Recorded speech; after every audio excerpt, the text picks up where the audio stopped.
Mega Boss Watto and welcome. Hello, hello. How goes it? Viking 64 Cat Hut. Legend Watto and welcome, friend. How are you doing? Come on in, friend. Come on in.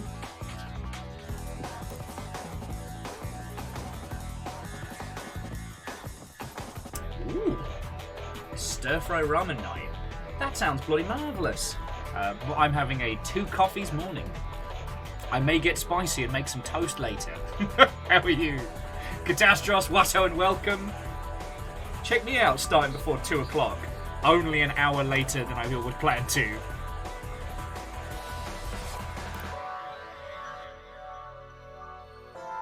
Legend, I believe that might be possible. Brain gremlins are surprisingly difficult for most Slugcats to take out, but not the Spearmaster. I cannot promise it will not lead to a case of what we call brain splinters, where all the spears get left in, but I'm sure it'll be fine. Don't worry about it. How are you doing, friends?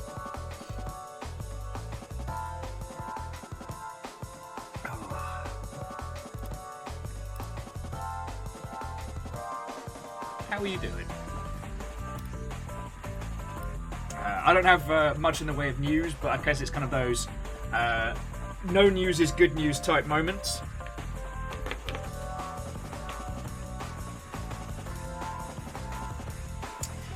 Ah!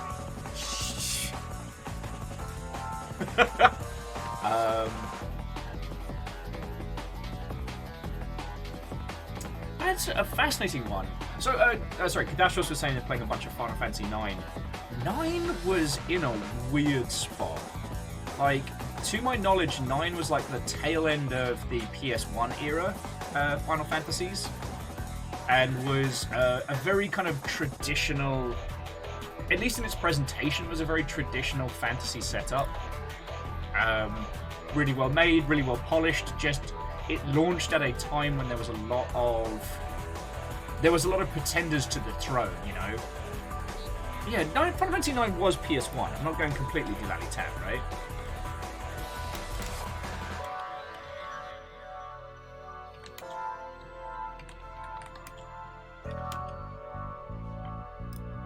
Yeah.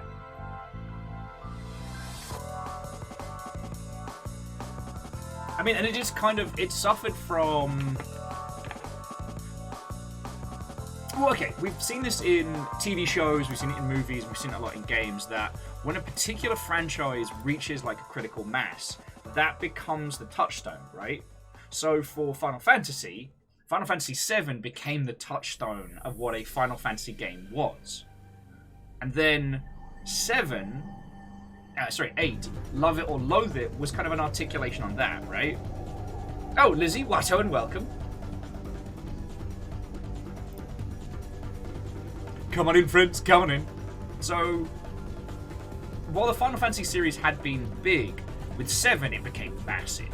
And 8's evolution on that, you know, the movement from like blocky characters in the overworld to more realistic characters, and even more over-the-top like FMV transitions and stuff like that.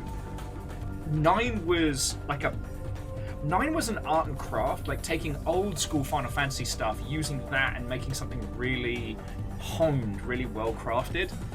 But the new user base had all come in off of this kind of like edgy nu metal stylings, for lack of a better term. And they all went, oh, what is this? Baby games, babies? Yeah, suplex the trolley problem. That's how you win. Oh yeah, I don't know. Well, without doubt, like some of the best uses of like, you know, FMV work. Still, like, Final Fantasy IX is still worth going back and studying how they made shit happen. It's fascinating. Sorry, my manners are completely off already. So, Legend, thank you for the 200. J-Post, 100 from your good self, fucking great. And Vanderbeest, head of house order, a pint glass filled. Mordecai, Watto, and welcome. Hello, hello. Coming in, friends, coming in. It is Rain World Day. We are continuing with the Spearmaster. And I may use today as, I don't want to say therapy, but I'm going to kill a lot of things. We'll leave it at that. And Shabby, Watto, and welcome. Helps if I can actually speak people words. What ho and welcome.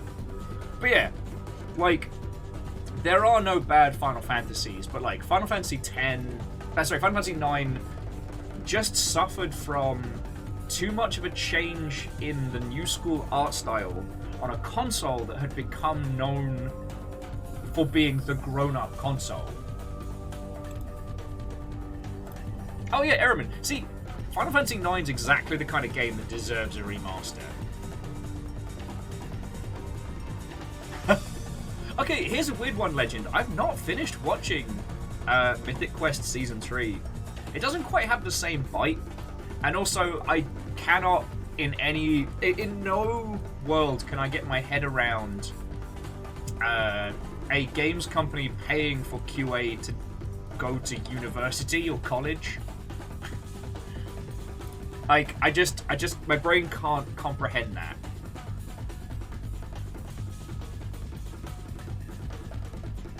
Like, you'd have to be a savant programmer who already made something brilliant.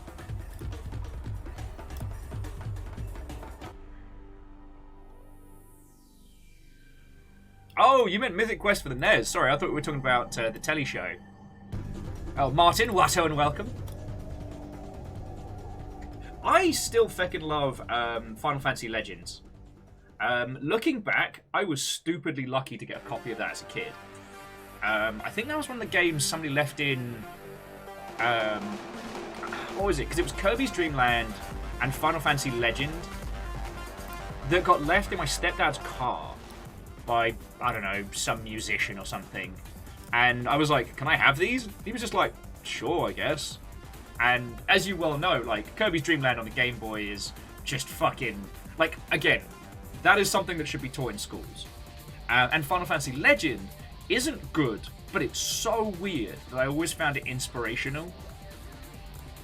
Legends is another one of those games that was going to be a different title by a different studio and got, you know, repackaged as a Final Fantasy product. It's a long story. Oh yeah, sorry, so Scarred, Watto and welcome. Ooh, nice build. Oh, you finished the leggies. Alright. Hang on. Is the full city, is that the Build Divers rebuild? No, that's the classic beefcake. Ah. I love it when a Gundam design is so cool that you can't talk about it for fear of spoilers. Yeah, Legend, it was something Saga before it got repackaged. Final Fantasy Adventure. If you haven't heard of it, don't worry, it's fucking obscure. It was two classic Game Boy games that were released in English language territories under the Final Fantasy brand. Excuse me. And the hook with that was, much like the original Final Fantasy, you put together your own team and went out to save the day. But your team could compose of not just like hero classes, but like monsters and skeletons and all sorts. So you had a real breadth and depth of what kind of team you could put together.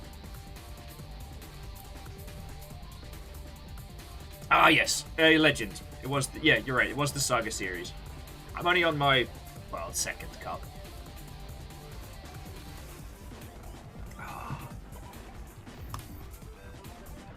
Some days I wish Game Boy games are more fun to watch on stream. It's amazing what physically having it in your hand did for both the music and visuals of the classic Game Boy.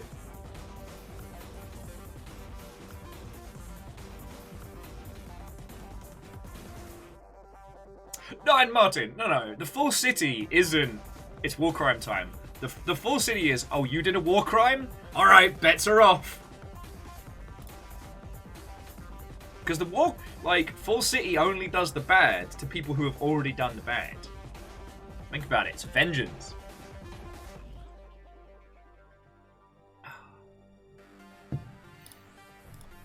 God, yeah. I don't have it out here in the States, but I do have a copy of Final Fantasy Legends in my my Game Boy collection.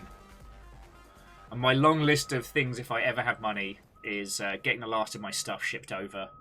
Fuck knows how. But that's a question for another day. I was joking with Fiona that this is it. This is the day. This is the day when spooky ghost man with a chest of doubloons rolls into Twitch. This is it. This is happening during Rain World.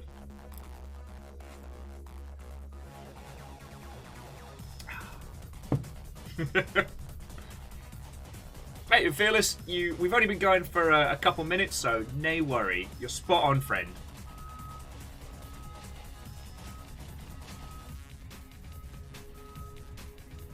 Anyway, how are you lot doing? I don't have too much in the way of tales. Like, things are calm. I've been easing up off the drinking, which is good. Last night I finished doing the top coat on the Fancy Bunny. And I still haven't decided if it's gift worthy or not, because it's absolutely not what I intended to make for somebody, but it is kind of cool. I'm still doing a deep dive into Redfall, which is interesting.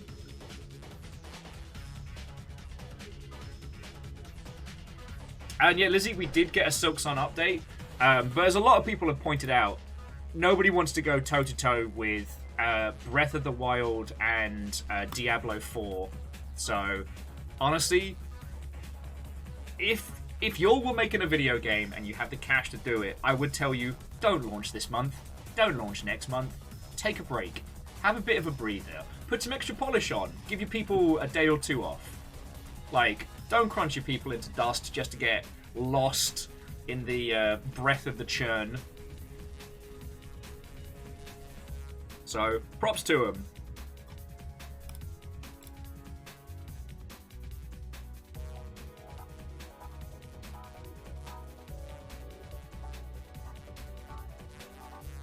Yeah, and I do feel bad for a lot of the indie teams who are launching this week and next week. Like... Oh yeah, Zelda, Diablo, and Street Fighter. Oh, and Imperios, Watto, and welcome.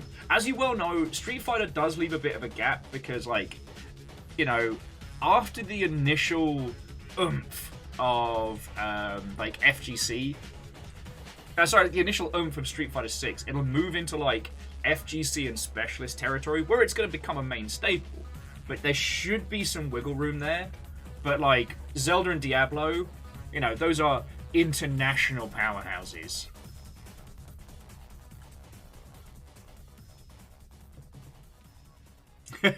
Yeah, the amount of people who are going to be taking Friday off sick is going to be hilarious. I know this is usually one of Numbers' favourite stories, but in Japan, they launch the... Oh my god, how am I blanking on it? Oh my god, how am I blanking on one of the biggest franchises in Japan? I guess I need more coffee. It'll come to me in a second. Dragon Warrior. Dragon Quest, thank you. Shaunerus, thank you. The Dragon Quest series always launches on a weekend because it was so popular that it was doing a demonstrable damage to the Japanese economy, because it would come out and everyone would take like 2-3 days off.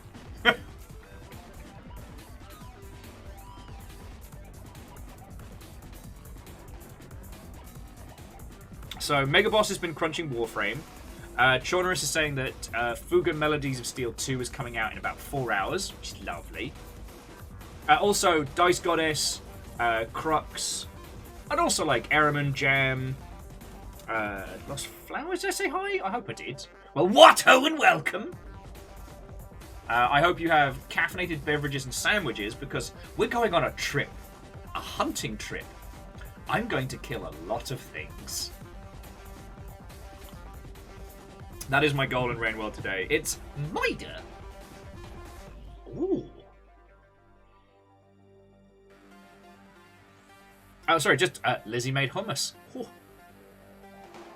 I keep having the intention to make my own hummus, and I just don't because of reasons. Yeah, Mida. That's what we're doing today.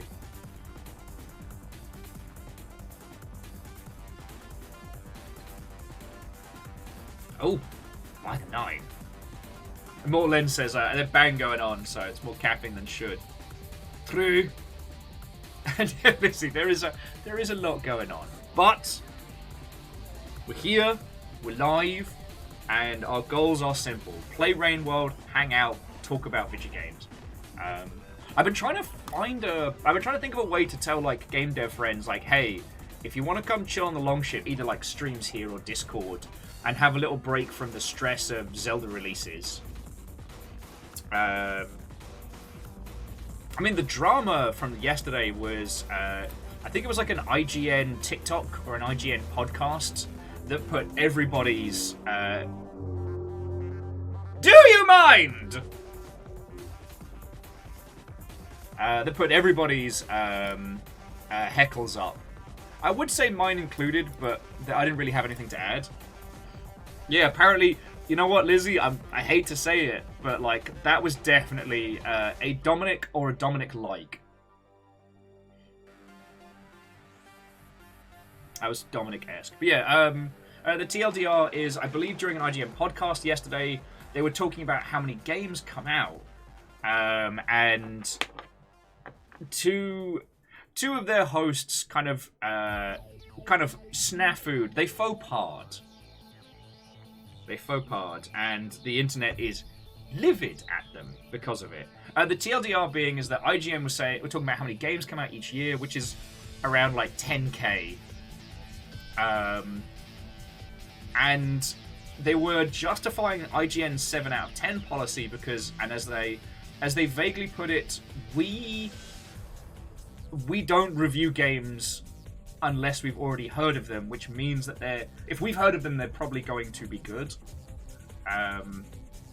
It was a very... I mean, I'm sure I can dig up the clip or the quotes if you want to be a bit mad about it. There's not really particularly anything to dig into. It is... and honestly, the reason why it hit me is not just because we are proponents of indie games, but like, at a time where lots and lots of game journalists are losing their jobs, you know, people who have been doing some really good work, you know,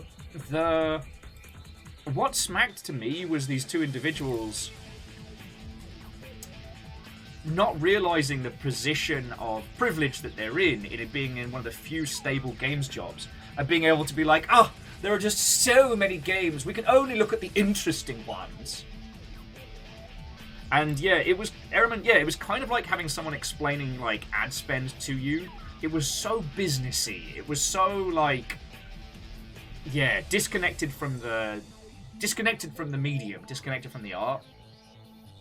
That it's definitely put everybody's noses out of whack. And here's the thing: there are tons of people at IGN who do great work. I don't know why those two dingleberries are allowed to do front-facing content, but there we go. So, you know. I mean, there's no doubt. We all know that IGN is first and foremost a business. You know, it commands the most amount of eyeballs out of any gaming site, and it maintains that. That's its purpose. But like, you know, one of the individuals I know from the games industry gathering, Rev, does incredible investigative journalistic stuff. Interviewed like the people who made Kirby at GDC and stuff like that. Like, there are people in that space who are very good and very eloquent. So Lizzie,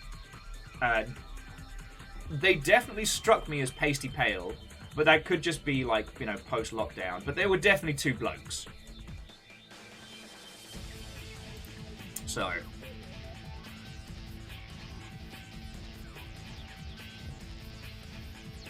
because, I mean, the thing that struck me is that surely it is the job of a reviewer or an investigative journalist or just a journalist to find the good games and bring them to people, right? Like, I'm sorry your job is very, very difficult. But of all the things I think it is fair to critique an IGN journalist about, discovering good games is one. Like, review scores, IGN maintains a policy that is very, very... we'll just say advertising friendly. That's fine, I completely understand it. Not all of their quality is up to standard. That's fine. You know, all journos are being ground into a fine powder. But finding good games? That I think is an entirely fair thing to critique on. Right? Oh! what it just shows is that this is a group, these are two individuals who are so used to being given, you know, press releases and being told what to do content around, told what to review. You know, I don't sleep very well. This has been well documented. Shocking, I know. And I spend a lot of time going through Keymailer, Steam upcoming releases, release schedules, and things like that. And even I miss good games. You know, I will say, you know, yesterday's game, No One Lives Under the Lighthouse, was on my radar because of its visual style and atmospherics. I had no idea that the game was as deep as a fucking trench. Like, and now we're gonna need to go back and play that some more because we gotta feckin' find out. Yeah.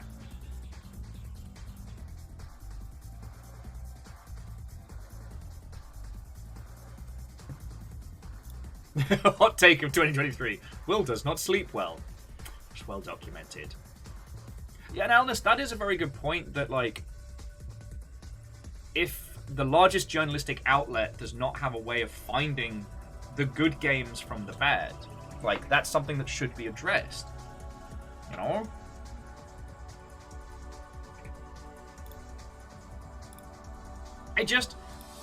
Anyway, that was the only thing I wanted to add on that one. Was not anything that other people haven't said better, but just that it felt like people complaining about their stable job and how the thing that they should be doing for their stable job that they don't do. And here's why. And yeah, no, Ehrman, you're entirely correct. Like, IGN has always been very perfunctory. They were one of the first to articulate towards... they were the first to articulate towards, like, online in a big way, and they never really got out of that old school post-future publishing games mag philosophy, which is working very closely in step with, you know, journos and PR teams, with journos and PR teams kind of in step and focusing on the big tent poles. And again, I completely understand that. You know, somebody's got to be the mainstream, right? But there's a decorum to these things, and watching two lads share their whole arse on the internet was fascinating.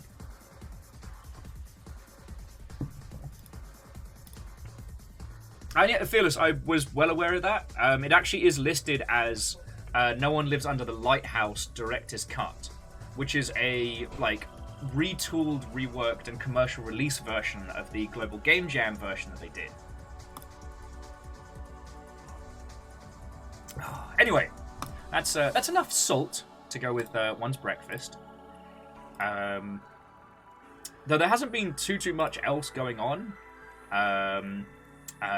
Ubisoft's leaders are being accused of insider trading, which could get messy. You're going to be able to create your own friends in V Rising. Humble Bundle raised $33 million in donations in 2022.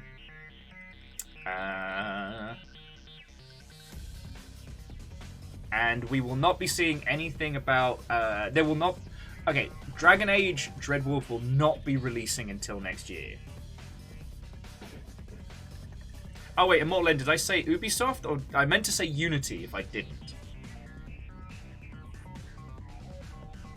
I meant to say Unity. If I said Ubisoft, it feels like any time we're throwing shade, I have to yell at Ubisoft. No, it was Unity. Unity leaders have been accused of insider trading, at least according to Bloomberg. God. Bandai Namco is making bank.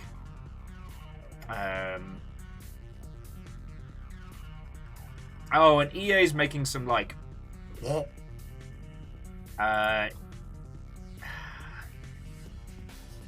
EA's sentient douchebag, Andrew Wilson, is just making some obnoxious statements.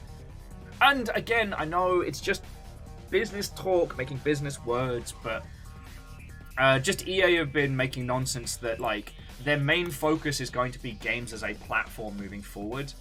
However, they will still have room for games like Jedi Survivor. And, like, just wish he'd go up on stage and just say, look, we're just here to make money. We do not give a fuck what you play. Like, we do not care. Oh, on the subject of Humble, JPO says there's a new Capcom bundle. Ooh. I mean, it's mostly bangers with one stinky stinker in the middle there. So, Monster Hunter Rise, love it.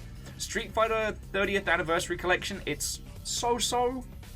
If you've not played Street Fighter, it's great. If you've played Street Fighter a lot, you'll kind of go, it's not gonna light your world on fire. Mega Man 11, brilliant. Dragon's Dogma, brilliant. Mega Man Legacy Collection 1 and 2, bangers. Ace Attorney Trilogy, love to see it. Strider, great. Bionic Commando Rearmed, banger. Lost Planet 3 Complete Pack, I'm so sorry. I'm so sorry.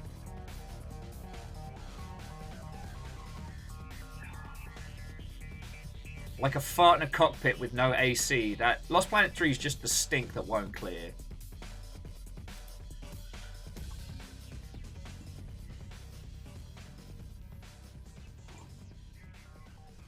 Mega Man Legacy is also $1. Nice. Feckin' Wii. Again, I mean, we've talked about this a lot in I'd love to see Capcom change how they handle Mega Man as a franchise. Because I think there's a lot more value in that than they've kind of put in, but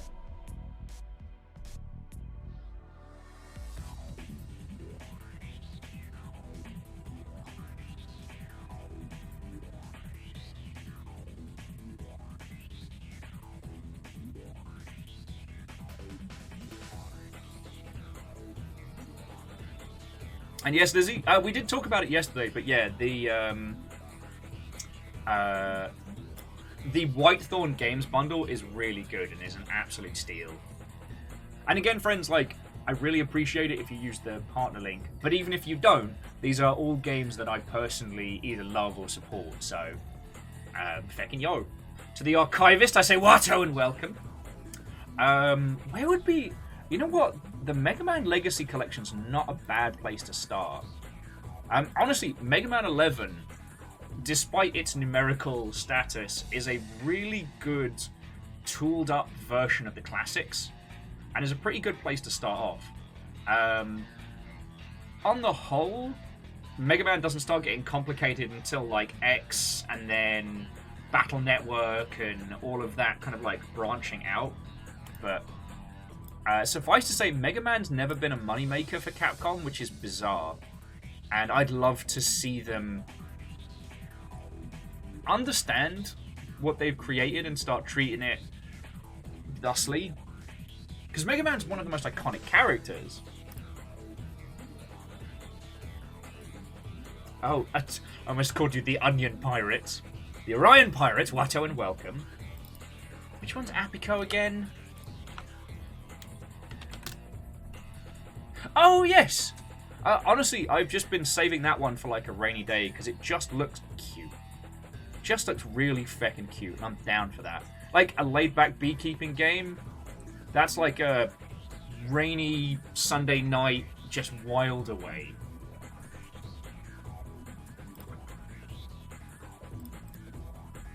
But yeah, on the Whitethorn bundle, the ones I have played that I highly recommend is Lake, Calico, Teacup and Starcrossed. Evans Remains I'm saving to stream with you all at some point, but is very, very good.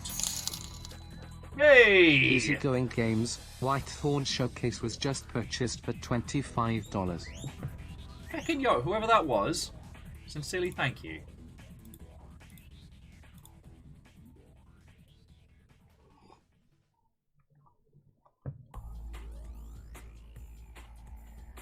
Yeah, I thank you, the guinea pigs thank you. How's that for timing? I didn't even check the rhythm bundle. So let's have a look at that one. I mean, Beat Hazard and Trombone Champ for $16 is a win. No Straight Roads was an interesting one. I can't remember why we didn't do coverage on that. So I was talking to someone who was PRing that one up.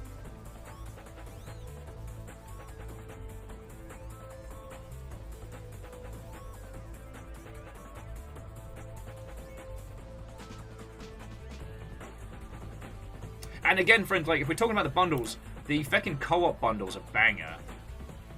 Like, Back for Blood, Anacrusis, Vermintide 2 for $15, that's a win. And you get all of the Sniper Zombie Army games, and as we said yesterday, if for some reason you don't have the Killing Floor, you get that as well. Though I'm pretty sure you get the Killing Floor 2 just when you make a Steam account, it's just installed. And yeah, Immortal N, I remember No Straight Roads being similar.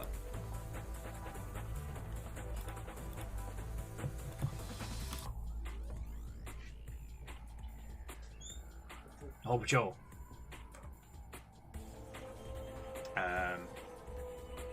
Yeah, sorry, it's one of those where, like, I don't remember why we didn't do a stream of it. I know there was a reason. Like, it wasn't completely ignored. Huh. As the one downside about streaming, friends, is sometimes the how and why of certain games ends up getting passed. I don't think it was DMCA Feckery, because, like, usually we don't encounter that until, like, after. Like,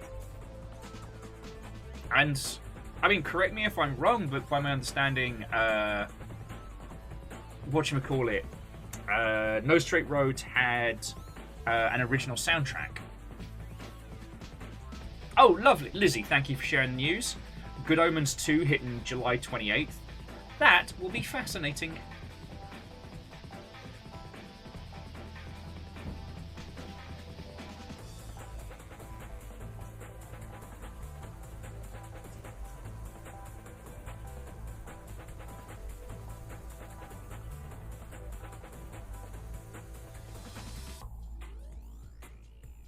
Sorry, just making sure the nugs have salad money. I basically have to bribe Perun, like, you know, every couple of weeks. He's got dirt on me. I don't know what to tell you, friends. He's seen some shit. I had a look at the Striking Souls bundle, and the only one that struck me that was really worth having a look at was, well, I mean, obviously Salt and Sanctuary, but Dread Delusion as well. I tried Loot River. It's not good. It's not awful, and I like the theory, but it's mediocre into not amazing. Actually, Sands of Aura I haven't tried, and Mortal Shell's okay. Like, hey, not every title can be a banger.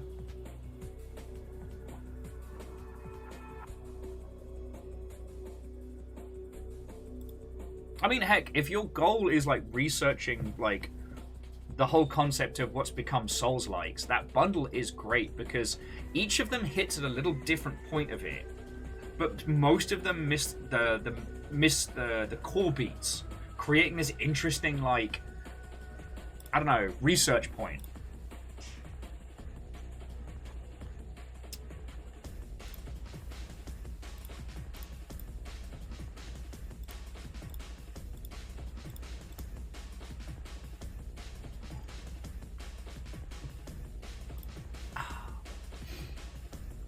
Oh, but yeah, friends, like, I gave Perun some salad, but it remains to be seen if he likes it. What you did there, I saw it. And Ehrman, you can say you have literally fed these guinea pigs.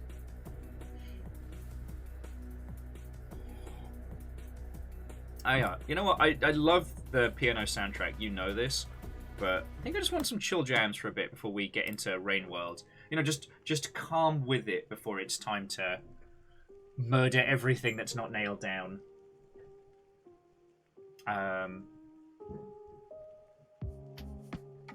But yeah, as I said, I'm still continuing my my investigative criminology of what happened in Redfall, and it is fascinating. It is fascinating.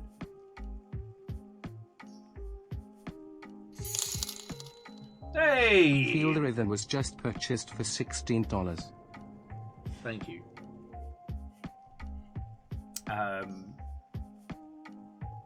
I'm really hoping I can do some good with this video.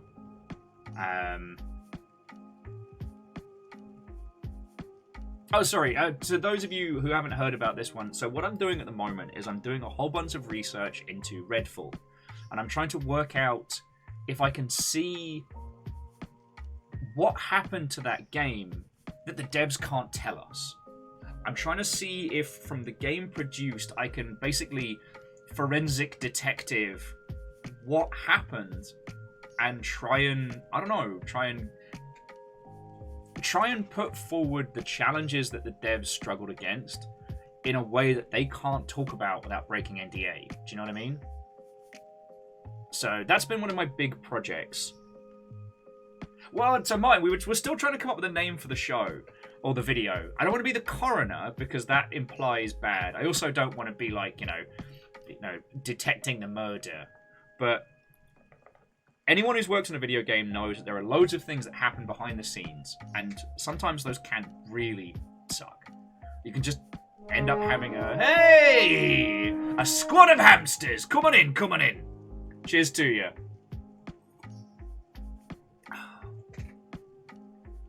I'm just talking about my videos. So, Hamsternator, you know the rules. What were you playing? What were you up to? Tell me your tales. Watto and welcome. We're going to be jumping into Rain World in a little bit. So I'm just having a natter. Getting caffeinated. Getting up to speed. Perios is there. I love Redfall, no notes. But yeah, I still haven't come up with a full-on title for it. But... oh, Hamsternator just finished the Rivulet playthrough. Yes! So fucking cute! So, Hamsternator, which ones have you done so far? You gotta get to the same before me. Wait, so did you do Spearmaster then Rivulet? Because we only got the Saint left. Okay. Yeah, you've got time because I've been doing this thing with the Rivulet, with the Spearmaster, where I take out all of my aggression on the world of Rain World, and then spend 2 hours whinging about how the wildlife is trying to kill me because I killed it so much that all the big uns came out.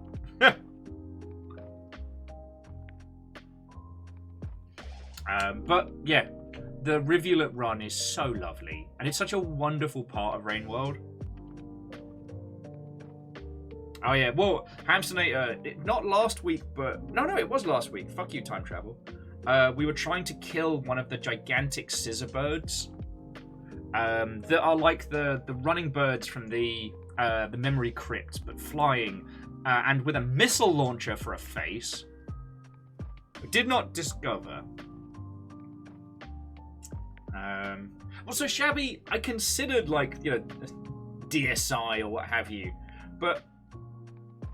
Sorry, jumping back. The thing with Redfall is that something happened, alright? I've been talking with the Perios, I've been looking at the title, and the intent for a very good game was there. This isn't Colonial Marines, alright? It doesn't look like this was outsourced, but it looks like there were some really drastic changes made more than once into the title, and... like I said, my goal is, can I use my knowledge and what I know about the construction of video games to be able to say the things that dev team can't? Like how it's very clear they got pushed into making a fucking games as service looter shooter, and then that got scrapped. You can tell by the very, very rudimentary way that progress is tracked in that game.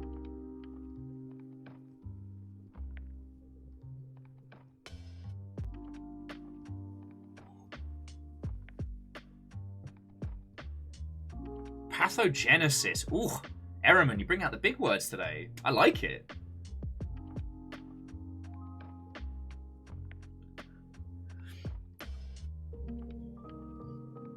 Because here's the thing, like, games can launch with technical problems. Just by the very nature of making video games. Like, bugs happen, and sometimes they can be a right arse. And it's very clear that the team were trying to make as much happen with as little as they could. One of the things that's interesting is how what they must have started creating early on in terms of like narrative with VO would end up being used and reused quite a bit, meaning that the team had a strong understanding and identity of what the game was going to be initially, and then something shook up the snow globe more than once. So that's where I'm kind of getting a bit fascinated with it. As I've said, and sorry I've said this about 4 or 5 times, but usually if a game runs out of time or money, you can feel how like the early sections are really well fleshed out, and the end is usually just like because they're making the game, and then suddenly someone's like, time please, and it's like, oh shit, we've got 2 months to go gold, and we've got 5 months worth of content planned. Beans. But with this, the weird unfinishedness is right across the title, which means, at least from my understanding, that the team was fully believing they would have a lot more time to finish the project, and then things were changed, and then timelines were moved. But, yeah. A pathogenic examination of Redfall. A video essay. Oh, that makes me sound right fancy. I mean, Ginger Columbo was about the only thing I could think of. Oh no, Kindball, please, lurk away. Sorry. Kindball, you know that I value your opinions on this.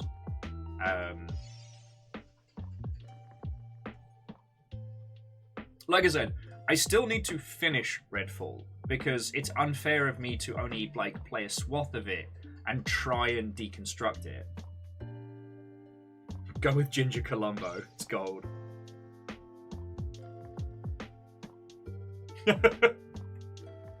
Ginger Columbo presents a pathogenic examination of Redfall. But yeah, like, for those of you that have worked in AAA, you know how much it really hurts when you can't just tell the audience, no, fucking Dave in marketing made us pivot the whole game and then pivot back when it realized it wasn't working, and we got left holding the baby.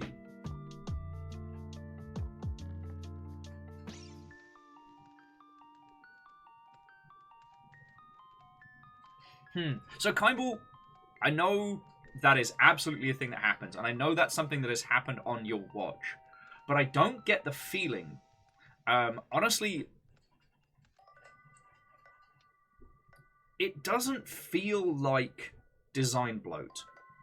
It honestly feels like, for lack of a better term, it feels like the team were left with very few Lego bricks and just had to make them work. This isn't a game where it feels like things were half finished because they were huge ideas and then squished down. It feels like they were grasping at like, all right, how can we put this together? I think the GDD was a lot more fleshed out, and that when it came time to go gold, they had to just use whatever assets and systems they had available to them.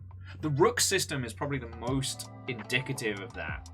If you haven't played Redfall, after a certain story beat, you start encountering Rooks. And Rooks are essentially a lightning storm that procs if you do too much stuff in the world. But it feels like a concept that was written down early in development and then kind of left languishing. I would guess left languishing because of the decision of whether or not to be a live games of service game.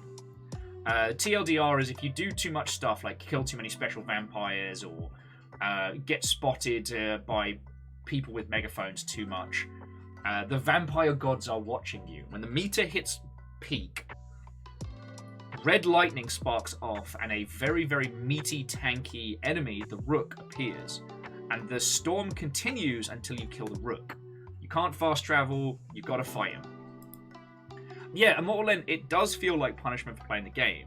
And it feels like an arbitrary additional challenge that's thrown at you, rather than things like the Vampire Layers, which are environmental challenges that expand. And it's always the same rook. It's always the same, like, beefcake monster. And it really feels like the team were grasping to make a system that did that with what few tiny assets they had. Because, like, the system is so incredibly rudimentary, why not just cut it? You know?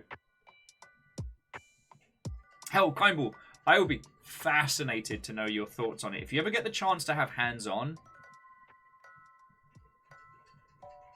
And, Kindball, you're right, it could have been that one designer scenario, but, I don't know.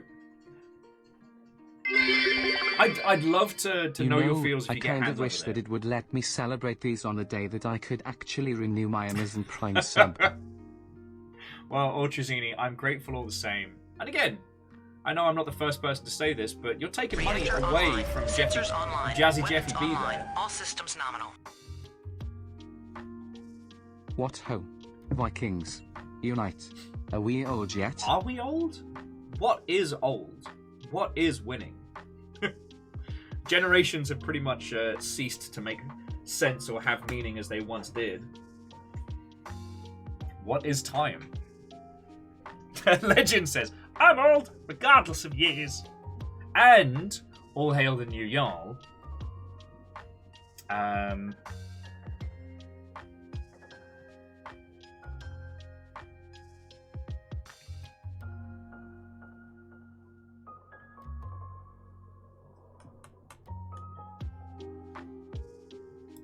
Okay, no, I mean, so Fearless, absolutely Redfall needed more time, but why did it need more time?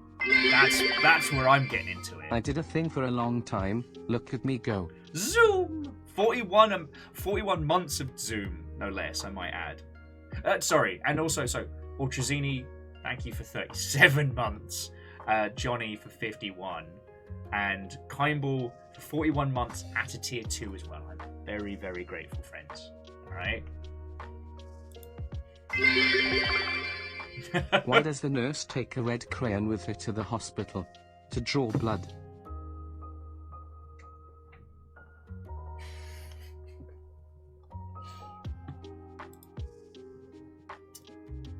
Criminal. Criminal! But thank you all. Oh, anyway, look, I'm sorry I keep coming back to this. I'm sorry it's kind of like my current, like, I don't want to say obsession, not quite hyper-focus. But you know me, like, when there's a puzzle in the games industry, I have this compulsion to try and solve it, you know?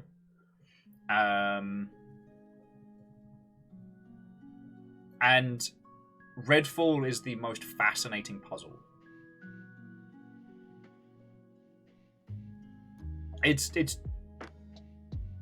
frankly just the most interesting. Now, there's things we'll never be able to know. We'll never know. And J-Post, thank you for the 100 there. I guess we're doing trains. Trains for days! Alright, if we're doing trains, while not the official train music, we'll turn it up a bit.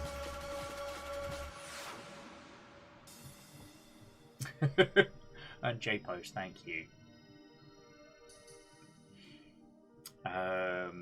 Yeah, so again, friends, I'm sorry I keep coming back to this topic. I hope I'm not... 2 bacteria walk into a bar. Oh, God. Bartender goes, we don't serve bacteria. The bacteria reply, but we work here. We're staff.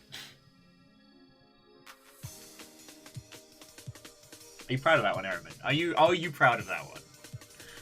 Fucking terrors.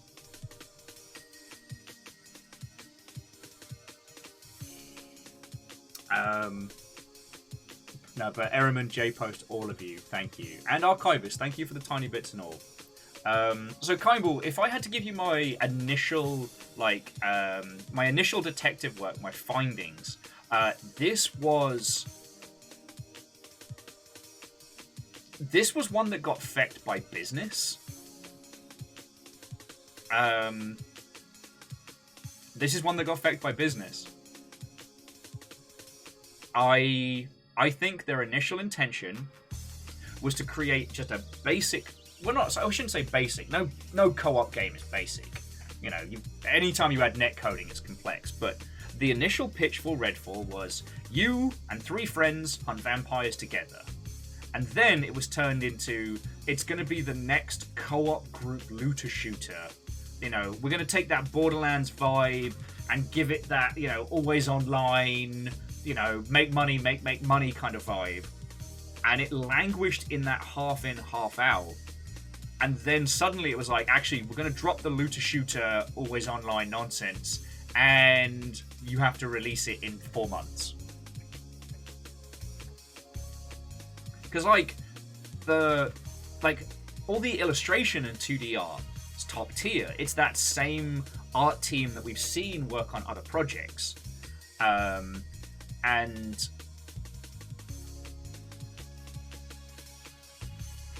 you can tell that at the, you know, the concept and like pre-production and early production standpoint, this was going to be an arcane game like any other, but just with multiple people. And then shit got changed.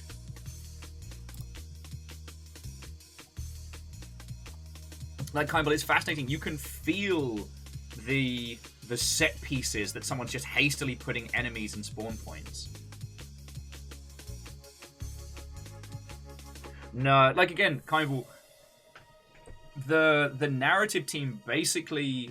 The narrative team had a strong footing early on, again, probably longer than illustration did, because the character-to-character discussion and dialogue is very, very good.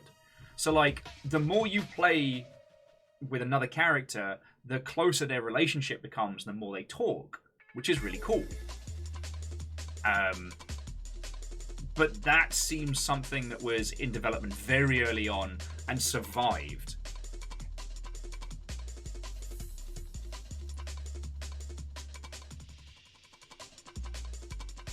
And considering the way that assets are reused in that, again, it doesn't feel like anything was left on the cutting room floor, which speaks to me of a business decision that was made that affected all branches. You know what I mean?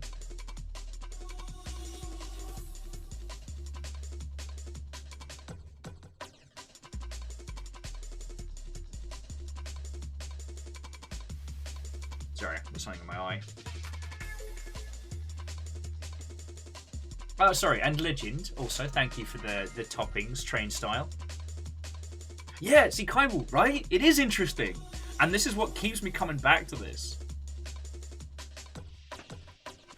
Like, usually it's pretty easy to tell, you know, if there was like a strong designer who got their way, or if there was one particular creative who got to rule the project with an iron fist. But with this one, it's like, interesting. But yeah, so I'm going to keep going. I'm going to try and finish it. Oh, shit!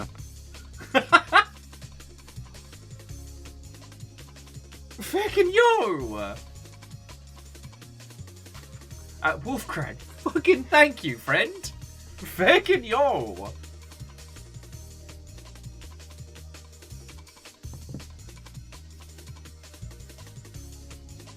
Wolfcrag, that's really fucking cool of you, thank you. Yeah. Fucking yo! Another floor has been beasted. Another station skipped past. Wolfgrad, Scott, and Alaska. Fucking thank you. Fucking legends. Archive's asking, is this more a problem with changed development teams? If it had changed teams, it would be surprising that the amount of cohesion, because usually a change in team means that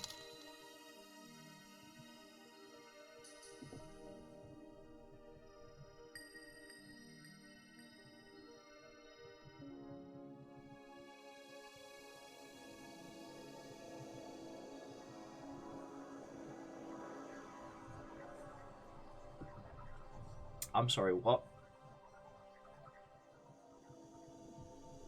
Fucking hell.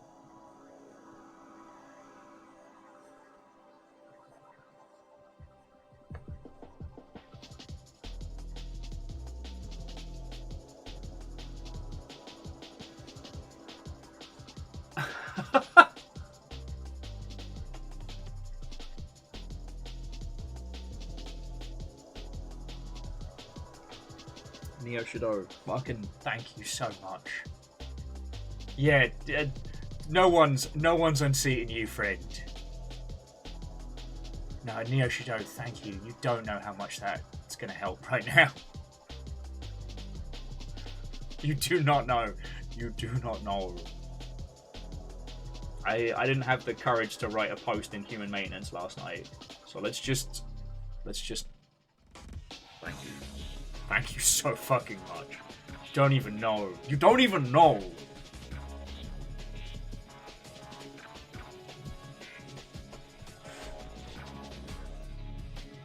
Wolfcrat, I thought you were gonna be y'all for ages.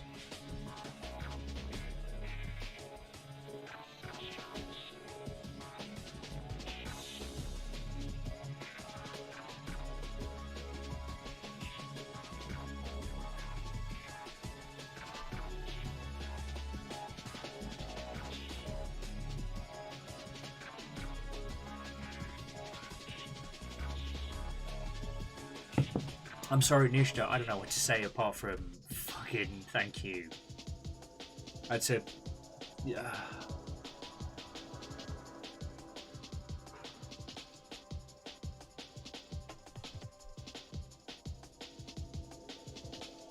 Fucking thank you. God.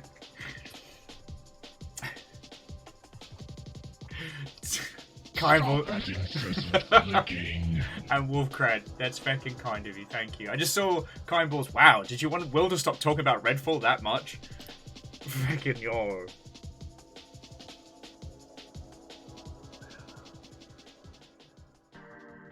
Oh.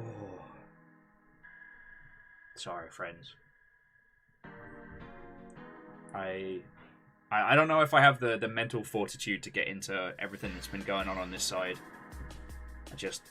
Yeah. Neo Shadow, like I said, that is a huge amount of money. That's fucking massive, and I cannot say thank you enough. Alright? So, seriously, thank you. Fucking God.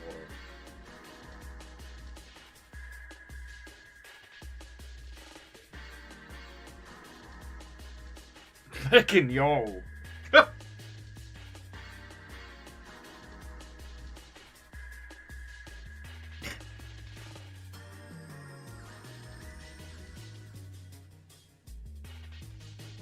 Fucking yo.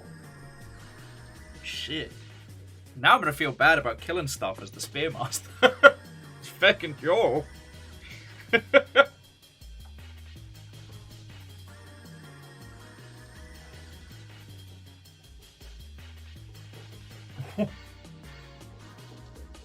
No, but all of you, thank you. Be it like teeny tiny or huge bombastic bits like that. Seriously, thank you so much. It's yeah.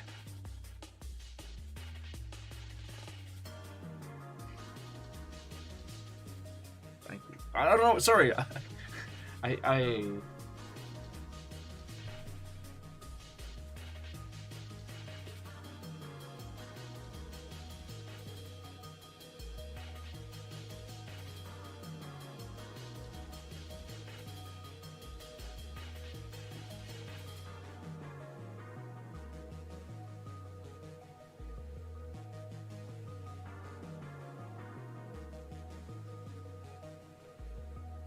sorry.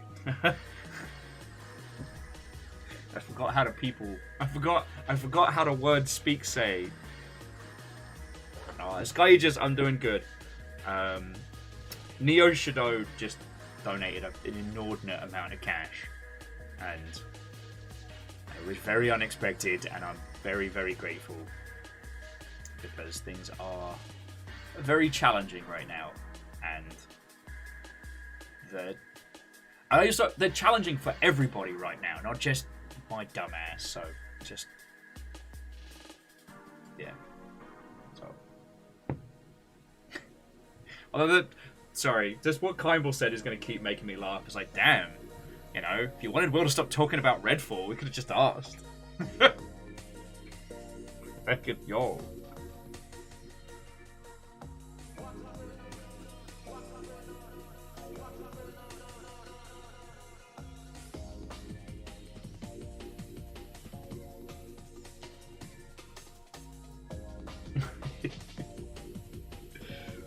Perius, can I offer you a party hat in these trying times? Oh, yes, you can.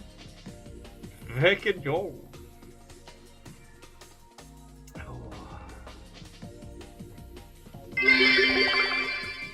Do you know the shape of a broken wheel? A rectangle.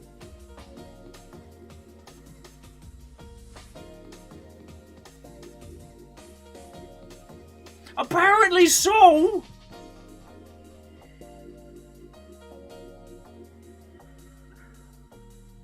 I am not emotionally equipped for this morning.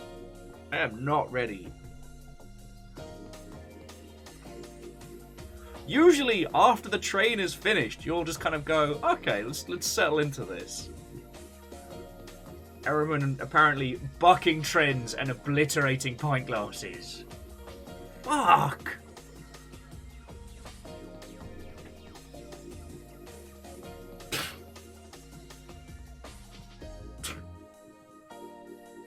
I mean, could you, Wolfgrad, could we put out a... I can't break a will, but maybe can bruise him. Back at Joe. I was gonna say, can I put in a formal request? Can we? Back at yo.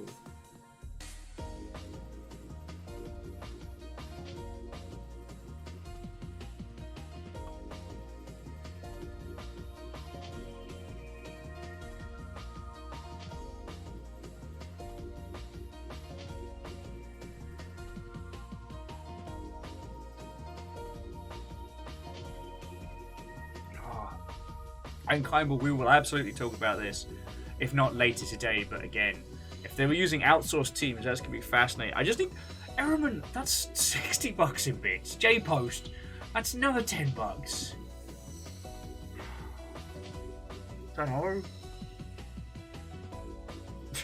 Thanks to Neo Shadow, I don't have to worry about whether or not we get to eat the next couple weeks, which is great.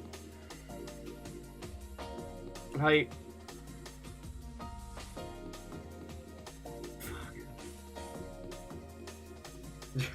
Well then, Kymble, I hope you get the good sleep. For you are tired. Fires a nuclear missile.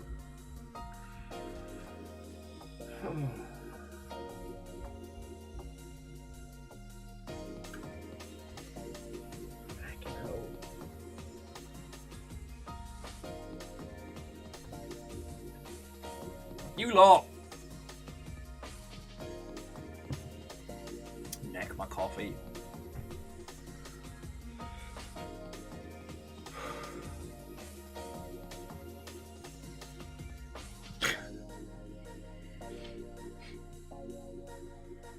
Time to drink the king.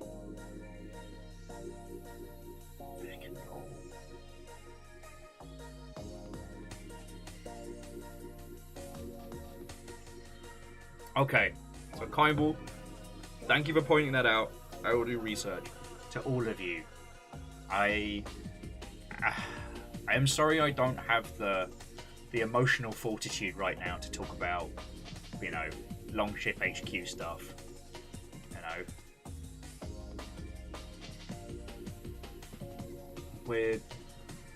We're not giving up. That's what I will say over here. We are not giving up. You know, myself, Fiona, hell, even in their own weird way, all our little menagerie. We are fighty. We are still going.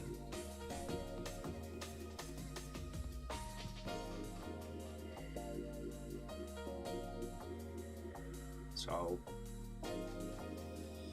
I am very grateful for the support. It is extremely needed, and yeah.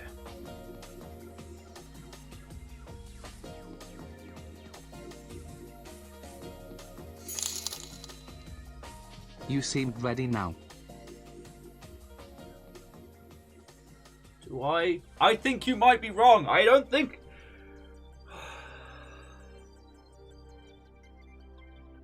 I don't think that is the case at all. Just gonna be a Spearmaster. I'm just gonna...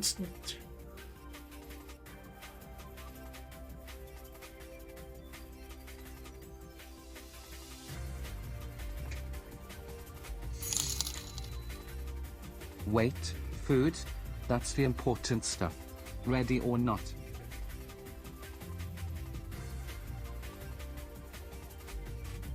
Holy fuck!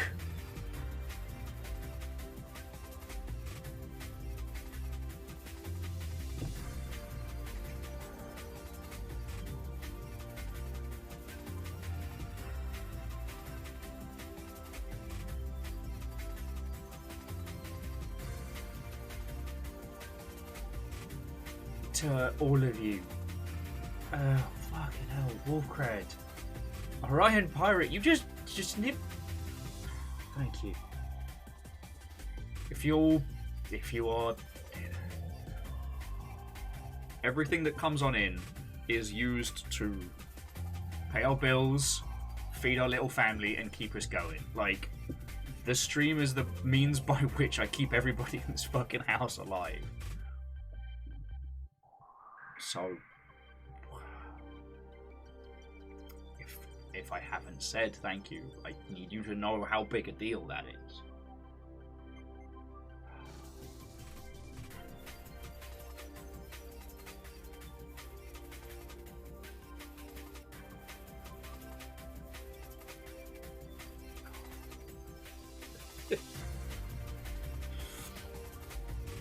No, really, it's needed. We've got to balance it out. We can't just have people being nice to me. Otherwise, I can't handle that. Now I'm a snotty mess and all. God, go.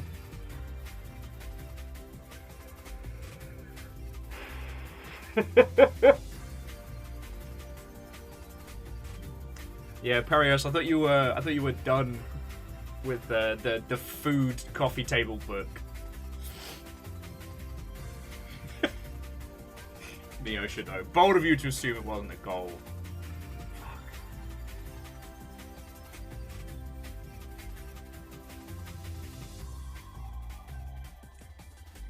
I do not know what I did to deserve you lot. And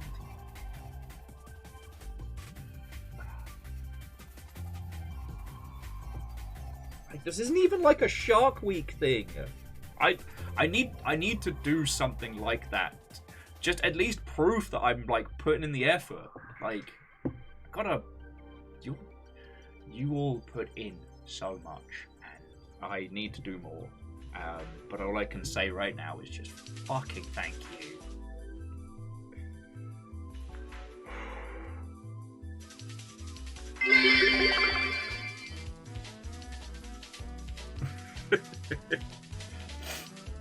See, Rilu, that's the balance. That's the balance.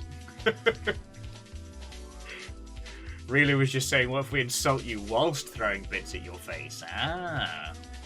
US gamer. US gamer, Will Overguard. Fucking... That's gonna haunt me for the rest of my life. Turnip.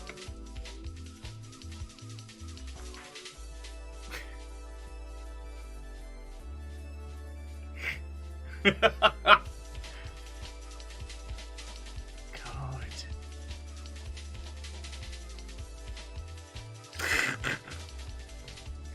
Fucking yo. God, I've got Kymble giving me all the gossy, the juicy gossip, all the detective work on the feckin' credits, and I'm over here just sobbing on Twitch. Great, brilliant, cool.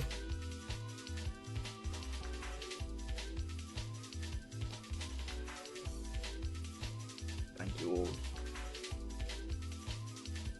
I'm really shit at asking for help right now. I don't know how, if you like can sense it or some shit, I don't know. But I'm very, very grateful. Alright.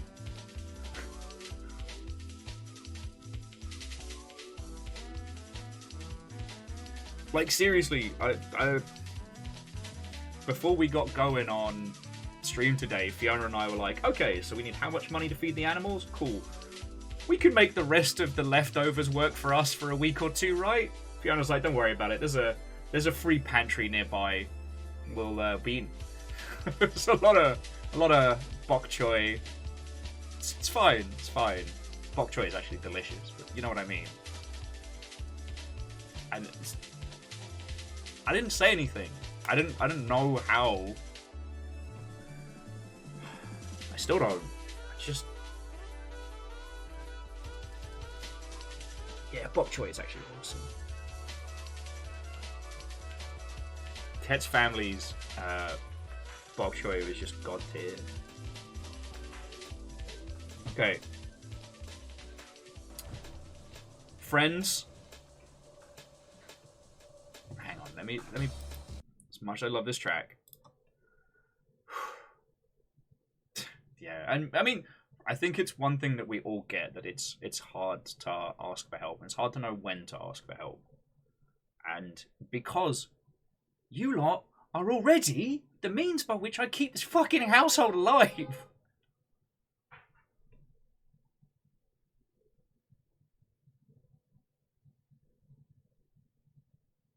To all of you, just thank you so much. Oh. Someone's buzzing the door. God, everything happens so much. Sorry. Bear with me a second.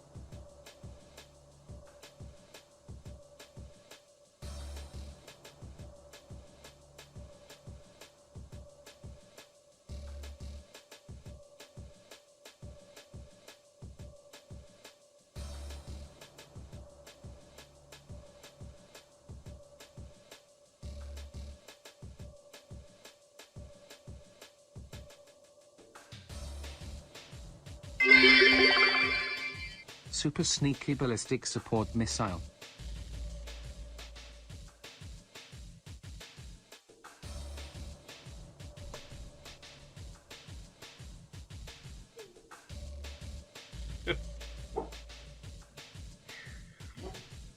Keldra, thank you. Wolfgrad, thank you.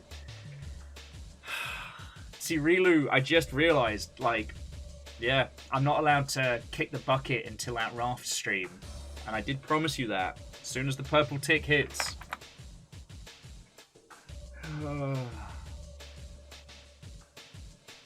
So I guess that's where we be.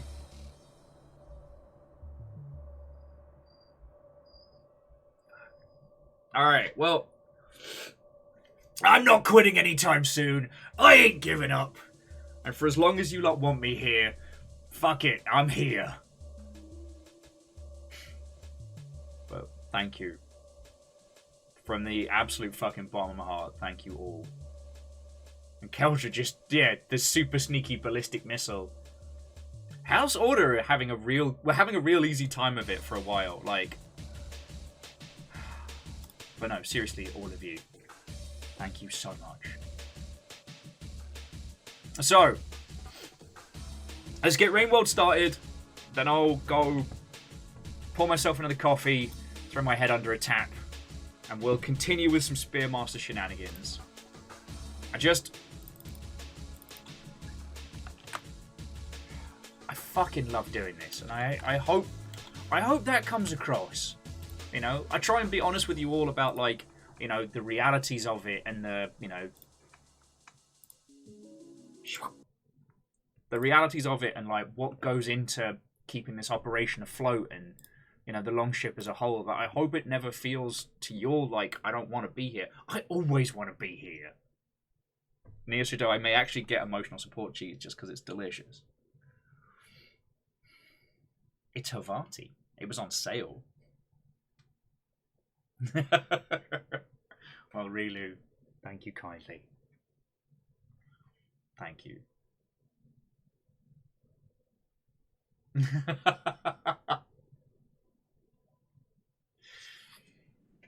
Though I will say, Rilu, like, your cooking is terrifyingly powerful. Sensors online. Weapons online. All systems nominal. 55 months. It must be a dream. Or am I still on secret mission in XCOM? It could be both. It could be both. But sorry, thank you kindly. Archivist has emotional support sardines. That sounds pretty tasty. Oh. No, but just one more time, all of you. Thank you so much. God, I hope this doesn't sound fucking rehearsed. It's just, I have been feeling this for a very long time, and I still feel this, which is like, I hope I do enough. Like, I hope I am, you know, a bit of conversational company while you're working, or someone to chat whimsy and video games with, or, you know, a strange explorer into indie video games and whatnot. I really hope that for all that you lot put in, I hope I do enough. Because, and again, I absolutely fucking love doing this. I love the conversations that we have and the games that we play. It is one of the absolute best things that I get to share it all with all of you.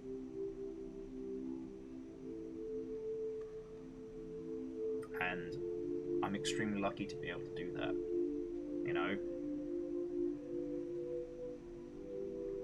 Over here at HQ, we are working our asses off to get back on our feet, you know, post world events, as so many are. But throughout this, you lot have been keeping us going. You still are. So, yeah. Keldra, yeah, I'll take that as my LinkedIn endorsement. I did see your smiley doggo, which is fucking cute as shit. And yeah, I mean, I'm a Vola. I'm super guilty of a very common condition, which is, you know, I'll say no one gets left behind. We look after everyone, and then I don't look after myself.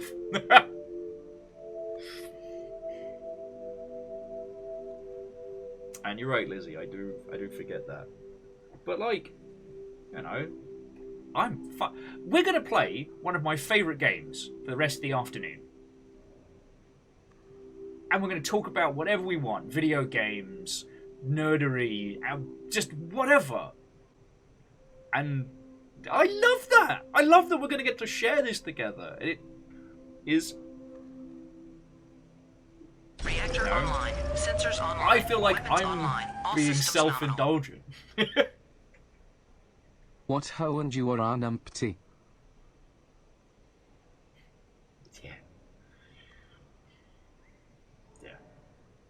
So, okay.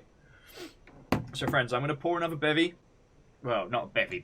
I'm going to pour in the coffee. I'm going to go stick my head under a tap, get my game face on for a spot of Rain World. But just, again, I'm sorry I didn't tell you all that we were, you know, tight on money. I was hoping just basically to kind of limp over to, you know, whenever the Twitch payout comes in. And, last night I had to do some, we'll call it clever, some clever accounting last night to make things happen. But, oh, just... Will, your cheer and enthusiasm may literally be what keeps me going some days. You're an absolute treasure, and I'm so very glad to have met you in the Longship.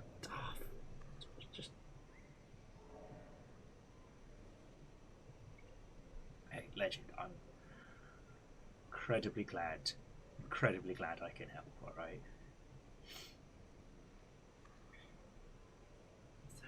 Fucking hell. You lot are incredible and wonderful, and I hope I tell you all that.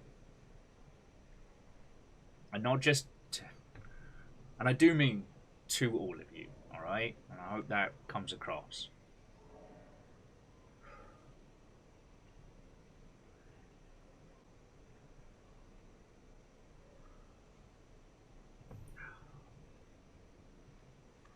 Okay. I'm gonna go put my face under a tap. Then we're gonna come back and do Spearmaster Clock. We are going to murder everything that's not nailed down and have a fucking good time doing it. All of you, just one more time though, just thank you. Fucking from myself and Fiona and all the animals here, we wouldn't be making it through without you. So thank you. To those of you that do sneaky things on the quiet, don't think I don't know. And to those of you that just hang out and natter or lurk or what have you, it's an honour to be your second screen of choice. So, thank you. Yeah, I know, Lizzie. Shocking. And last but by no means least, because I usually say this at the end of the day, but not all of you are about for this. Like Lizzie, you, Moose, and Caffeine put in so many hours into keeping this operation afloat, and I do not do enough to appreciate that. And I certainly don't say thank you enough. So, thank you. Okay. I'll be back in just a moment. And then we're hitting Rain World proper. So, yeah. Archivist, all of you, thank you. Thank you. I'll be back in just a second.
Okay, hello.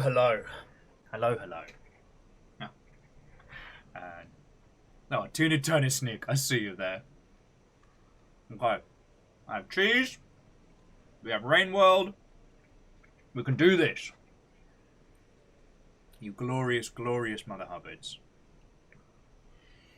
Oh. Okay. So what Kymel was adding, whilst I was partially sobbing, was it looks like Redfall did use a lot of outsourced studios. And I know Rare and some of the other game studios helped. So it'll be interesting to have a look into that one. What's the other thing I was saying?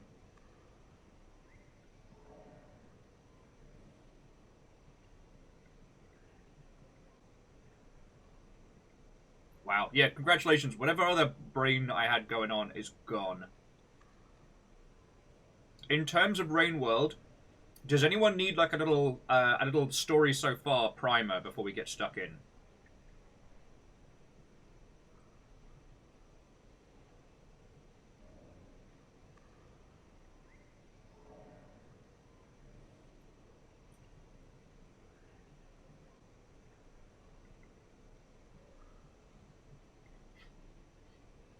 Hut would like a story so far. Okay. Oh, and Hamsternator, I'll ask Shorby about that one. But yeah, there should be a VOD of the running of the Slugcats, which, if you aren't aware, we did full-on 4-player Rain World at Chorby's a couple weeks ago. We had friendly fire on, and the amount of times Aperios got their neck snapped was hilarious.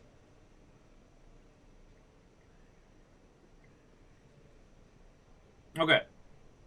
The story so far. So welcome to Rain World. A tale of Slugcats and stories eternally retold. We are currently playing as the Spearmaster, one of the new Slugcats from the DLC.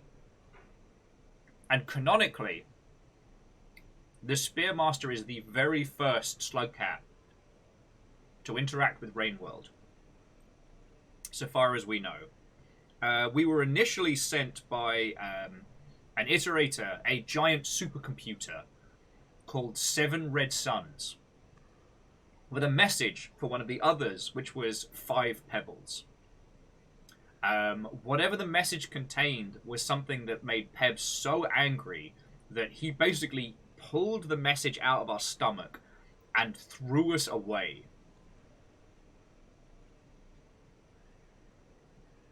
Oh, lovely. Legend put a link to the Twitch VOD.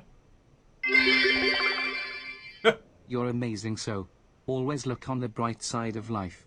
Some things in life are bad, they can really make you mad. Other things just make you swear and curse. When you're chewing on life's gristle, don't grumble. Give a whistle and this'll help When you're chewing on life's gristle, don't grumble. Give a whistle. And this'll help things turn out for the best. Hey, I don't know why I still know that word for word. I'm sorry, thank you. But yeah, 5 Pebbles had a massive, massive flip out at us.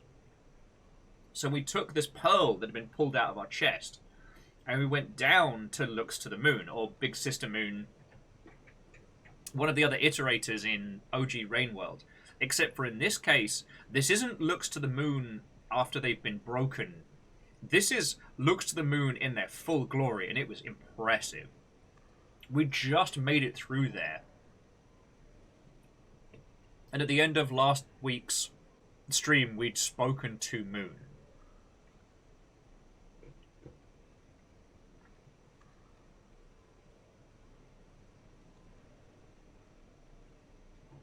And again, when you play Rain World initially, Moon is one of the characters that you meet, and they used to be a gigantic, superpowered computer, but when you meet them, they're broken, they're barely surviving. This, being essentially almost like a prequel, allowed us to see Moon in her complete glory. Unfortunately, she is glitching, and she's having a bad time, which is very hard.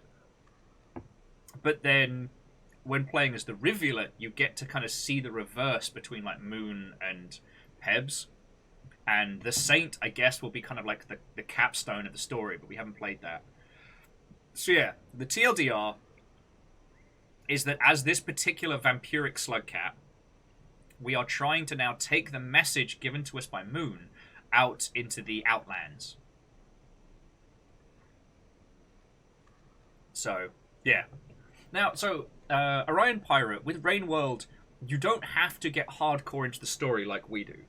You can just play as the survivor and get out of Rainworld and jobs are good, right? You don't need to go see Moon and Pebs and uncover the story of like what happened to the people in Rainworld before they all ascended and stuff like that.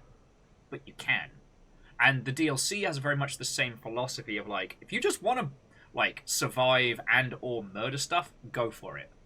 But we're very into the story of this. I believe Moon told us what was in the Pearl.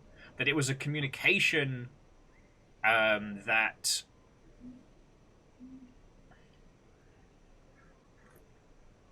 It was a communication and a warning that the other iterators had sent to Pebbles.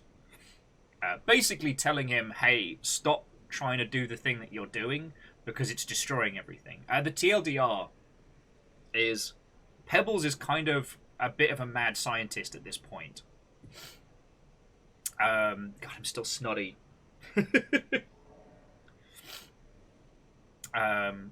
Moon is... Five Pebbles is obsessed with Ascension. See, his job as a supercomputer, as an iterator, was to help all the people of this world ascend. Leave behind their mortal bodies and ascend to like the next plane of enlightenment. It's a big theme throughout all of Rainworld is this cycle... the concept of cycles and karma. It's fucking fascinating. But the whole thing kind of drew Pebs a little bit insane, because Five Pebbles was tasked with helping others ascend, which is a thing he'd never be able to do himself. He came to realize that he'd basically been left to rot and fall apart while everyone else ascended, and so he became obsessed with this. He then found out that one of the other iterators had solved the puzzle of ascension, and then immediately exploded. So Pebs has been trying to simulate another supercomputer inside his whole mainframe setup. And to do so, he needs rampant power, rampant growth. The computers in this, the supercomputers, the iterators, are powered by water. So Pebs is soaking up everything that he can and rushing it through to power his systems. This is taking power away from Moon, who will later collapse because of it. And it also creates the cycles of Rainworld. The rain as it pours down, these huge, massive cycles, is because of Pebs soaking everything up and then spitting it back out. Oh, Johnny, I'm playing on a controller. You can play this with a keyboard, but unless you really, really want to have pain in the back of your hands, I wouldn't recommend it. Yeah. So yeah, that was the other note that someone made. Oh, Fearless. This particular Slugcat, the Spearmaster, was absolutely a created organism. We're still not 100% sure which organisms in Rainworld were made and which ones kind of evolved or changed, but this particular one, the Spearmaster, was made specifically to deliver this message.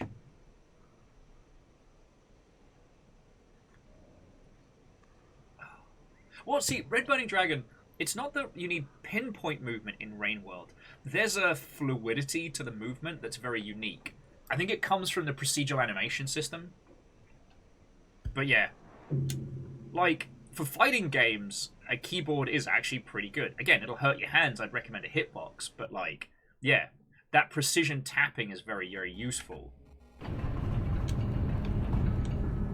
So yeah, currently our goal is to get this little pearl as far west as possible. Now, we've just come out from seeing Moon, who's down this way, and we are now heading off into the snowy tundra around. As I said, what Moon has done is reprogrammed this pearl to work as a translation key, sorry, a communication key, with the idea being that we'll put it into a communications array so that Moon can communicate with the other iterators.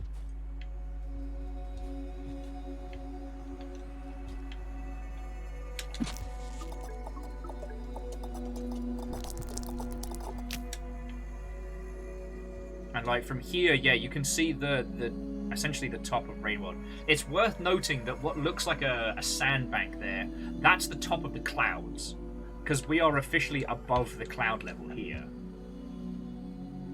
All right, Angel Kalina, drive safe, and I hope you have a lovely day. So I hope that gives you enough of a primer. At its core, Rainworld is a very, very difficult game. But not because of, again, not because of like the precision platforming as much as Rainworld is a game about ecology survival. It has one of the best ecology simulations in video games, and while the Spearmaster is incredibly violent, as the regular survivor, you're kind of like low to bottom of the food chain. You also, for some reason, are like canonically delicious, but whatever.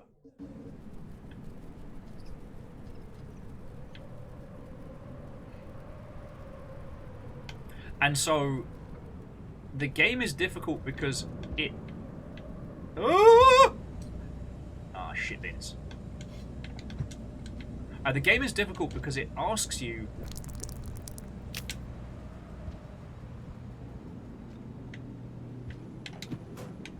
Shit. I went for the blind throw and I paid.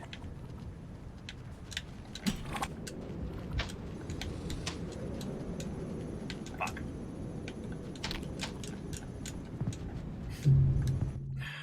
That's what I get for not paying attention.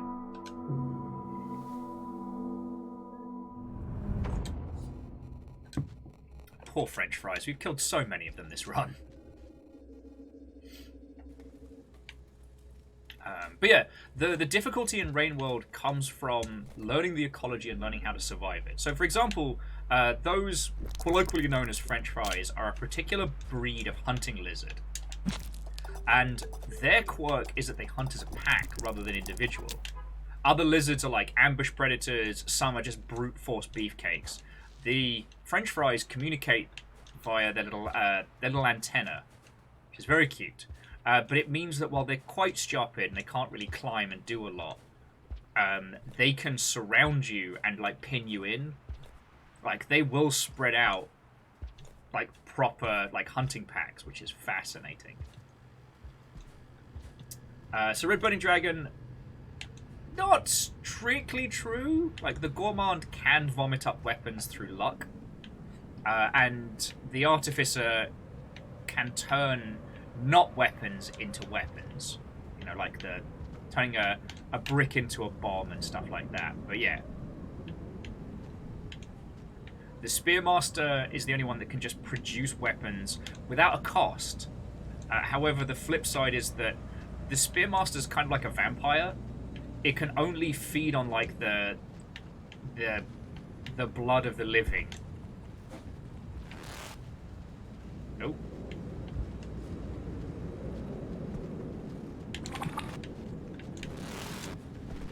Oh, I might be in trouble. Haha. Zigged when he should have zagged, kids. Zigged when he should have zagged. I know you want me. I'm a Slugcat and I'm delicious. Oh, come on! That's what I get for running my mouth.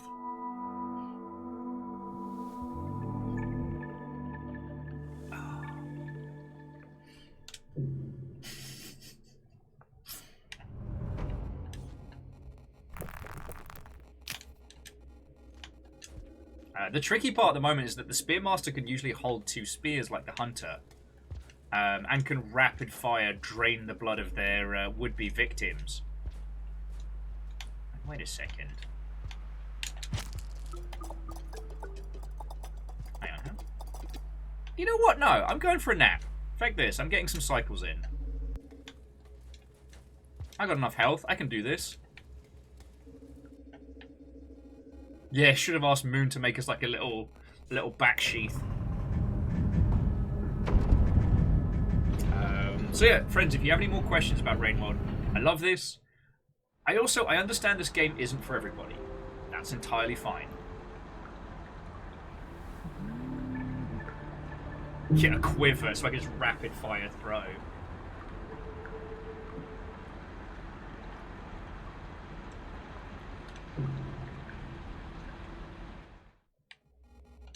what we need for the scholar.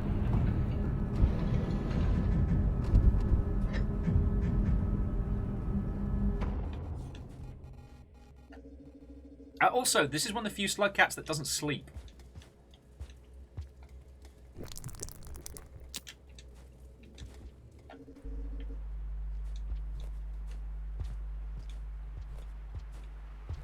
Oh, you better believe I'm getting a nap. There's way too much popcorn up here for me to ignore it.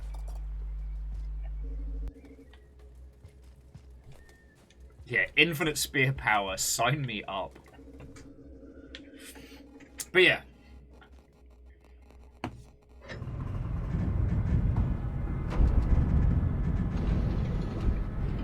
I think so, Legend. It's just interesting that we got that now, rather than before when we were, like, snoozing in here, but who knows?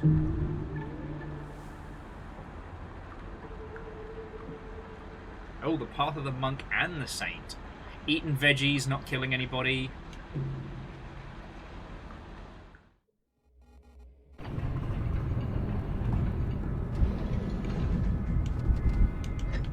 And also, yeah, Fearless, that's a good point. We know that Slugcats are tool users. Like, they have no qualms in... Oh. You know, if there's enough popcorn up here, we can get a few more snoozes in. No, I don't think so. Because the monk and the saint would be two real easy extra passages. Okay, so it's Pearl's post-iterator visit. Okay, so once we understand language... I see, there we go. Jobs are good.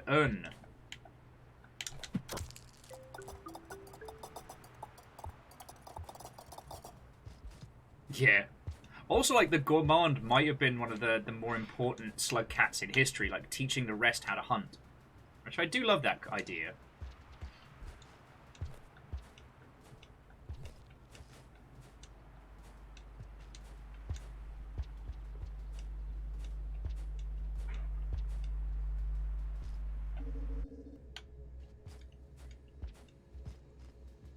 But yeah, like, Slugcats are high intelligence, high mischief.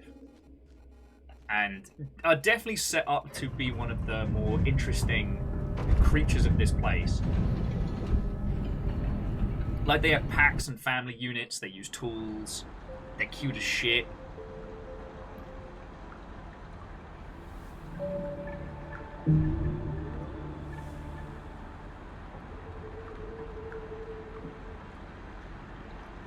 And I forget what we need to do for the chieftain. Unfortunately, it doesn't look like we'll be able to do the monk and the saint. We need a lot more popcorn to make that happen. Oh, Lost Flowers now has pizza. Lucky, hungry, and despair. I did that Monday night. I had a whole pizza to myself. It was great. Though Fiona did like slow-cooked chicken and herb yesterday.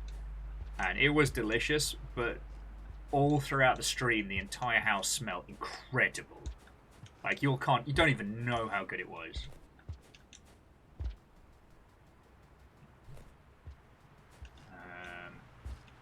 Oh, sorry, has chili rice and flatbread. Oh, oh.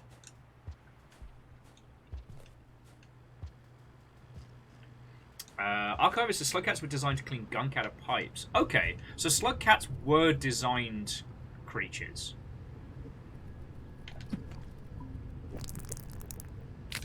Man, moths ain't even nutritious.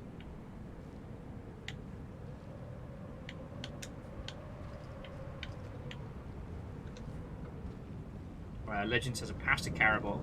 As a pasta carousel, looks terrible but is easy. Hey, if it's tasty, I mean, no one will ever see me eat a salad, because if I make a salad for myself, it's delicious, but there is no style, there is no class to it, and I eat it with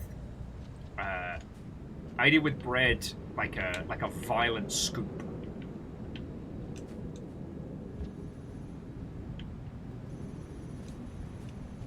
Alright, I'm just going to check up here in case there's another communication. Yeah, I had a feeling.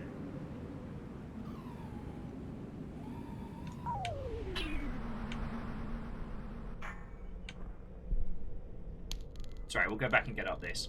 Outgoing communications manifest. Cayman, just as you said, no one will see me eat a salad. I live by that rule too. IRO unable to send malformed mission header. Source node. Destination null unknown group. Message contents. BSM, Big Sister Moon. If anyone is receiving messages, problem. I'm not sure what to do. Please respond.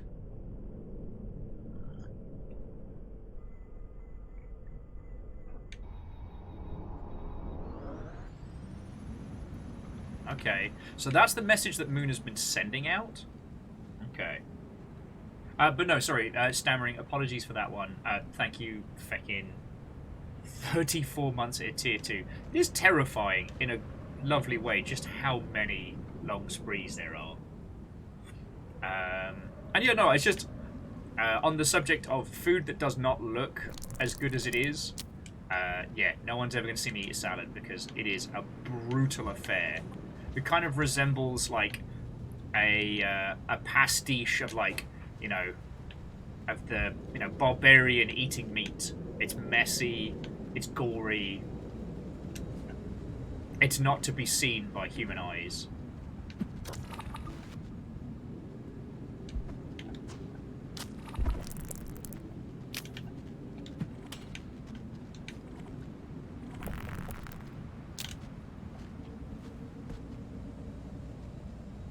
Get him with the old fake out.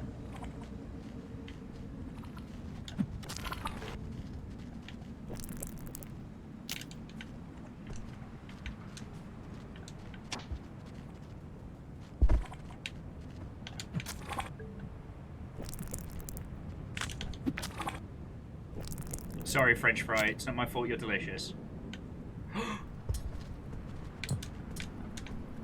Where's my gem? Where's my gem? I fucked up.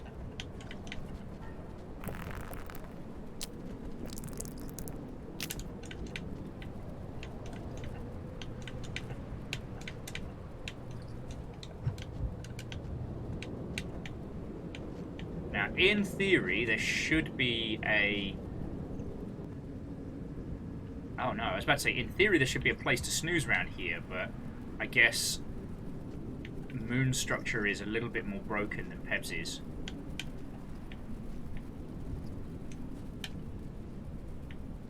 But yeah, this is still our first time kind of going through this particular area. And I guess we're back in here now?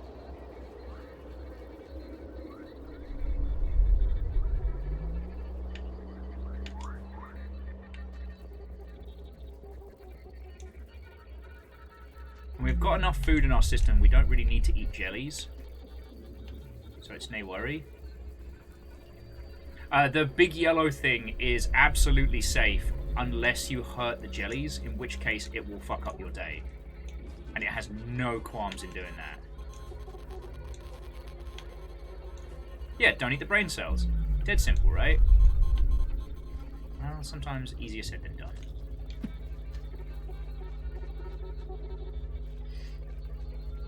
Look, it's not my fault that the only way to gain enlightenment. Dory, yeah, this spot is familiar. Yeah, we're kind of... Oh, shit, yeah. This looks to the Moon Terminus. We've been here a gajillion times if we were hanging out in Shoreline. You know?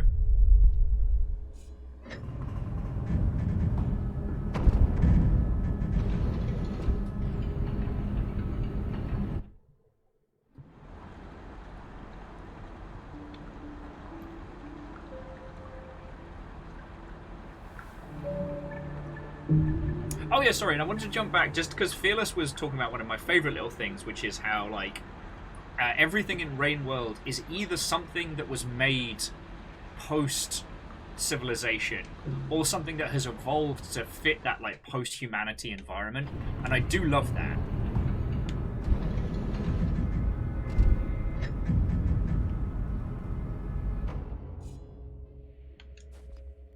Yeah, and Phyllis, I do agree with you. Like the fact that the iterators do have this element of organic matter to them is fascinating. That they are in fact giant computers, but there's still organic pieces to their structure. Have we been here? No.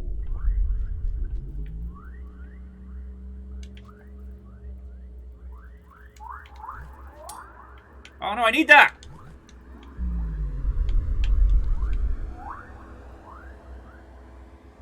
Right, where's my gem? Right, there you are. What the fuck? How? Are there French fries in 0G?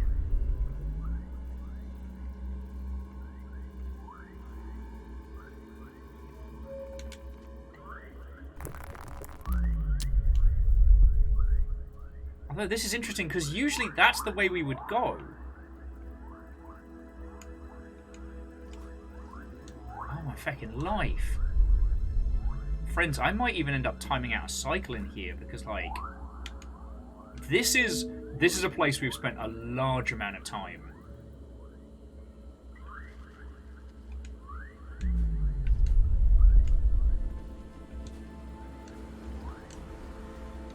Like, usually this place is, like, partially broken, semi-underwater.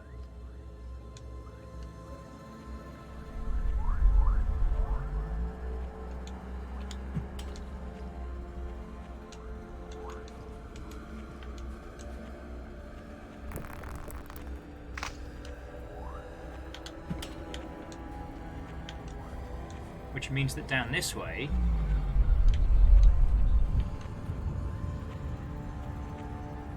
And that's usually how we'd get to Moon.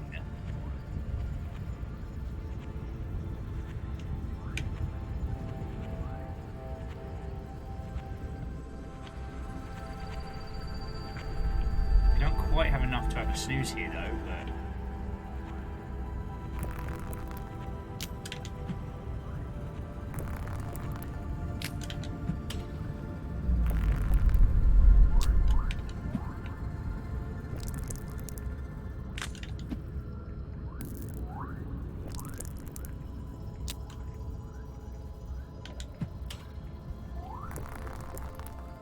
Sorry, Moon.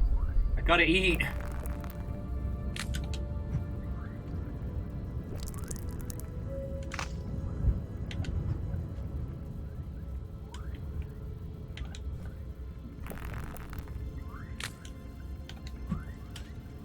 One second, life.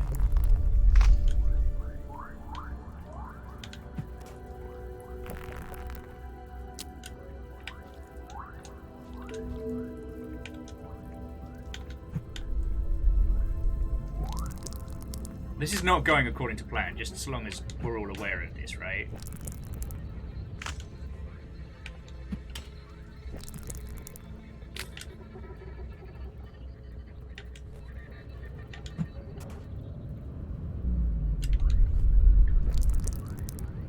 Yeah, we had a plan.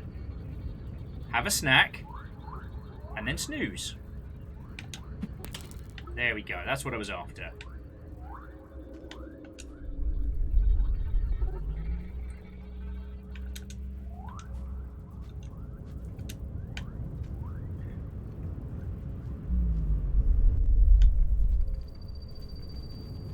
Because this is the area usually right before Moon. Oh, no, you don't. This fucking lizard's stalking me. Why are there lizards inside Moon?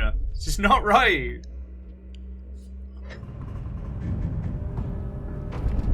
And yeah, Archivist, you're entirely right that moving through 0G with a Spearmaster is so much easier.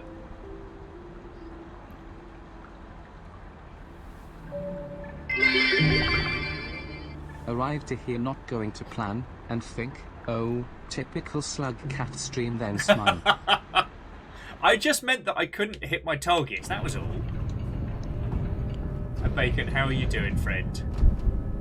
It has already been a heckin' day. So, how heckin' goes it, friend?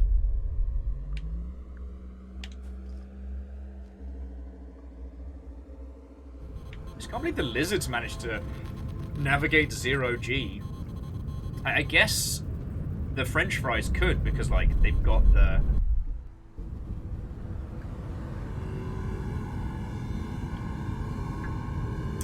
Ah.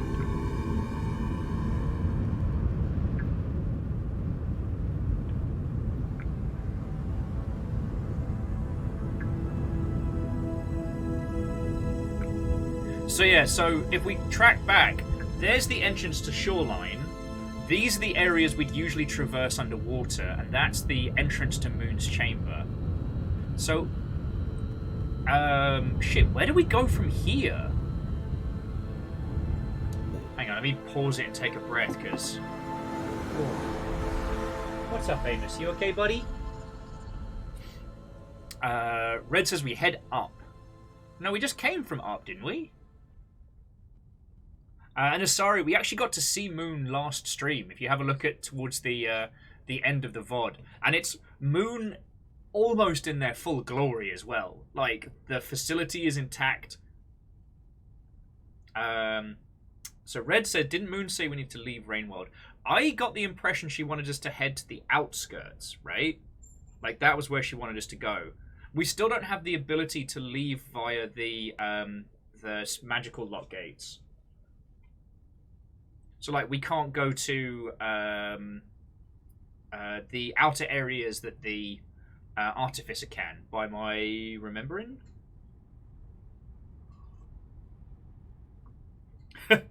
You know what, Jam? I do like that. Are there French fries in 0G and other meditations of the Slugcat? I do like that.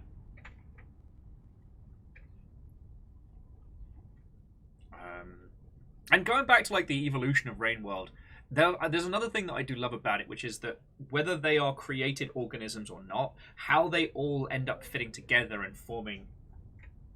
What do you need, baby boy? Do you need to go outside? Do you need to go outside? You just want to come say hello? Of course. I am one man! I am one man. Hold that thought, friends. I'll be back in just a second. And sorry, Bacon, thank you for the bits. Today, a lot has happened, so apologies if I'm a bit discombobulated. Just give me 2 secs, friends.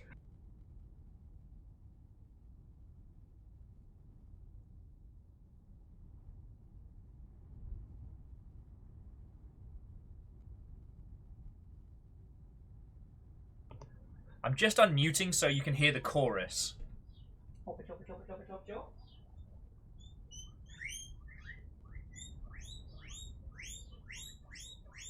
Over jaw.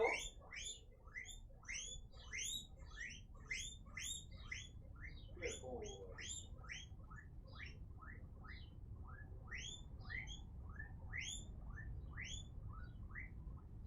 Good boy, Tony. Yeah, good boy.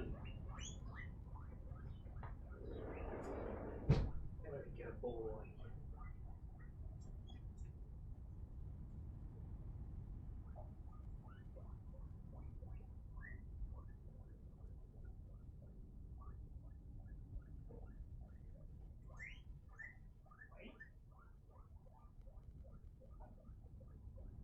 boy. Wait. Let me go. Good boy. Okay. As soon as I stood up, friends, I was just accosted with a chorus of guinea pigs. We have actually spoken to our neighbours to make sure that the guinea pigs don't wake them up. But okay. So I believe Chaunerus has done this one already. Archivist or Hamsonator, I don't know if you've gone through this one. But I'm trying to remember where we've got to go. Because, yeah, by my understanding... we're heading out towards, like, the outer areas, right? Right?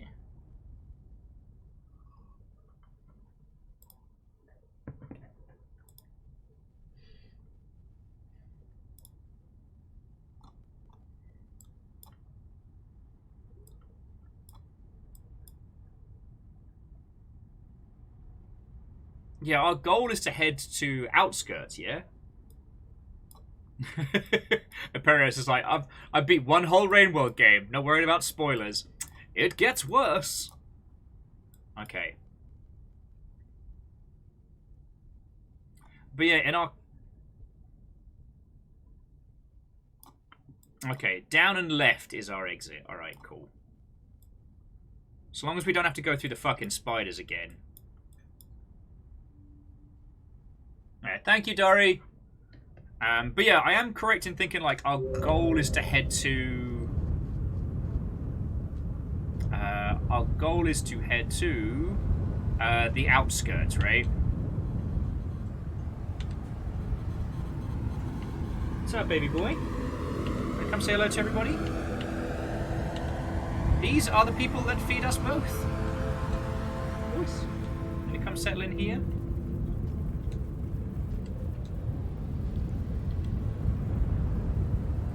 A feckin' wee.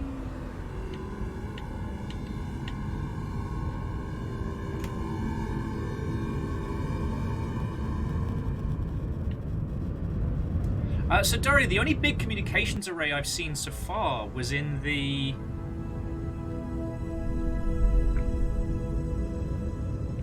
it was in the large area we went to with the Artificer, right?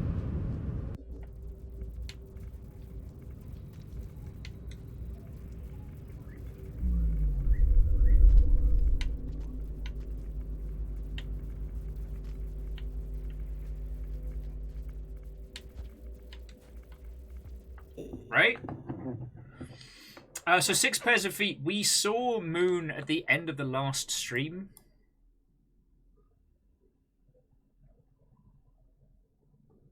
Okay, so it's down, and then we start heading left. Roger, roger. Oh, okay, Dory's saying, so the tippity-toppity of the Sky Islands is our destination. Oh, good. I love the Sky Islands. The Sky Islands are not bad or problematic in the slightest. I do not hate the Sky Islands. No, siree. Charge. Fucking love Sky Islands. Ah, so good. So good.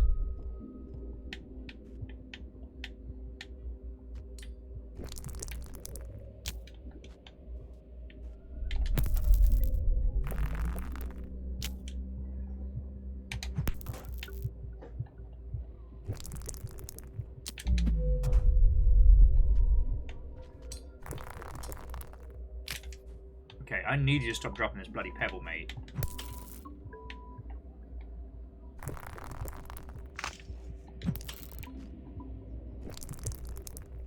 And look, don't judge me, alright? Because this is a very easy feeding ground, and we will need to eat.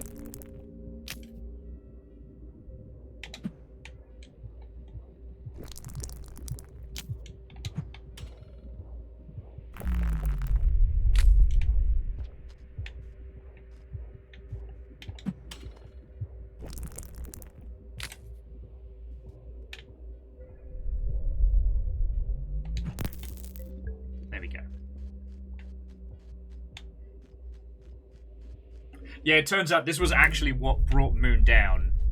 It was just us going Battlestar Snackalactica on it. It's not our fault if intelligence is delicious. I'm just a wee slug cat. But can he hold me responsible?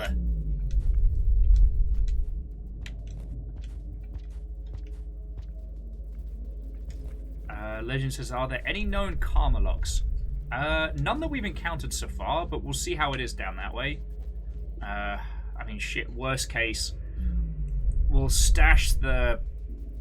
Yeah, worst case, we'll stash the pebble somewhere, the pearl, and then just eat those big yellow guys, because they are violent, but surprisingly nutritious.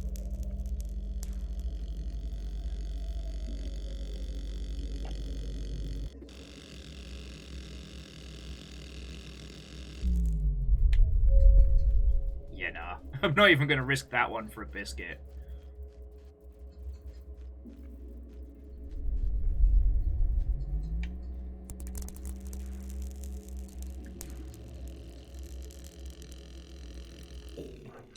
Sorry, I'm going to pause it and chat with you all so I don't keep missing stuff. Like, yeah, that seems safe to walk across. Let's touch the big blue.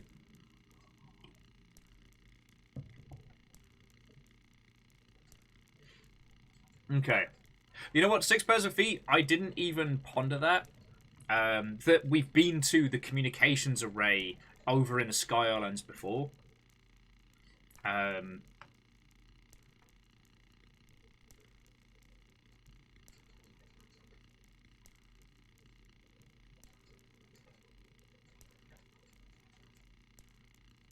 Although, like, we need to head down from here. I'm just seeing if there's a place for a snooze nearby.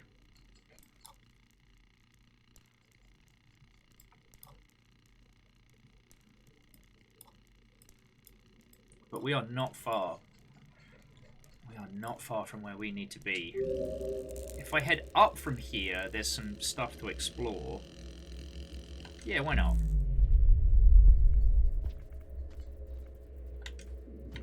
We've got enough food in our bellies for a snooze.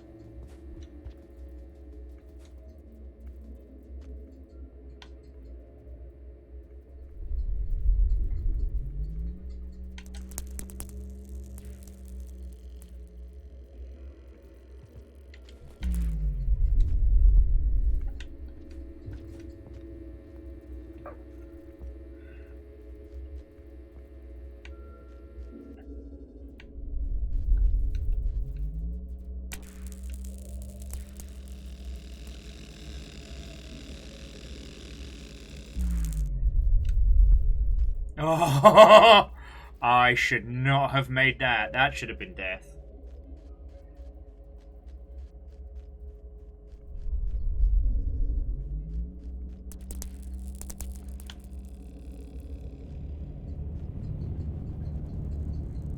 Ooh, gravity well.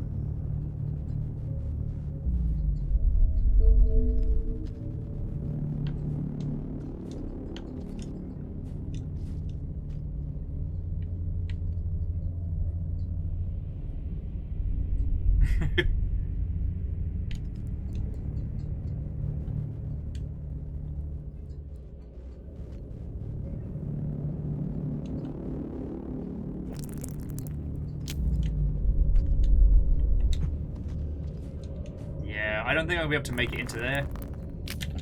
That's where I was going to try for, but it might be a little too challenging.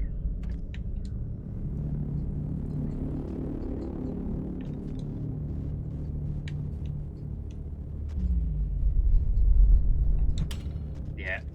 Anyway, it was worth a little look.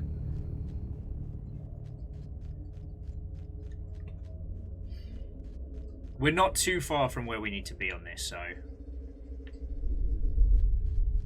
Just gotta not get us electrocuted.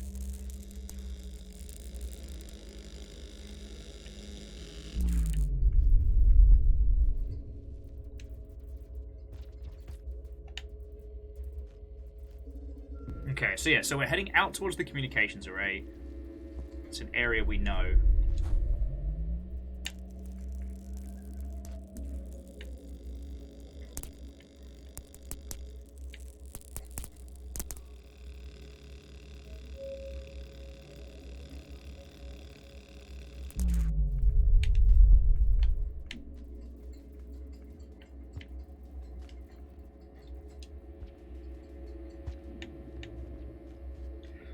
Oh yeah, so Miyakiti Sakura, we did meet Moon. We met Moon, yeah.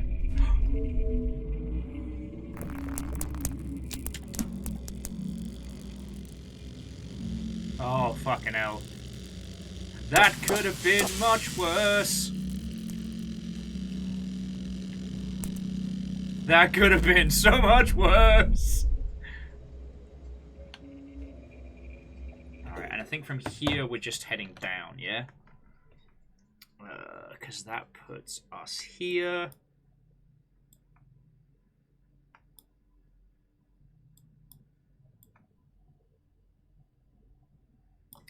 Yeah, so down again, and then hook around up through the crossover to the gate to DM.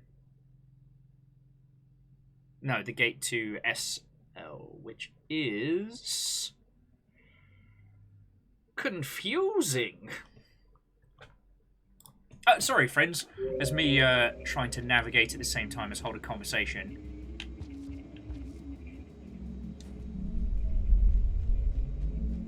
And try not to get us killed in the process. Which is surprisingly difficult.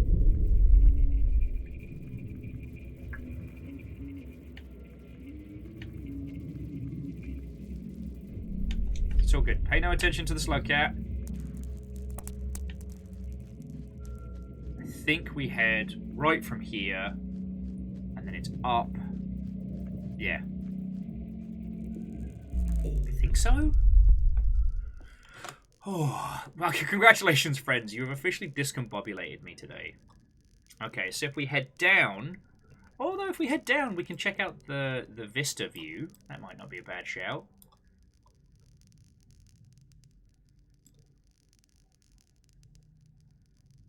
Actually, no, we do need to head down from here, not across. Because across takes us back towards Spider Hell. And we want to head, yeah, so down towards the vista. Check that out. Oh yeah, no, the iterators are absolutely a map and absolutely a maze. And I understand it.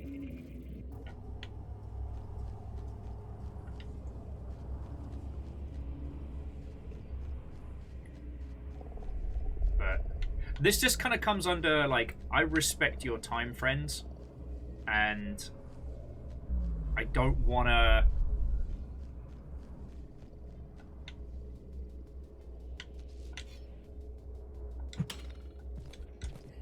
Oh, it's round. I respect your time, friend. That's the TLDR. I want to see as much of the interesting stuff as we can.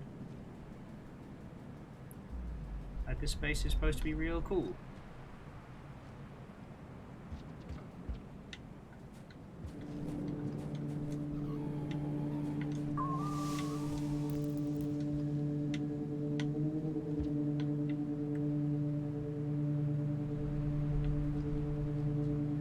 Seem like there's a way through here. All of this will be incredibly underwater at some point. But it's a good reminder just of the sheer scale of it. Because again, not that you need me to tell you, but the thing that keeps hitting me is like, when you first encounter Moon seems so small and so fragile. And that's your first introduction to anyone that even reacts to you in Rainworld in an intelligent manner. And then you encounter some scavs, maybe, but they seem maybe not stupid, but they have their own ways.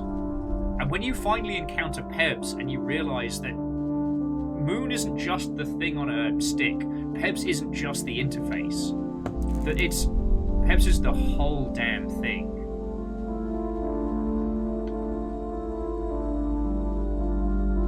How do you even begin to process that?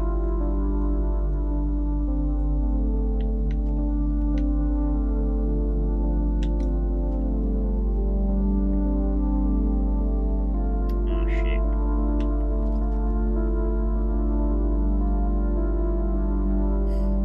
Hey, Durry, let's be honest. If I'd done it, that would have been the stuff of legends.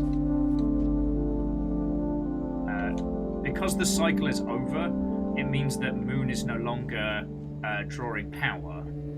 So we've got to do this last bit by ourselves.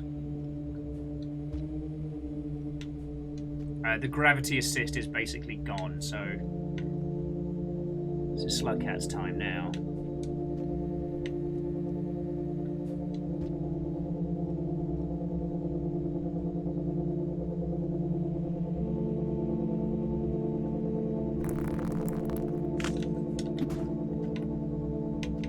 And you know what, Fearless? I thoroughly agree with you. Like, the whole, you know, it feels like this impossibly infinite city, you know, which, if you haven't seen or read Blame, that's kind of its signature.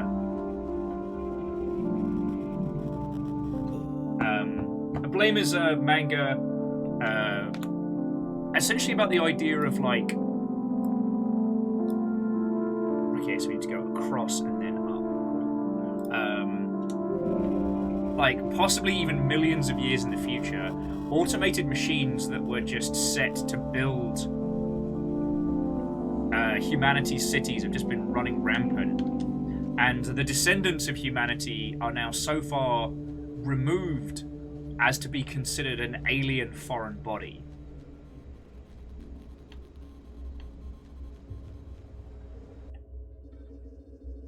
Ah, oh, get a snooze in. Do we have enough to get a snooze in? Shit, yeah we do. Nap time! It has, and yeah, so the aesthetic of Blame is this infinite city always being built, and yet at the same time hostile to the few humans left. The follow-up Biomega is also very good.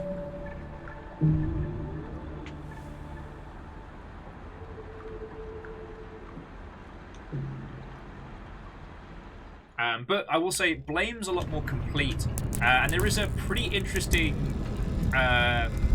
animation of it. I think it's on Netflix. That's, if you want just kind of like a tasting sample, it's very, very good. This is the Abstract Convergence Manifold.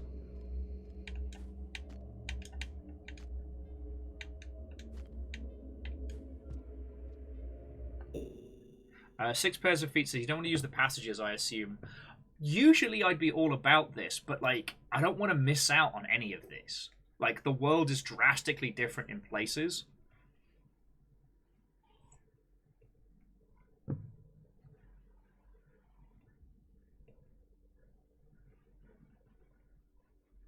Oh, and so Biggs, the Spearmaster is essentially like the earliest in the timeline of all the Slugcats. No, I should have gone through the gate and gone for a snooze. That's on me.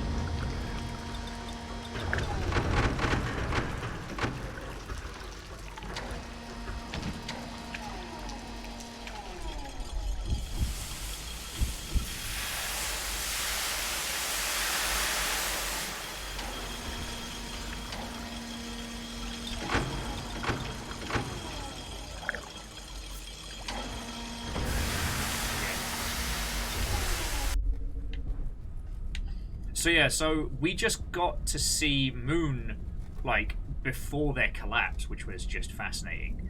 And now we're trying to get this very shiny pebble over to communications array.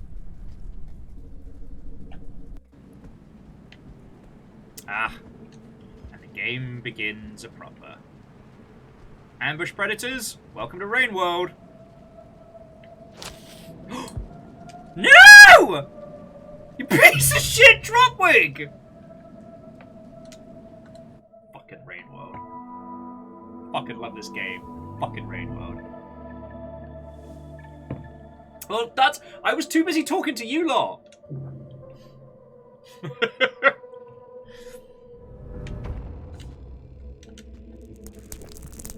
Jam, it's always fucking Dropwigs. It is always morally acceptable to murder the shit out of Dropwigs. Little bastards, they know what they did.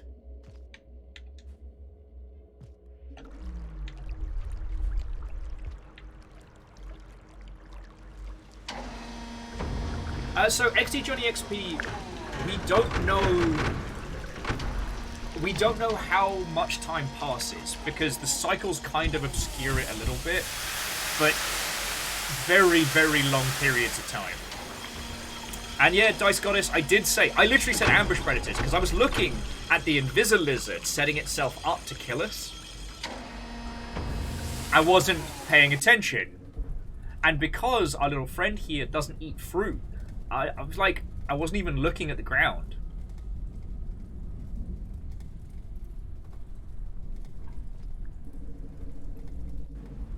Yeah, see, there it is.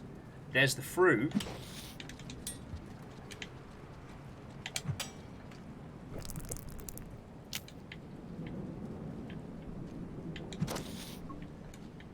Anyway, plus side, it's fucking dead now.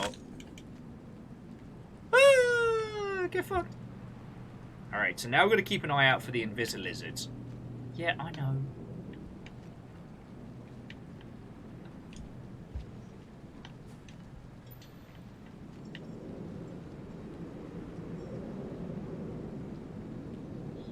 We know that they're here. I just wish that they weren't.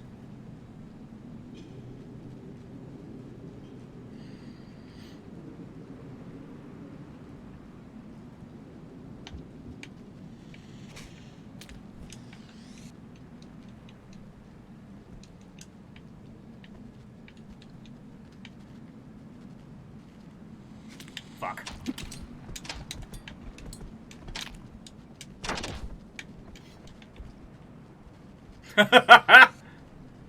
Okay, bye.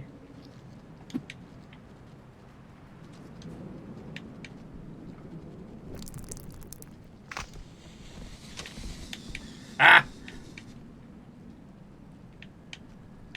Basically, what happened there is the blue lizard and the white lizard got into a fight over who was going to get to eat the Slugcat. And, spoiler, they both fucking lost. And yeah, also, on like the subject of like Rainworld's ecology, moments like that are still one of the most special parts of this. Because not all creatures will kill you outright. Oh. No! Fuck!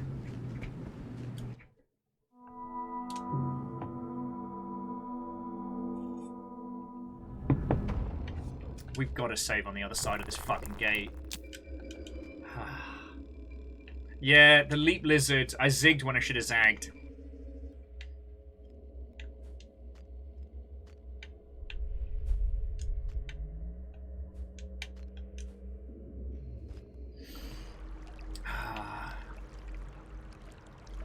Because I was trying to fake out the jump lizard, get behind it and jab it, so we could get enough food for a snooze, and I did not.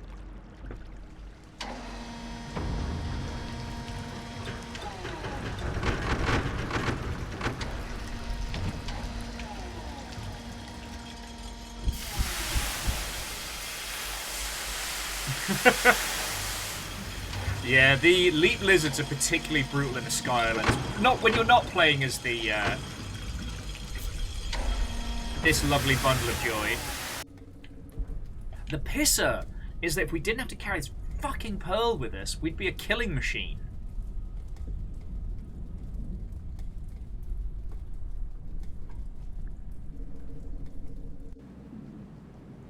Yeah, I see the drop wig.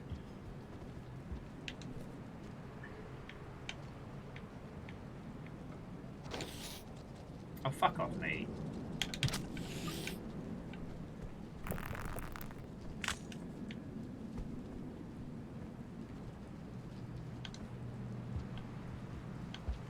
And yeah, I did see the Invisilizard.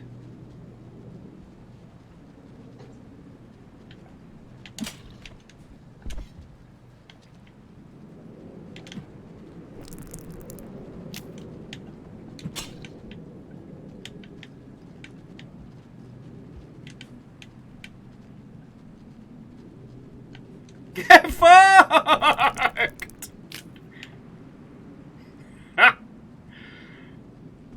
My latest YouTube channel, Lizards Falling Off Things.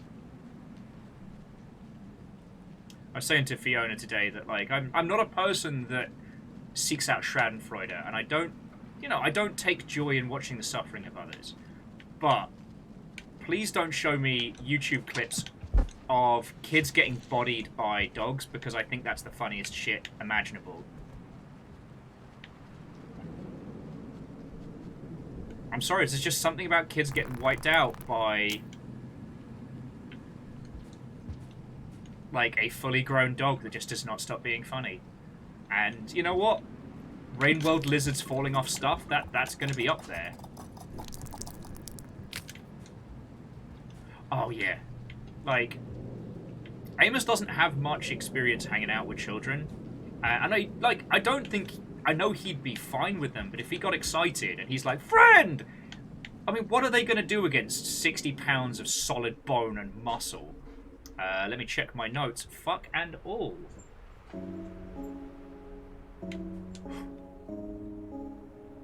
God, this mournful music. And this is the bits that will all end up kind of crashing down to form Shoreline. Like, I feel like I kind of recognize this in a strange way, you know? Aperture?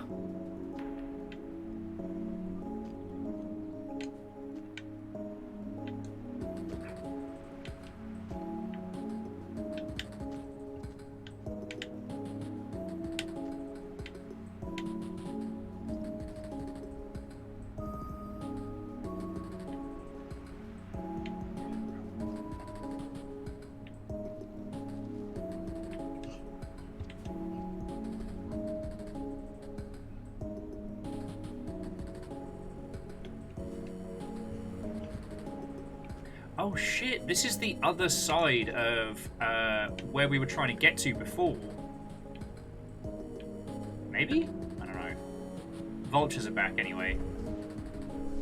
Sup, nerd?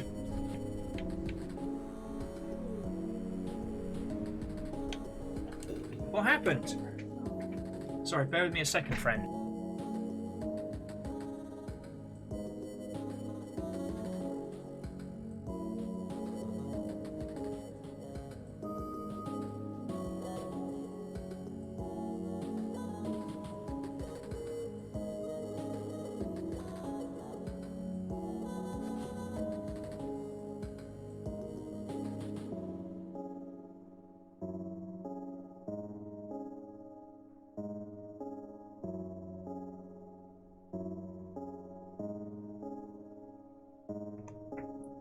Sorry about that, friends. Basically, something's been up with the poor baby boy today. He's been a bit ill, and he was a bit sick earlier, and he was a bit sick again. Poor lad.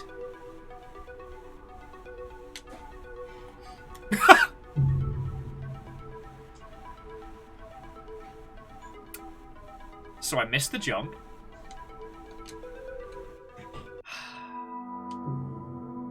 It's a swing and a miss from the Slugcat.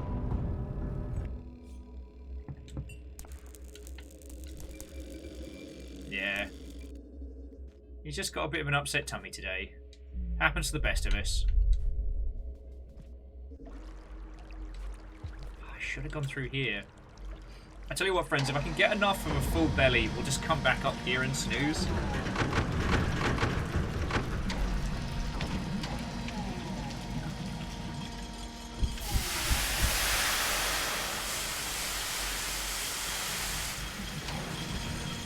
Oh, sorry, Ryder, what and welcome. If there's anyone that hasn't got a proper greeting from me, please let me know.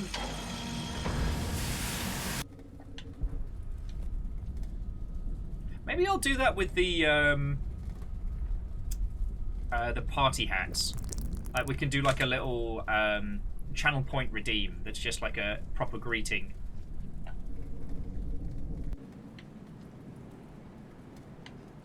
Looking out for some drop wigs. They're obnoxious bastards.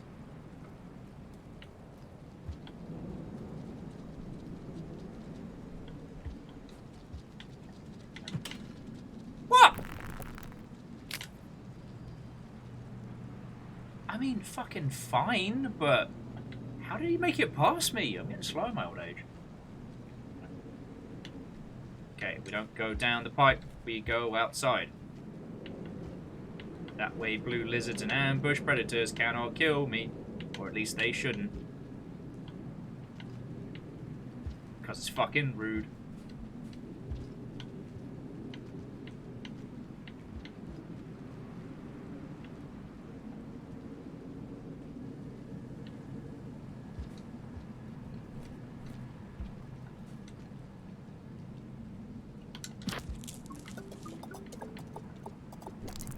Alright, I'm going to go back up, which is dumb, but here we are. I'm going to go back up and have a snooze on the other side of the gate. Ah! Let's go. Hey up, vulture.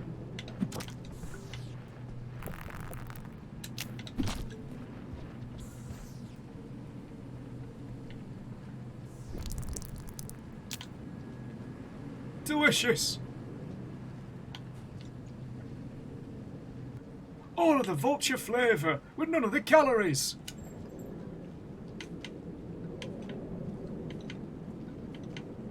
Just got to be aware of that drop wig, but we should be okay. I didn't see any other bastard lizards or anything like that.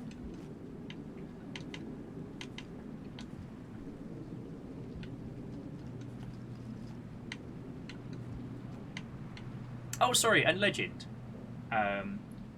Thank you kindly for the tiny bits. You lot have been feckin' lovely today, and I keep... It's... Even still, it is discombobulating. Like, you think I would be used to it by now, but I'm absolutely the heck not.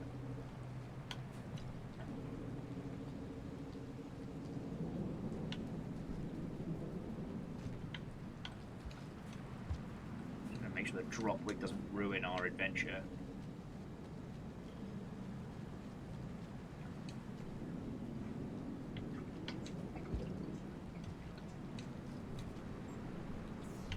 Ah, speaking of ruining adventures.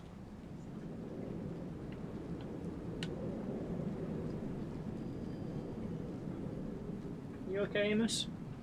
Sound like you're having a bad time there, little buddy.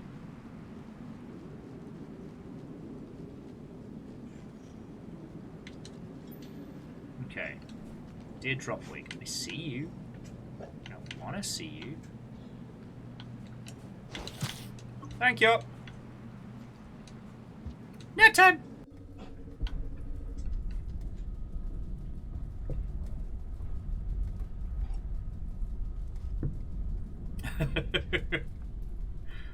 And Archivist, I'm glad we got to at least avoid that brawl until I could snooze on this side of the gate, you know? You know what, Legend? I can't imagine a situation where it ever comes as standard. Like, when we're doing charity events and stuff, like, I'm actively trying to get people to chip on in, but when it's just this, even now it's like the idea that someone's like, hey, I like what you do, and I like what you do to the tune of $1, $2, blows my little stupid. You then combine that with the fact that it keeps us going, and that people throw in fucking loads. You know?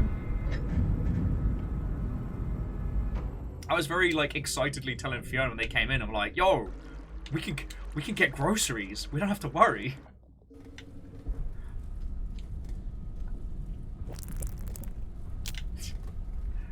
And Lizzie, this is the only game where I will talk about the forbidden food.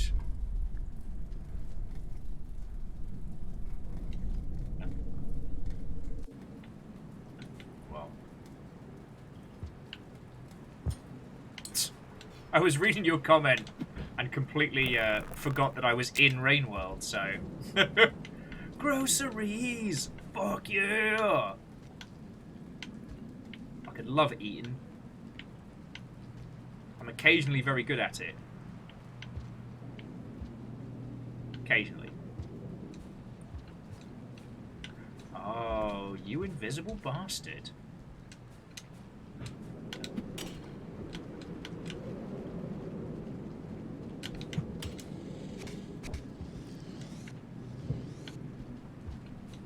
Get fucked, mate. Slugcat away!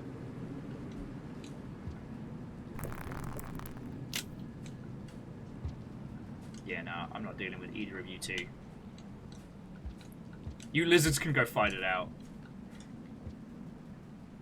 Here's the rice maker. Sorry? The rice maker. Is it not on top of the microwave? No.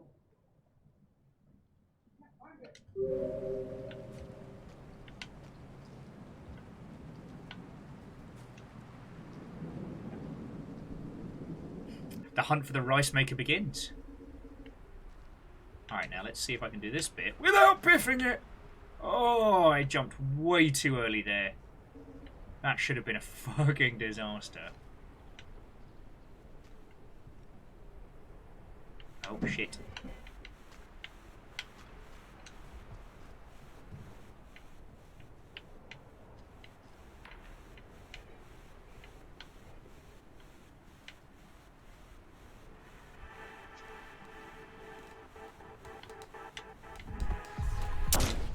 God damn it! I couldn't even see him. And Rivers decided to be the saddest dog in the world behind me at the same time. Gotta love a challenge. I don't know. Like, Legend, I don't know if it's one of those things that anyone ever can get used to. Like, I've never made a solo indie game, but I will say that all of my friendos who have, there's a certain, I don't know, I don't want to say discomfort, that's the wrong word, but none of my indie friends have gotten used to people saying nice things about their game, which is the joke's on them, because, like, if I know them, it means I've played their game, which means I'm going to say nice things about it, so haha. But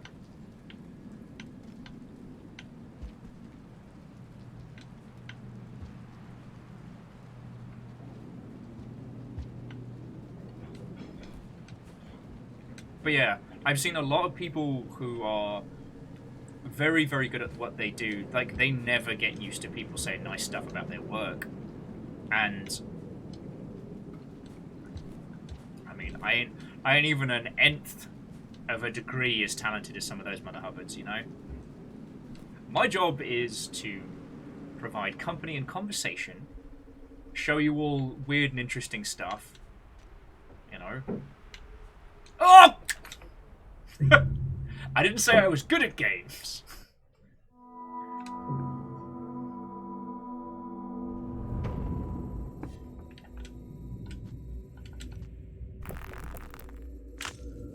This area is going to be challenging. Yeah, I waffle and I fall, and that's where I'm at. You know, I'd still like to be able to do more. You know, I haven't found a good way to repeatedly advertise that, hey, if you're making an indie game, or if you're in the industry and you just want someone to talk to, who actually fucking gets it, like, come on by the stream, we talk about this stuff. And yeah, I'm still waiting on the email as to whether or not I'll be doing additional work on this other title I've been telling you all about. I sent them what it costs to hire a will, and now it's a question of, like, is that something that they're willing to spend? We'll see how that goes.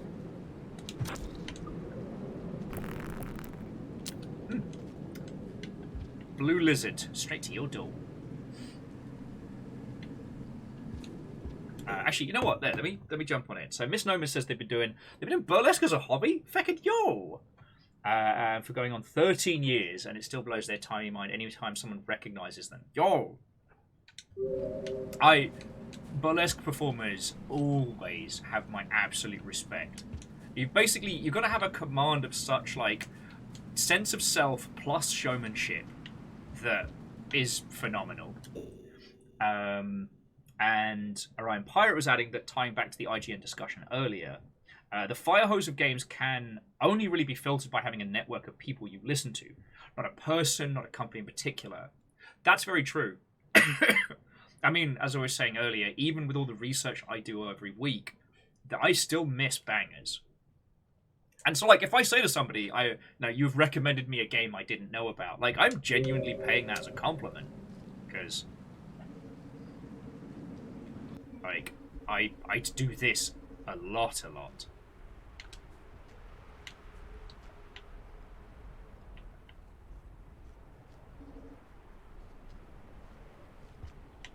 Alright, so we've kind of worked out that, like, don't wait for the vultures. You know what, feck it. I was gonna say, don't wait for the vultures, just fucking book it. Give it the old booker catch.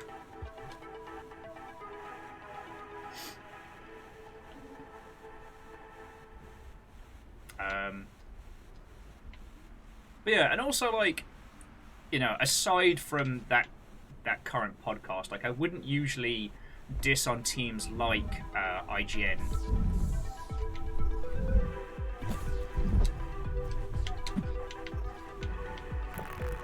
Because, like, being a full-time journo is a lot of work. And keeping up with everything that's going on in video games is a huge, huge undertaking.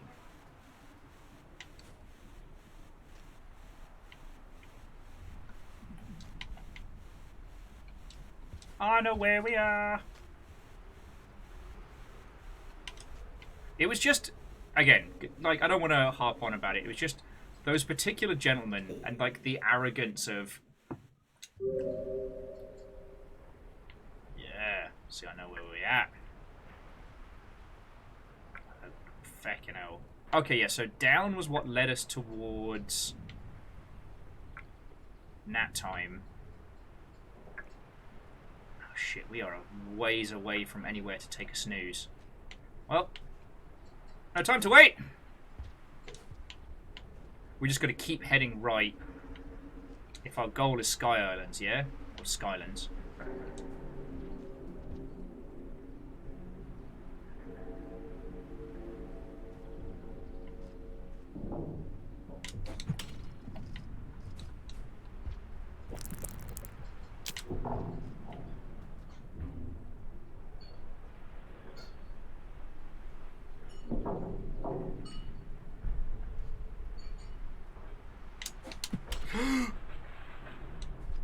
Fuck me running. How did I survive that?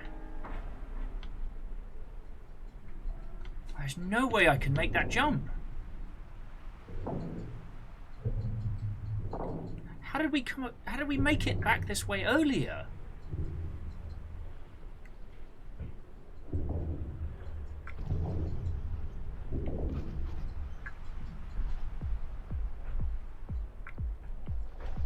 Ah, shit, I was supposed to go the other way. Ah, newt fucking newt.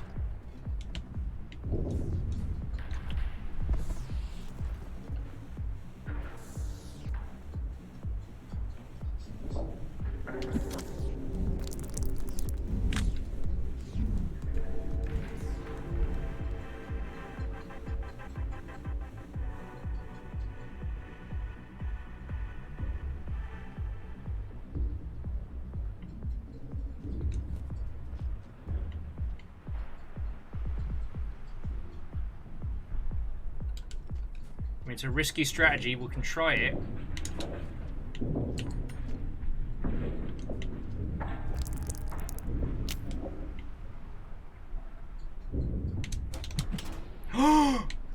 Six pairs of feet, you fucking legend!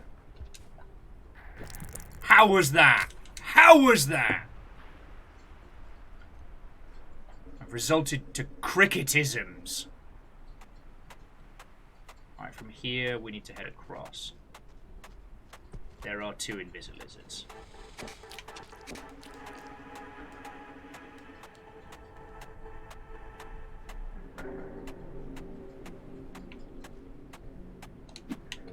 Bastard! He got the gem! Mother Hubbard, he got the fucking pearl. If he has pulled that pearl into the great beyond, this is going to be a massacre. Ooh, nah. Rain's coming, so they're running. Which means we will too.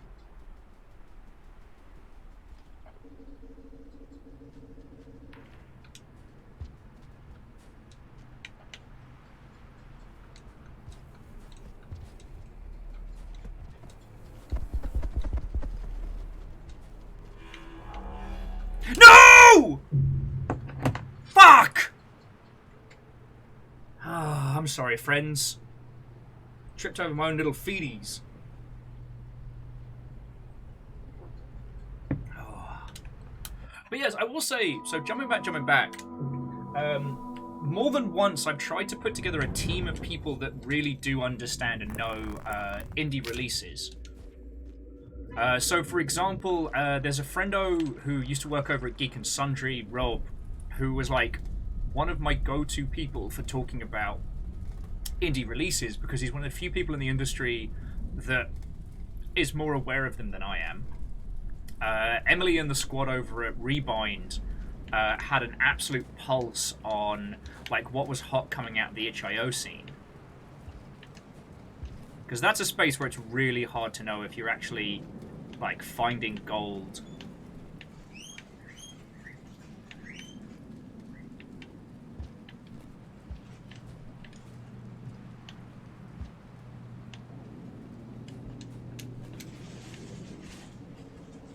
Like, for the most part, friends...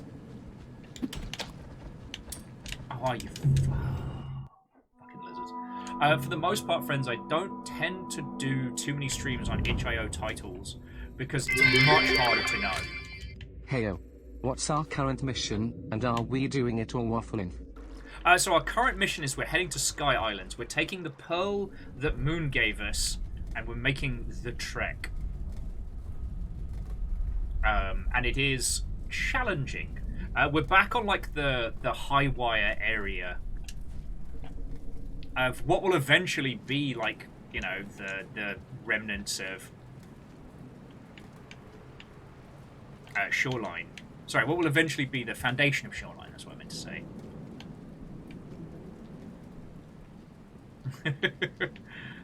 And yes, Legend is correct. Everyone was very, very fucking kind earlier on today. So I'm still a little wibbly on my feet.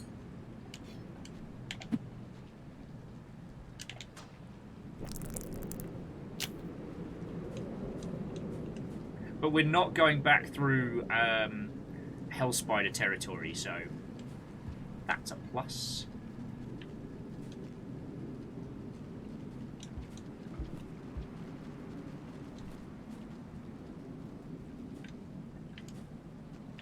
But it does mean we're doing some high wire maneuvers, which may or may not lead to some pratfalls.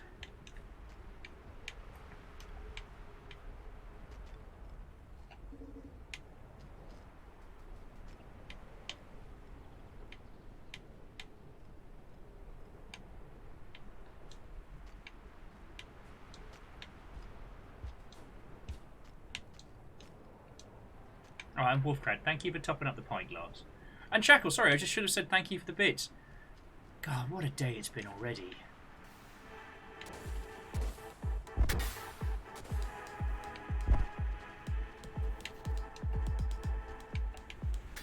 No!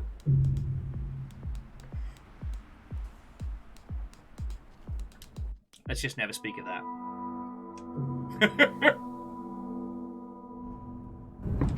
In terms of Wafflemancy, I guess we've been flitting about.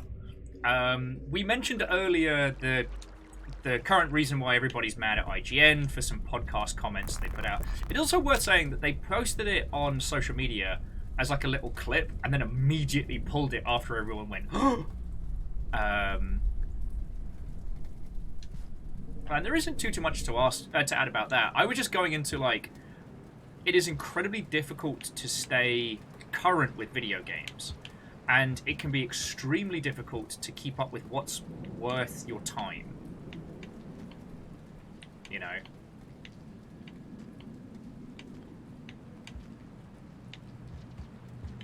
Trying to keep an eye on, you know, just the general release schedule on its own is challenging,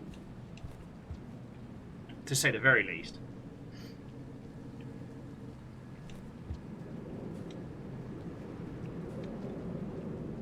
And one of the things I think I posted a bit about it over on the Book of Face and stuff like that, is, you know, even with all the research and knowledge that I do, sometimes you roll the dice with indie games, and there is no better feeling than when you roll the dice and it turns out to be really fucking good.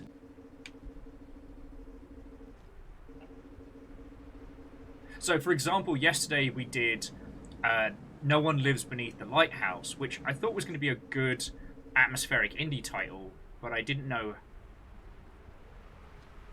how good it was going to be. Why isn't he chasing me? Why am I not appetizing? Sorry.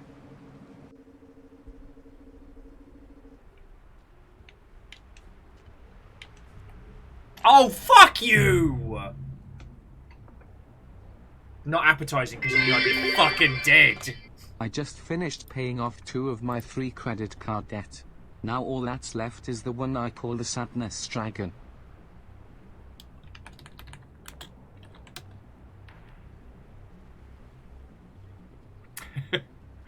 So Akira Zero, thank you kindly for the 500 bits. That's really nice of you.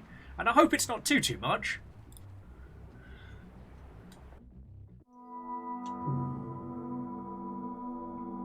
God, what a fucking day.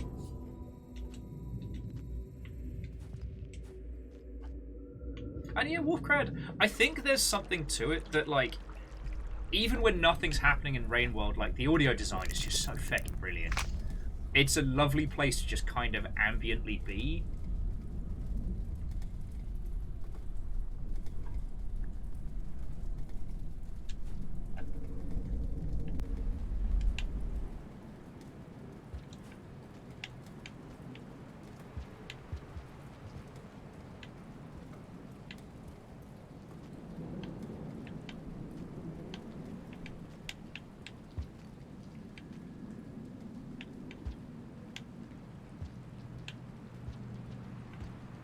Just glad there are no feckin' mimics in this area, you know?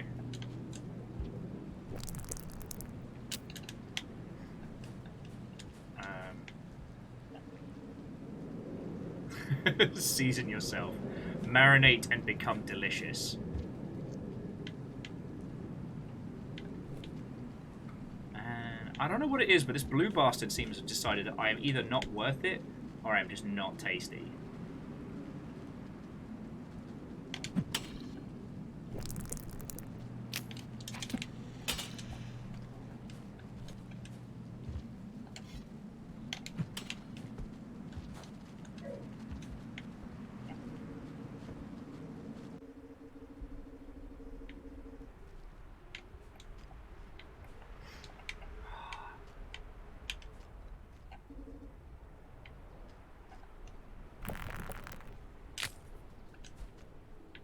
Sorry, here I am trying to focus on this bizarre trapeze that we find ourselves going, but I will jump back into chat in a second, friends.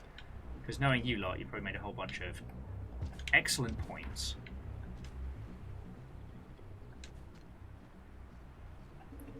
Alright. Amos, what's wrong, buddy? What's wrong? You're doing the humps. You're doing the humps. So jumping back into chat, Jan was saying that they got a job before lockdown, and went from knowing a fair amount about new games to knowing literally none. Not that they didn't know how to find them, it's just like energy levels are a massive part of it.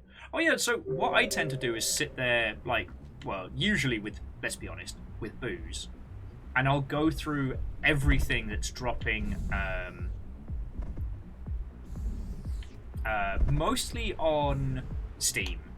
Because that's a good indicator. The console-only indie scene is quite small.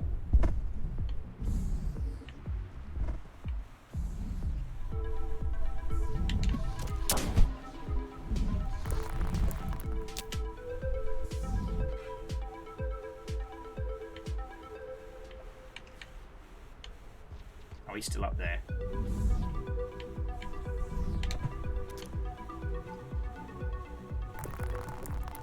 Well, at least food's here.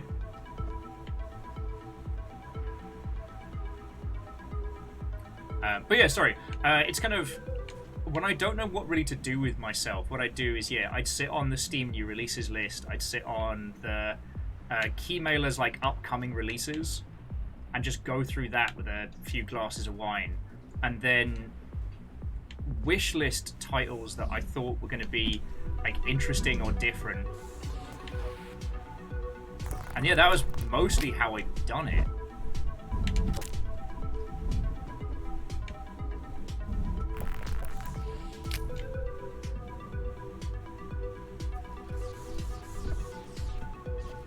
I've killed many of your sort before, Vulture, and I will again.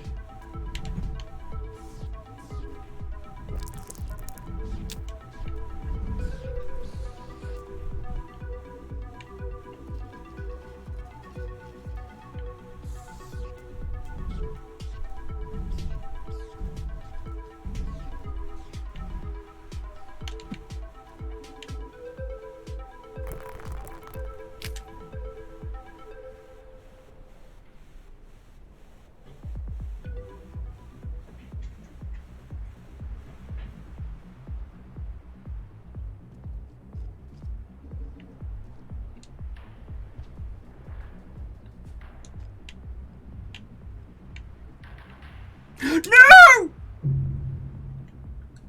No!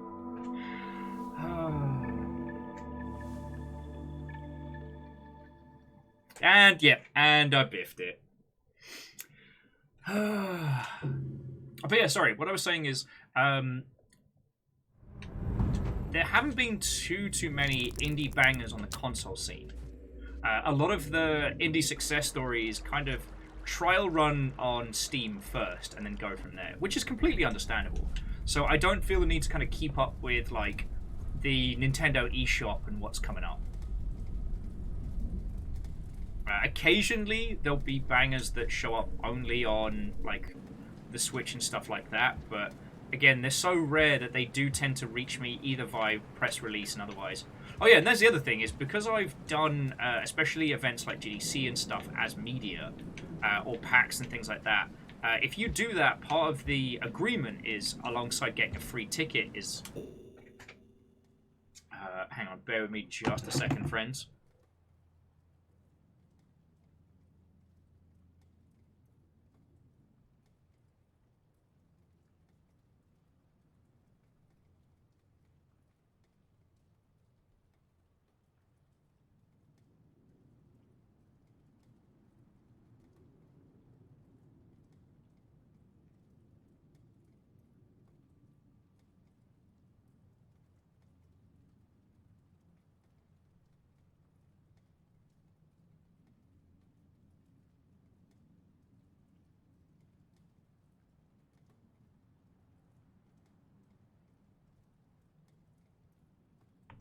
Okay, so not only did I go to, like, see if the dogs needed to go on the balcony, but also, guess who just got fucking the good rice and chicken, so I am doing glorious. Sorry, yeah. So as a TLDR, if you ever get, like, a media pass for something like PAX or GDC or whatever, as part of the agreement, your email gets added to press mailing lists. No, come here. That's kind of the value for companies going. Come here. Amos being a little terror.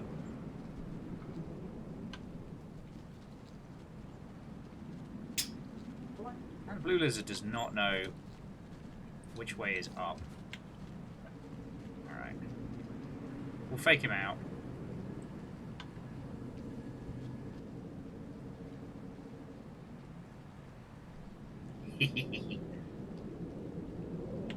But yeah, so that means that if it's a company that's still using like old press lists and things like that, I still get press releases. Oh, you fuck. Hey, that's what I did in the last run. Cool. Oh, More, that sounds feckin' delicious. This is, yeah, chicken, vegetables, like semi-stir fry over rice. Online. Sensors online. Screamingly hot right All now, but it systems smells nominal. amazing.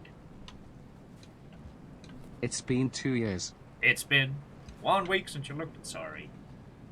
Rainworld's got... the Longship have me feeling things. Rainworld's got me on edge. How are you? Extremely low. Thank you for 2 whole feckin' years. I can't imagine putting up with me for that long. I don't think I could put up with me for 2 years. But thank you. Yeah, we're on Rainworld, talking about them video games. So you're saying you're still on the list of folks that can say, "Don't you know who I am?" when games are being released? No, my "don't you know who I am" days are long gone. But it is thoroughly entertaining that I'm still on the people who could say "don't you know who I am" list. Yeah, GDC stopped responding to my messages about being on their media lists. But GDC's primarily focused around, like, yeah, traditional media. So...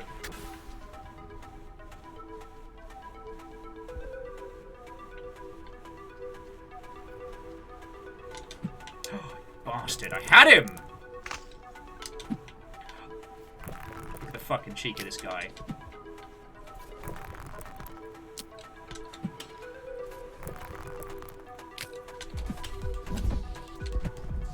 Oh shit! Bye! Should've let me drain you, mate! But yeah, GDC is still very focused on traditional media.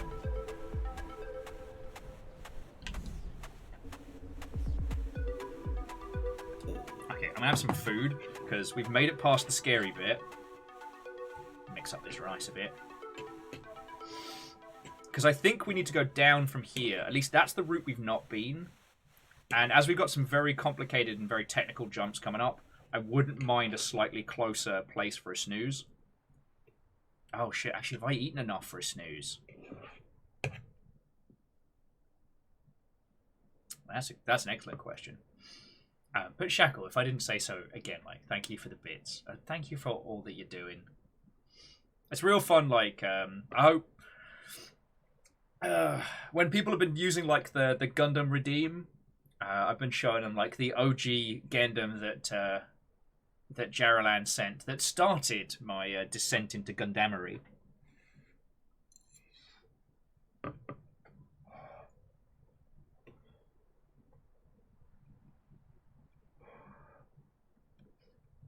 It's good, but extremely hot. Okay, so we've never been down from here. Because the next area is all the technical jumps. Okay.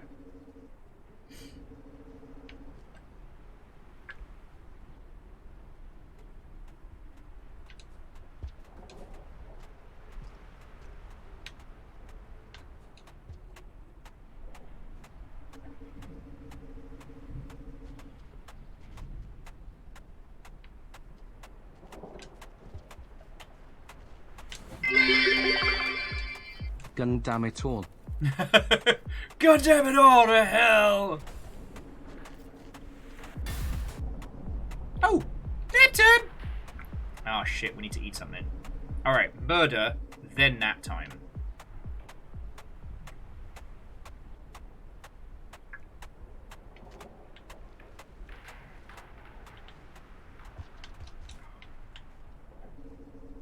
Oh! Bloody marvellous.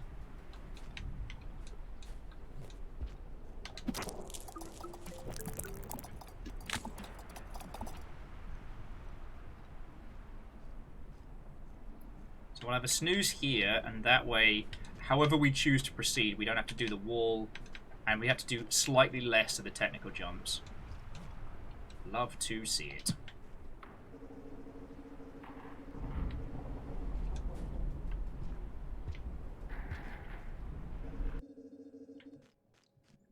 Nap time.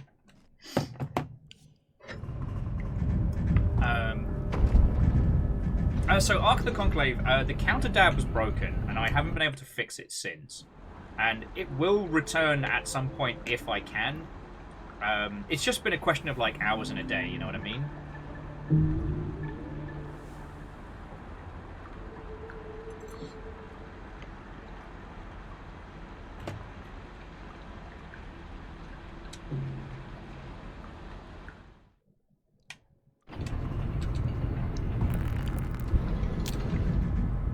Like, that's really the long and short of it.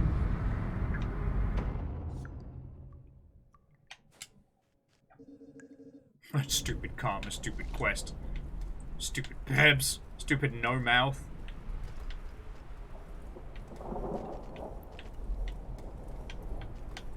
Stupid having to do stuff.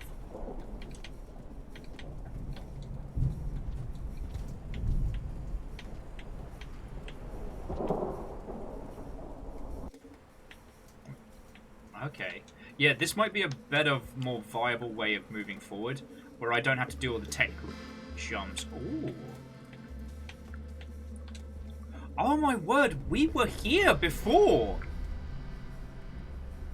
Oh my life, look how close we were! Son of a bad word. How close we were to a place where we could actually get some sleeps.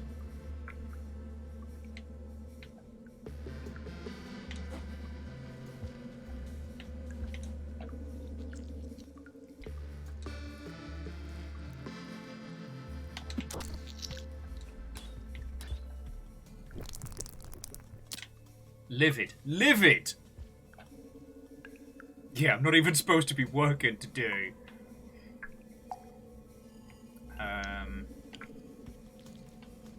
Oh, egg bug.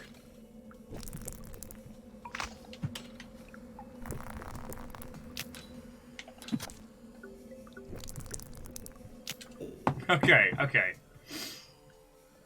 And breathe. Angel Kalina, well done.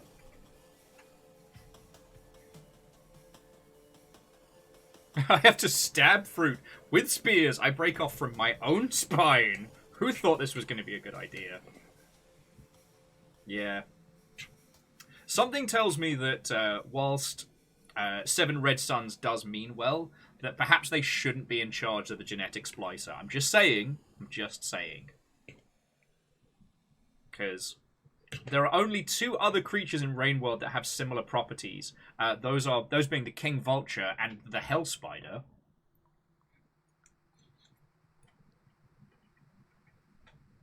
Angel Kalina, have a lovely day at work.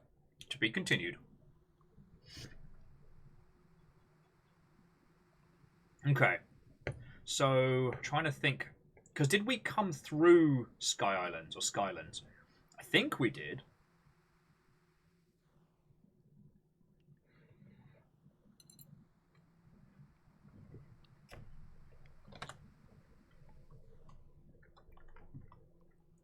Oh yeah, Ark of the Conclave. We are a slug vulture. Okay. So we came through here. Where are we now? Not waterfront facility.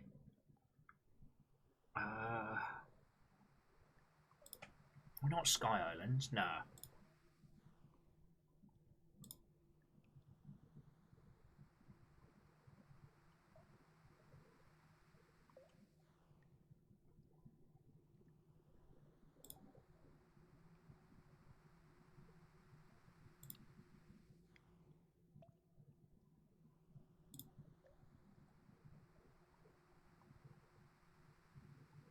Yeah, I have no fucking clue where we are right now.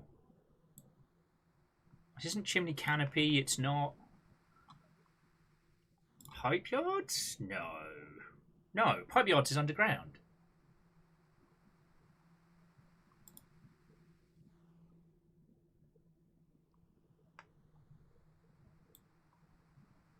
Industrial Complex? Nah. Let's check Waterfront Facility.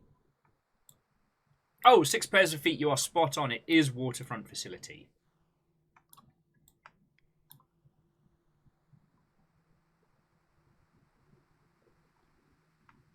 So yeah, I guess like we've got to work out what's the best path for us to head towards Sky Islands. It gives me a chance to put some calories in my gob while we're planning. Because Waterfront Facility is not to be fucked with. Like, if we head down towards the water,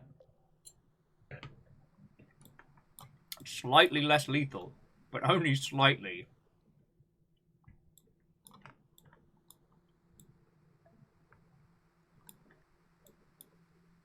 Because down takes us towards garbage wastes. Or possibly... No, we're not heading to Subterranea. I don't even know if we can even get into Subterranea.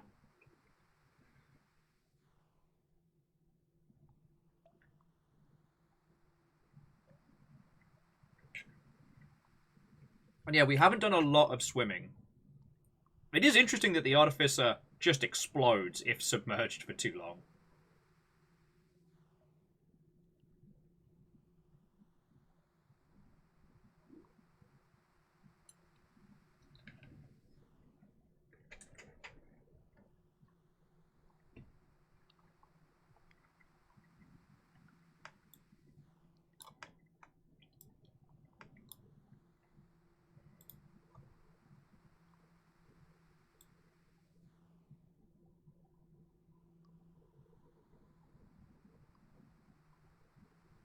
Yeah. No, Shackle, you're correct. That thought ends with... And then the Artificer just goes... Cannot be submerged lest it explodes. And I wonder if it's the little device that explodes, because, like, the Artificer's explosiveness is never really explained. I don't necessarily need it to be explained, but you know what I mean.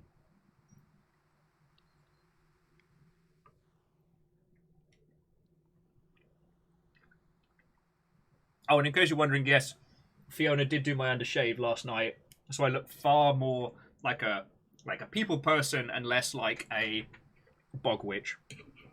But not like one of the cool bog witches that does spells, like one of the in-training saddos.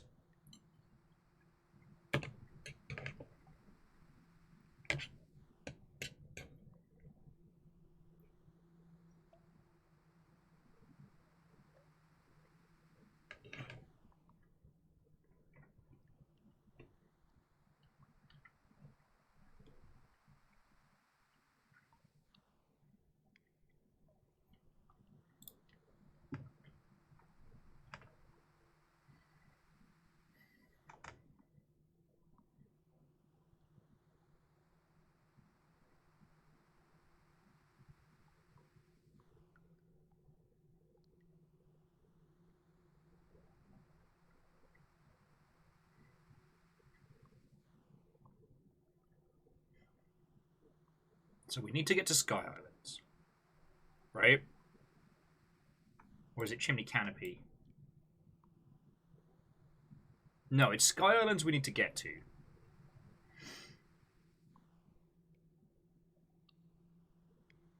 And I guess we already kind of came through this way. But I don't know if I want to go up the exterior again. There are a lot of spiders in the exterior this time.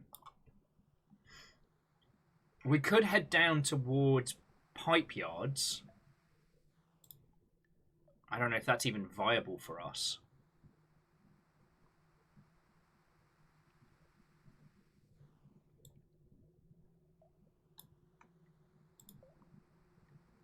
I'm just trying to ponder our route.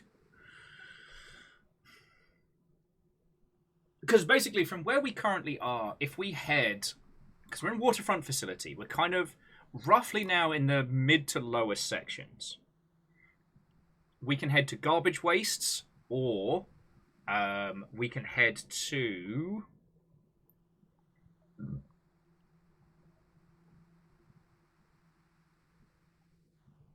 Oh, that's Subterranea. I don't think Subterranea... Again, I don't think Subterranea is viable, but the top of it could be towards Pipelands.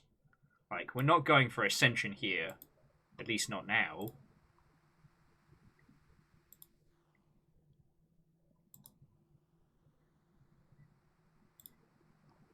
God, there are so many ways to go.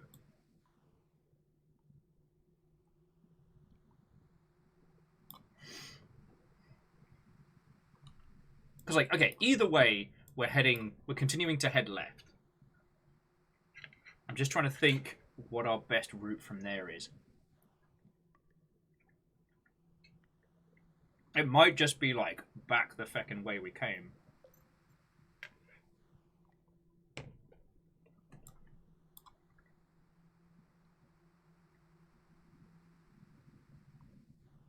So, yeah.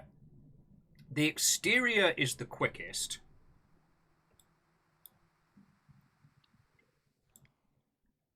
Garbage Wastes would be the most simple. We spent a lot of time in the exterior. I don't know if I want more spiders. I'm just going to say it. I could do with less spiders in my life.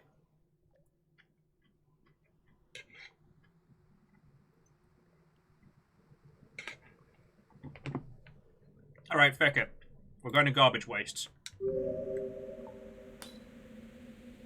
Which is down.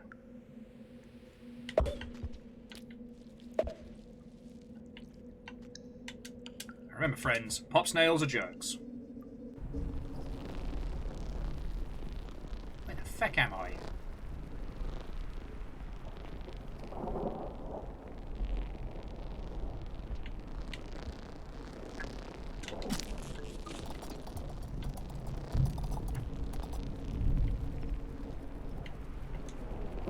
This feels like I might have looped back on myself.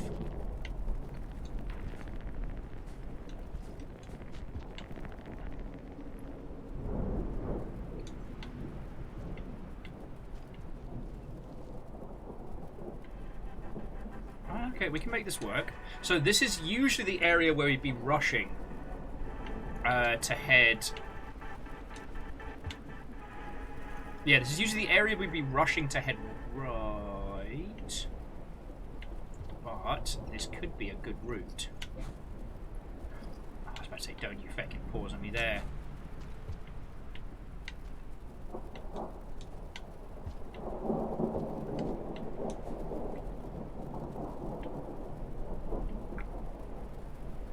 Yeah, okay, so we're gonna go down.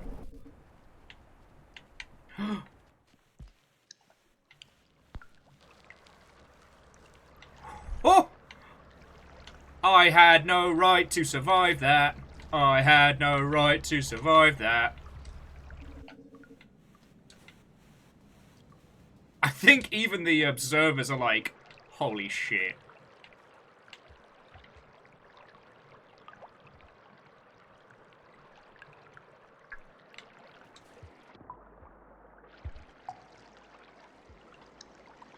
Yeah, as much as it kills me, I think we got to ditch this pink pearl. Oh yeah, we definitely got to ditch a pink pearl.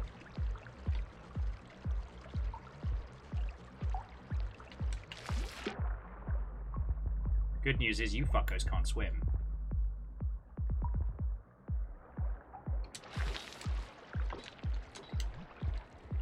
Oh shit, where's my pearl? Fucking piece of shit garbage. Squid!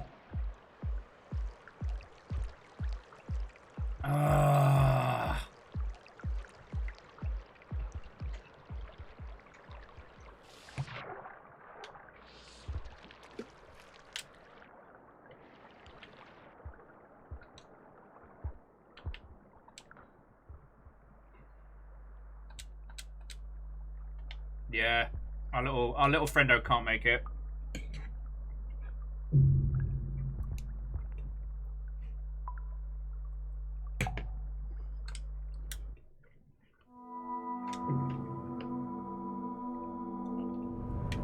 Okay.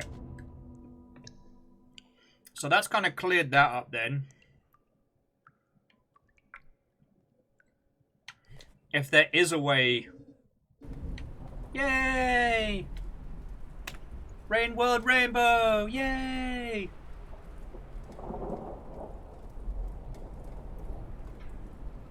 So pretty. Okay. So let's plan that route some more. But yeah, the pearl that I threw away was the extra pink one that I found. And yeah, the swimmers are two-handed.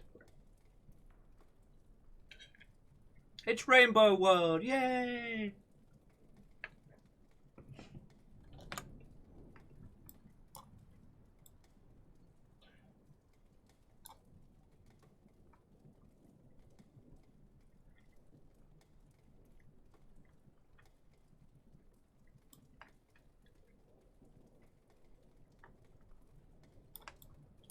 So that does mean we can't head down via the water route.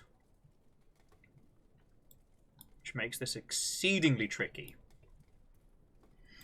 So from our current position, where are our paths? We can head down.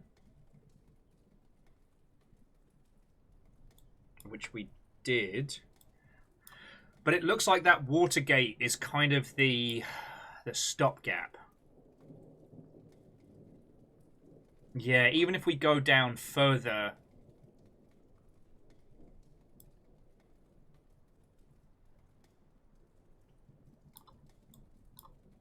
I mean, there are some messy routes we can go. But again, I think that there's more than one place where we can only travel underwater. Right, Dory says, I think if you slide down one side of the big pipe, there's a route. Do you mean the current big pipe that we're on? Because that is... Oh, excuse me.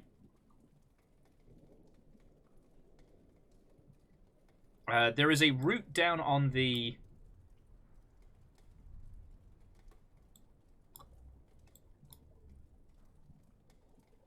Okay.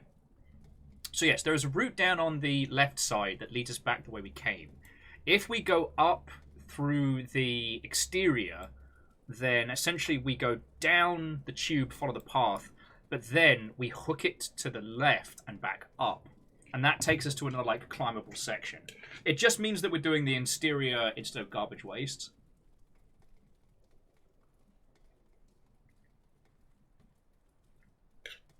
Like, again, I will absolutely recommend. God, affect me sideways.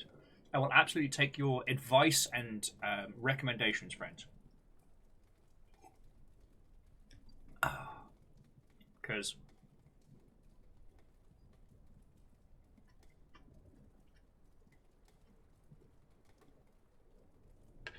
the exterior is challenging, and we only have one hand.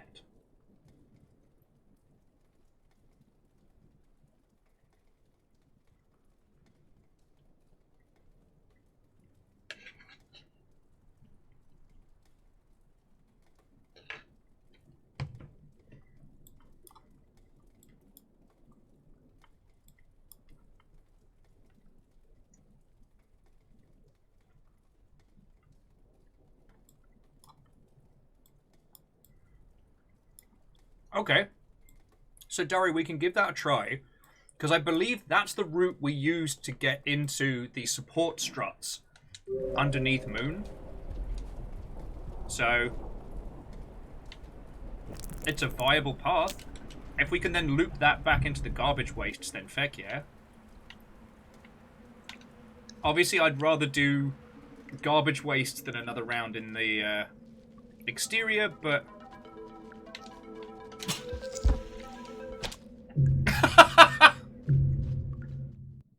Well...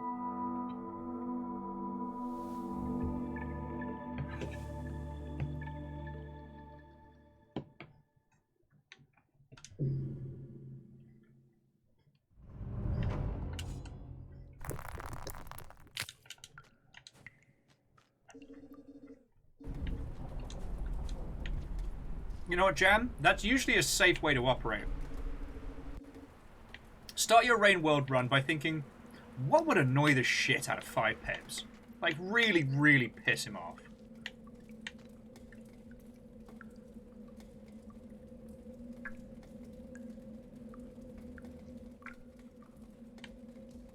So we want to go this way.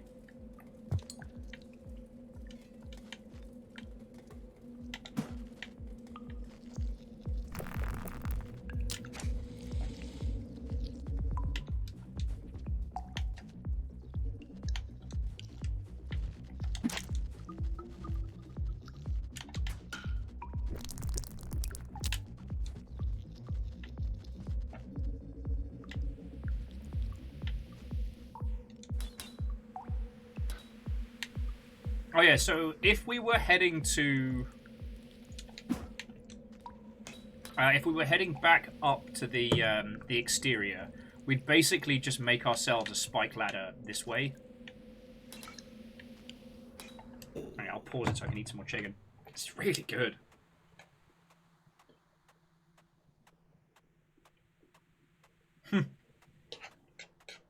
Oh, would that I could, Fearless, would that I could. If Pebs wouldn't just shock me to death the moment I showed back up again, I would do nothing but fill his chambers with nonsense.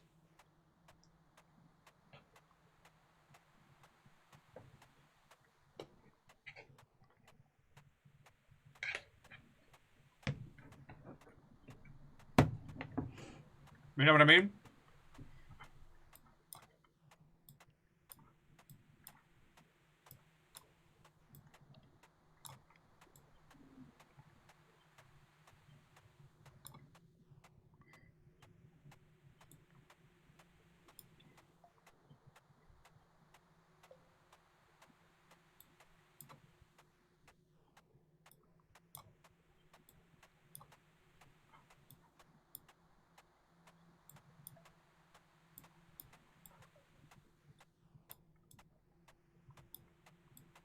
Okay. There may be a different route that we can go from here that doesn't involve the water gate. So from here, we go up. Instead, we're going to go down.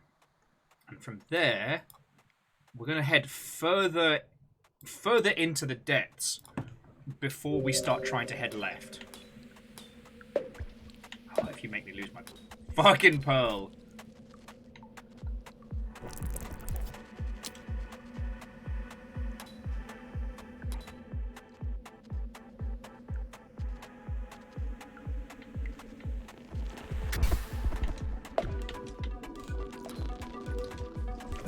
Bye!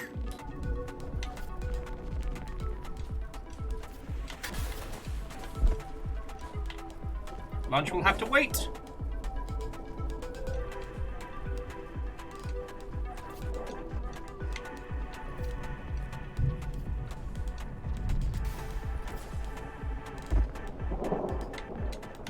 Yeah, sorry. Sorry, Squidcator. Nothing personal. I'm sorry I just used you basically as meat chaff.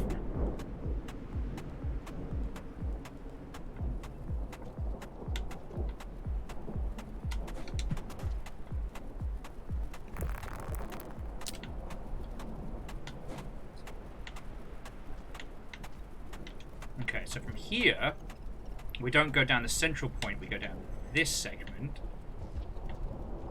Should take us deeper into the water.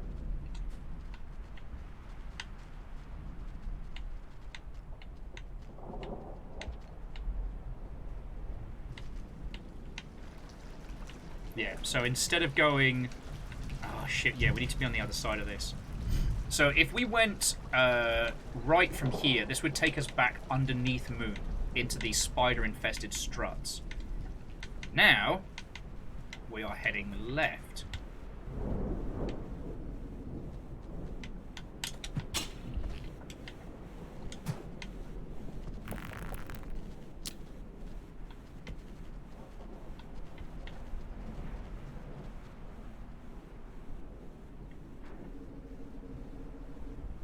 I know you want me.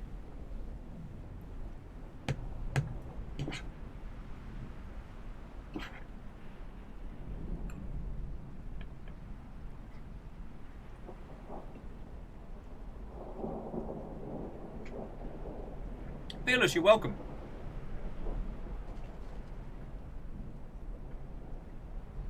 And Dustin, Watto and welcome. May your paycheck be bountiful and without end.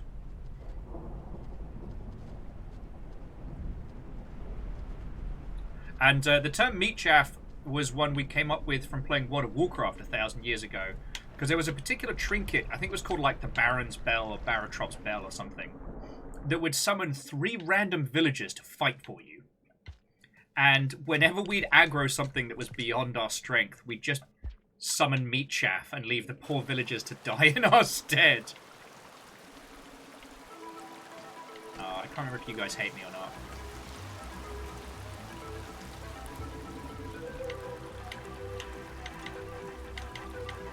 Whatever. Nap time!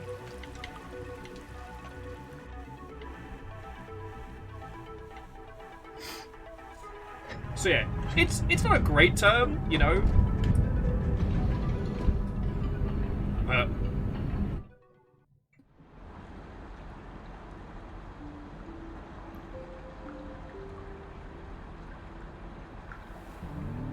it could be worse. So yeah, it does often get used when describing leaving poor NPCs to fight my battles. Okay. So I recognize where we are. So we came down from there.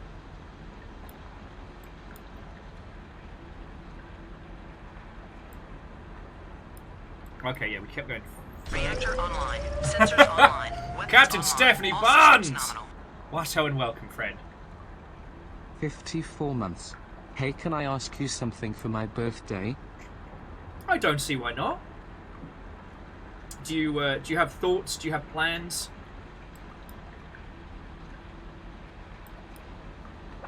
Yeah, so we're just going left from here. And sorry, and Captain Steph, head of House Valkyrie, one of the Longship's finest. 54 months is an inordinate amount of time to put up with my dumb ass. I'm very grateful for that. So thank you.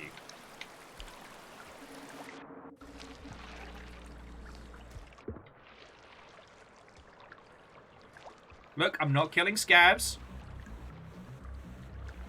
Check me out. I'm killing scabs.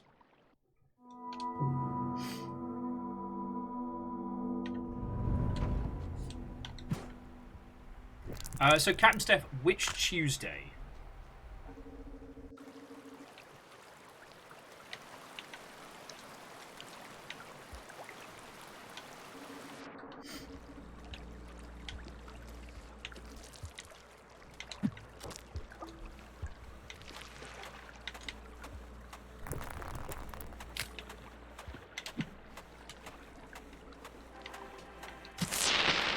Bye! Oh, shit!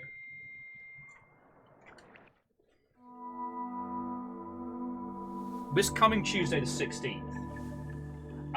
Sadly, no, Captain Steph. And nothing to do with your good self. So I won't be streaming on the 16th. I'm going to be a judge for a local conference in an indie pitch contest. The people running Pocket Gamer Connects asked me to, after I was a judge last time, they asked me to come back. So sadly there won't be a stream that day. But I mean, super happy birthday. I hope you have a feckin' good one.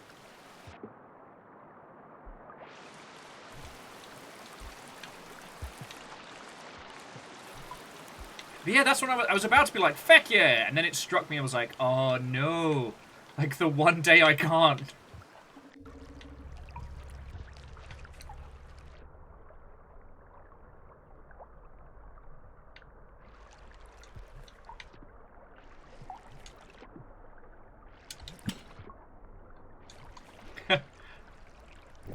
So Dustin, it's less like indie game Shark Tank, and it's more like, I don't know. I want to say like indie game speed dating. You get multiple pitches, and they give them to you kind of like quick fire shots. Also, I have taken a wrong turn. We must head back.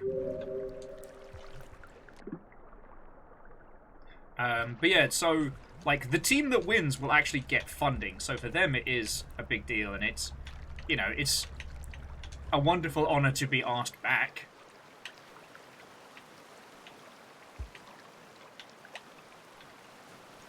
But no, like, I mean, please do pop in either like the Saturday before or the Wednesday so we can wish you a proper happy birthday. Do you have anything planned? That's a weird thing to ask in the year of Waluigi 2023.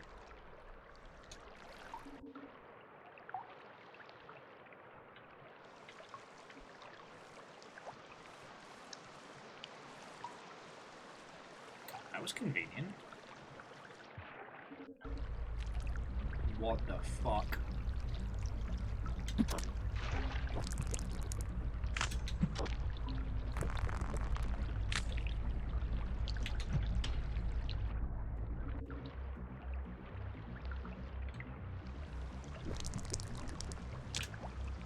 Have we seen Orange Brain before?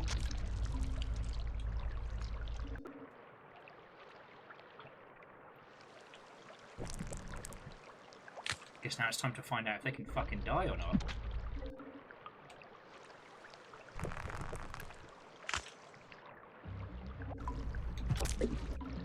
Possibly the grossest meal this poor Slugcat's ever had.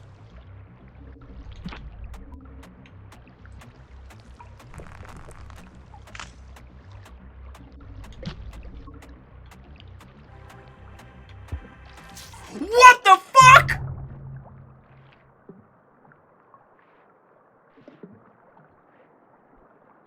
Since when could they do that?!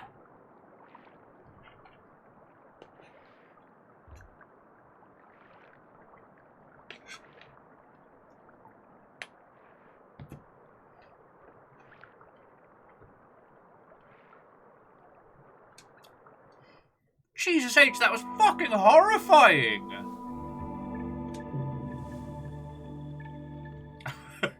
Oh, that's a thing that they all do. Oh, good. Oh, good. I am so glad that they can do that. Oh, it's just...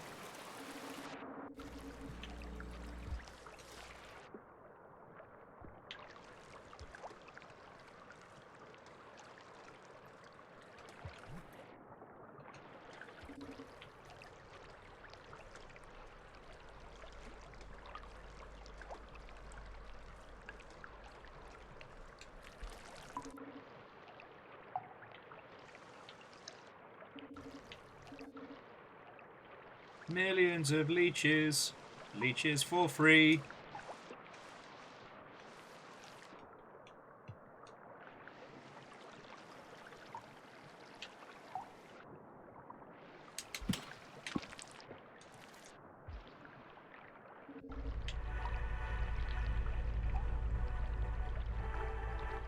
If we're quiet, we can just shimmy up.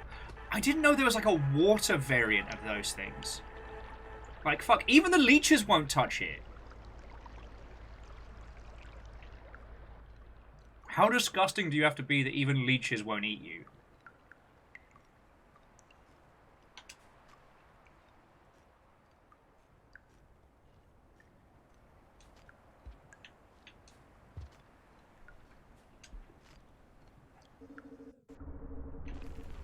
Alright.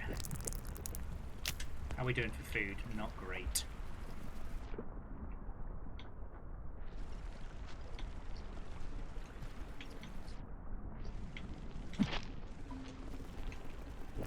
Oh man, and our little Slugcat here does not like... Oh, you piece of shit! Fucking pop snails! Sorry, here's me finishing half of a sentence on you all.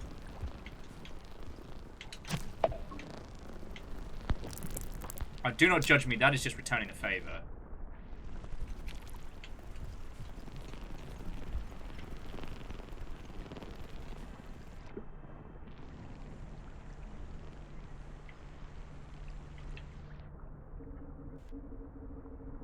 Shit.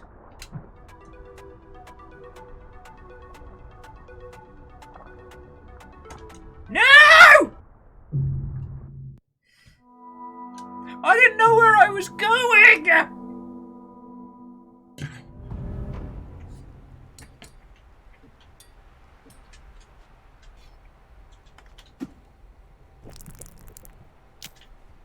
Anyone else feel like I'm being personally picked on?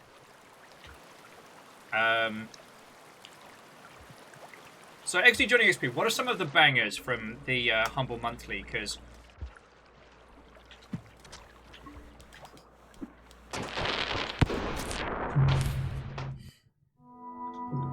This is going to be one of those sessions, isn't it? Yeah, what are some of the bangers from Humble Monthly? Give me the deets. While I get my friggin' face destroyed.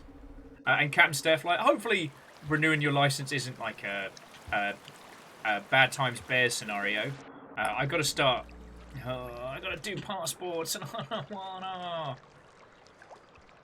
So I'm just going to whinge about my international passports until I have the money to fix it. And studiously ignore them until then.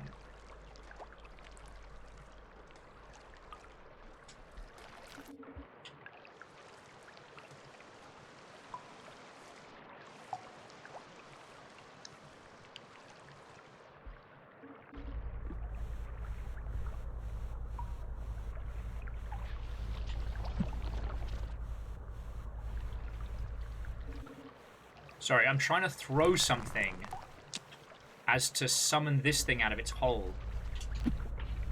There we go. You scabs aren't coming away from this.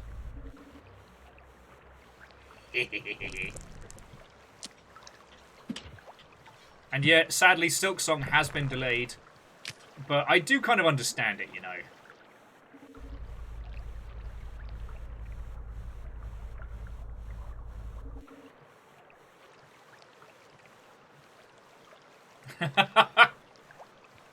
Dustin, everyone has been feckin' lovely today. I would not ask for for more from their longship, you know.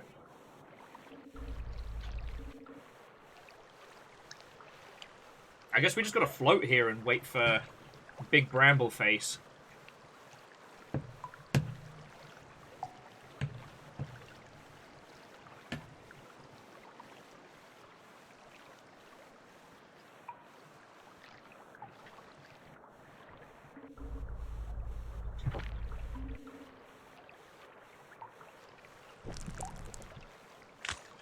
Don't worry, I've got an idea.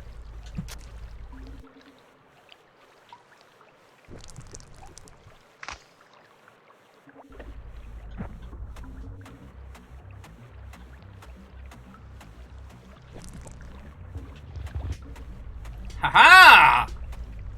They can't do quick turns. I can. If they want to come get me.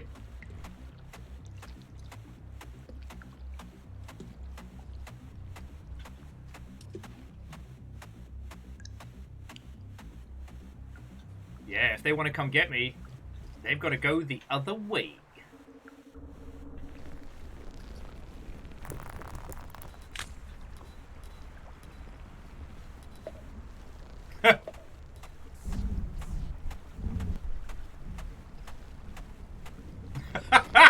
That vulture flew down, looked at me and went, fucking nah.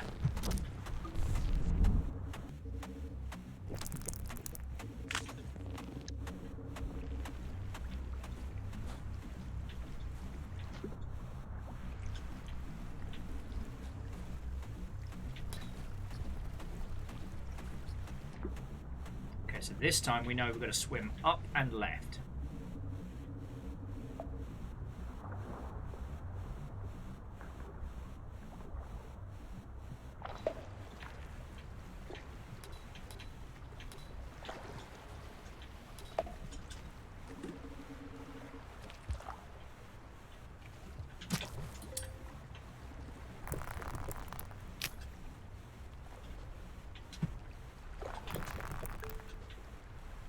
Alright, this is good. This is good.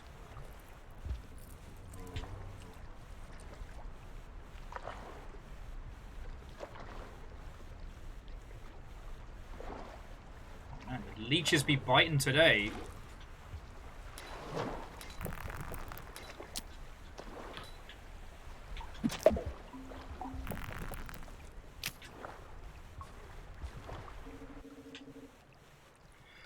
Oh, that could have gone much, much worse.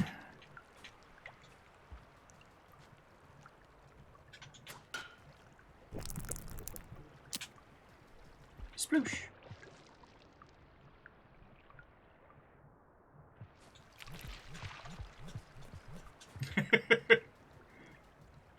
Okay, so Johnny was saying on their setup, they got Deep Rock Galactic, A Plague Tale, Crusader Kings 3, Deathloop, nice, Greedfall, nice, Doom Eternal, nice, Tribes of Midgard, Fallout 76, Jurassic World, Evolution 2, Sunderland Nil, and that's just the big uns.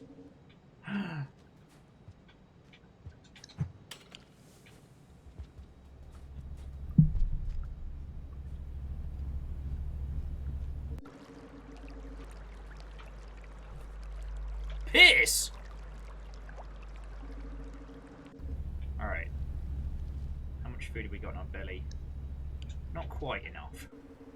But there's a lot of water fruit I might be able to eat.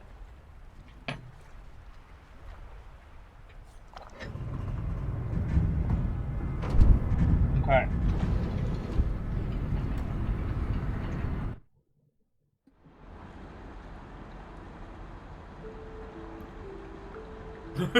Got him! God, that joke is older than I am.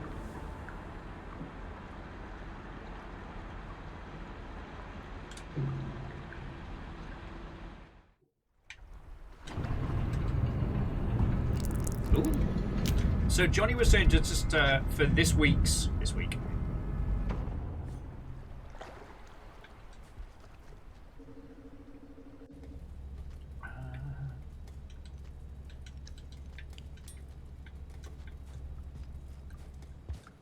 So yeah, Johnny was just saying that for this month's Humble Monthly, there's Spirit Fair, Chaos Gate.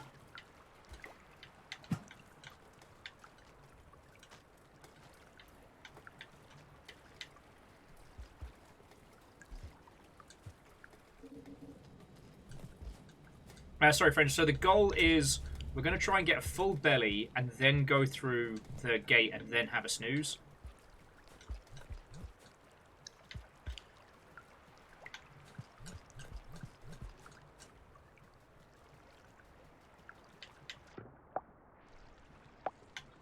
That way, in theory, we don't spend the rest of the afternoon doing what we did earlier.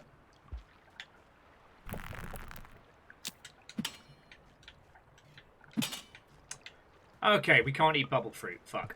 Alright. We go through the gate and hope that there is meaty meat.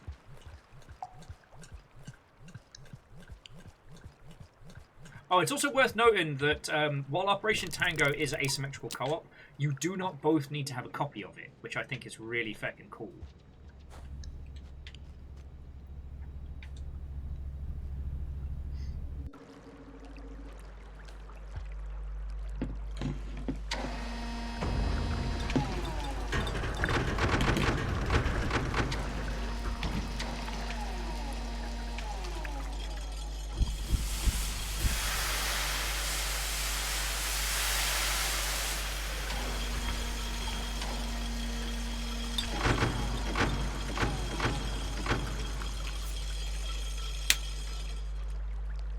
Friend, why am I shopping?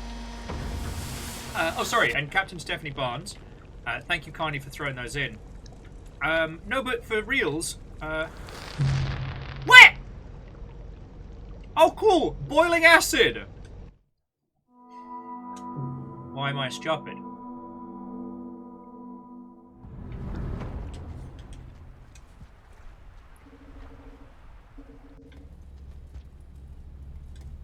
The spicy Mountain Dew. Yeah, fucking apparently.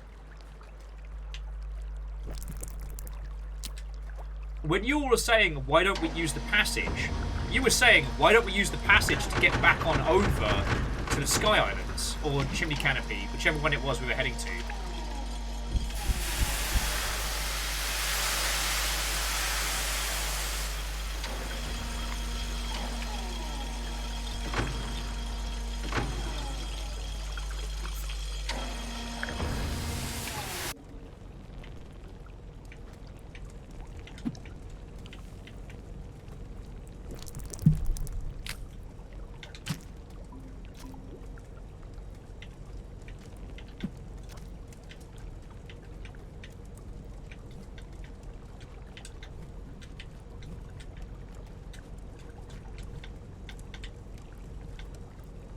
Where's the gem?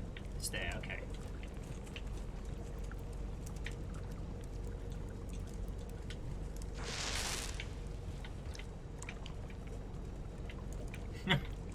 Don't worry, buddy. It's fine. The squid cage is just taking like a little snooze, a little nap. But yeah, it's like whole swaths of this area are actually like fully functioning. This is fascinating.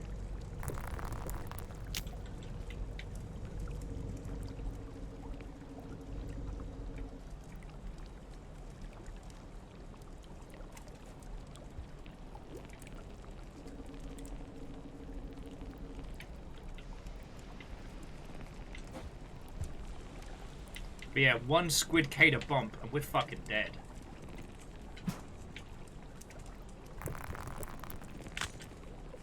Which, despite sounding like it, is not a drug thing.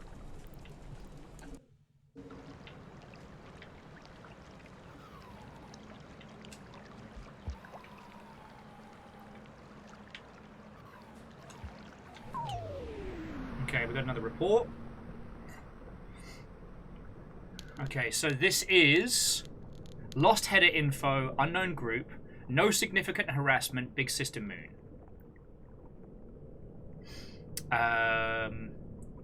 Harassment says moon. It's me again. I do not know if you're receiving these. Please signal any way you can. I need to talk to you, and I need to know you're okay. ...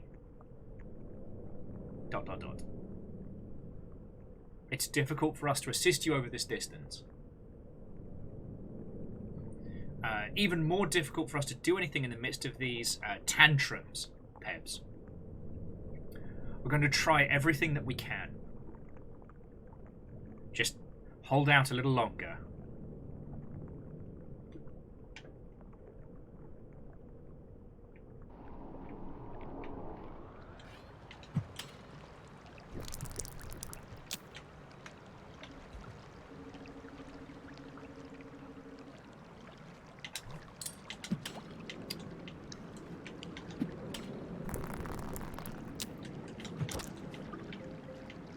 There we go. A little bit of egg bug for breakfast.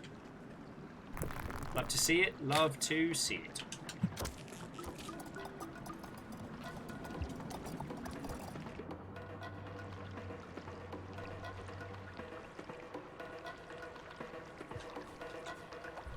Now what we're going to do is find somewhere to snooze and keep going.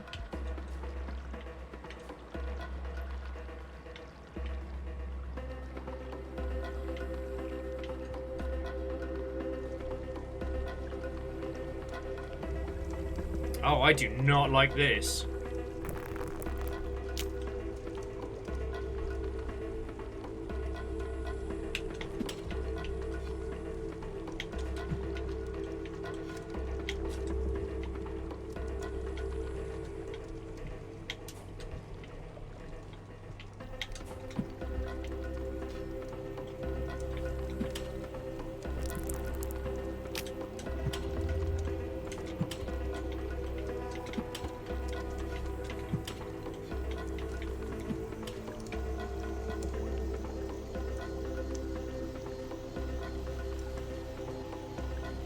I do not like this at all.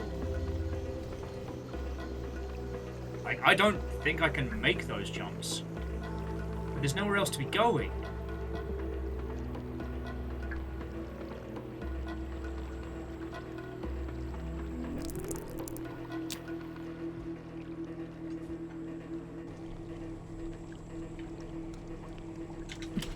Of course, it's a short fucking cycle.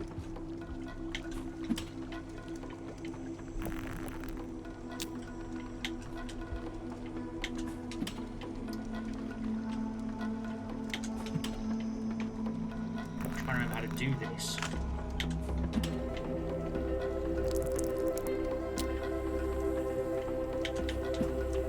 There we go. That's how we get it done, friends.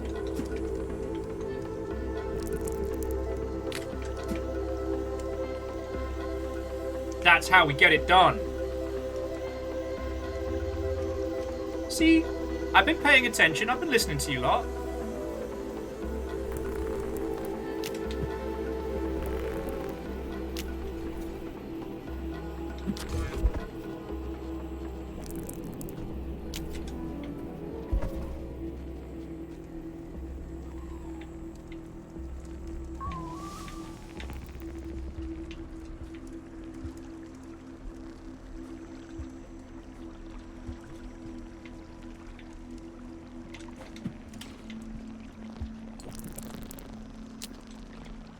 Please, Squidcator, don't. Oh.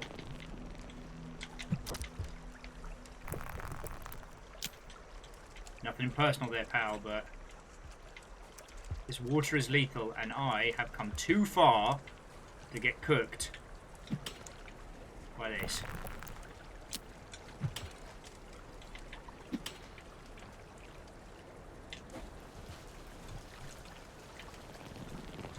No, don't you fucking dare!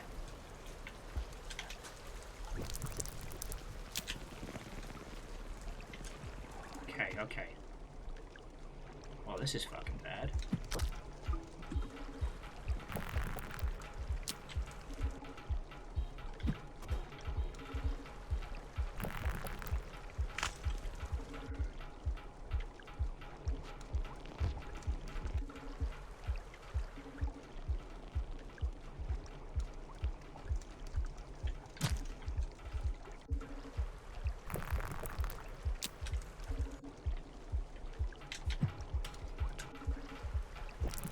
God bless infinite spears. My feels wrong.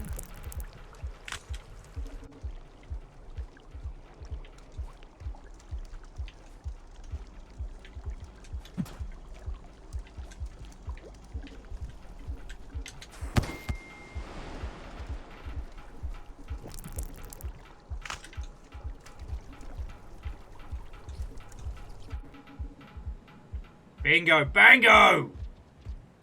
Yes! I fucking love nap time! I fucking love nap time! It's the best!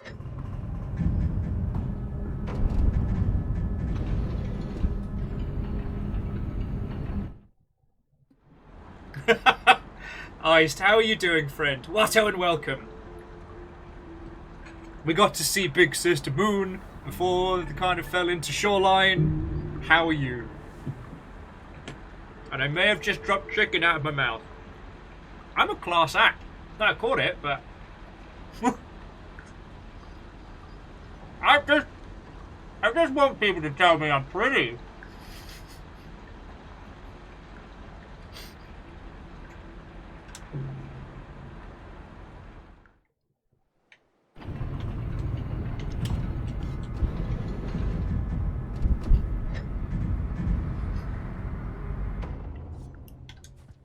Look at this established gentleman.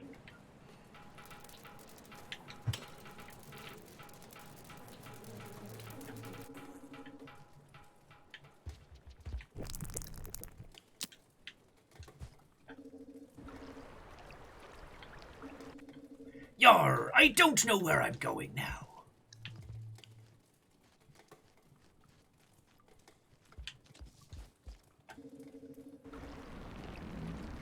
Yeah, I like this layout better.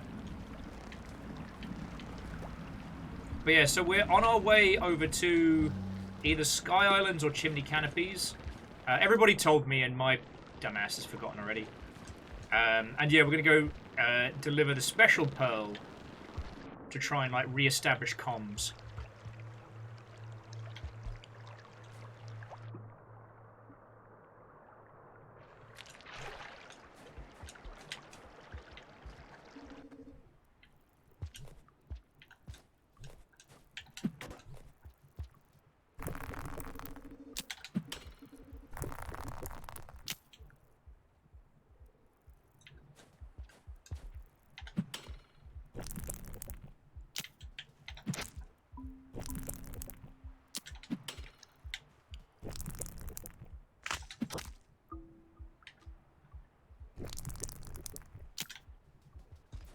I'm taking that nap.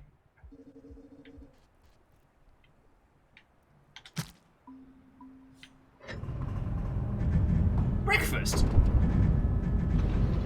Ark of the Conclave says, are Slugcats delivery slugs? 2, to our knowledge, have been. We haven't played as the Saint. We don't know the Saint's story. Moose has a theory that the Saint will be another delivery. I'm not so sure. If I had to guess, I'd say that the Saint is going to be kind of the closer. No, there's a better way to phrase it than that, but... the idea that the Saint is the one who kind of, well, closes the chapter on Rainworld.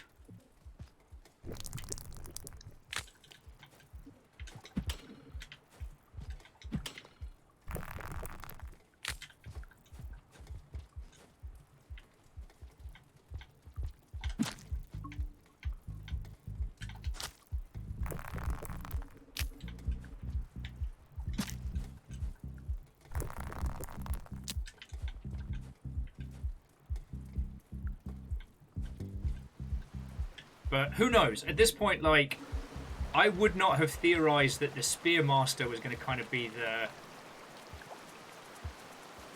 the messenger of sorts.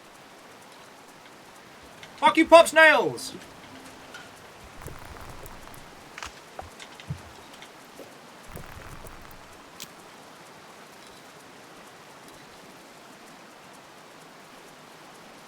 Shit, am I just looping back on ourselves? Am I a dingus? Have I fecked up?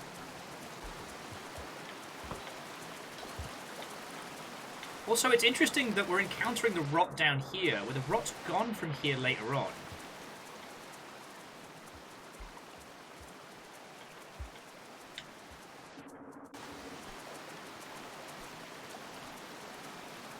Yeah, this area's pretty rotty and pretty grotty.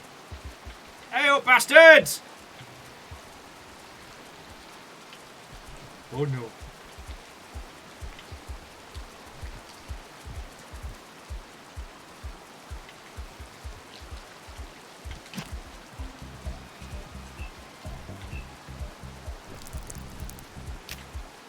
When the lizards can't choose between you or Brain Bastard.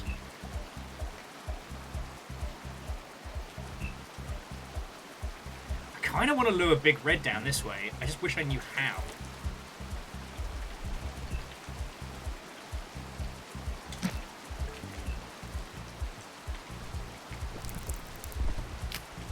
Yeah, come on, you bastards!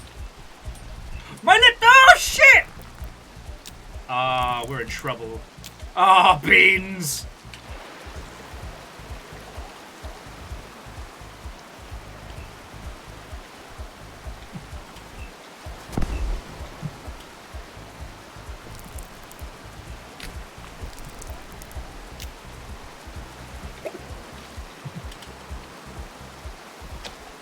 Oh, you piece of shit garbage monster! That's what I was waiting for! The goal was to lure Big Red into that and claim the kill for us next time we had a snooze. Also, that can't be the way we've got to go. That can't be it. Let me just check to see where we are, because we're in garbage wastes.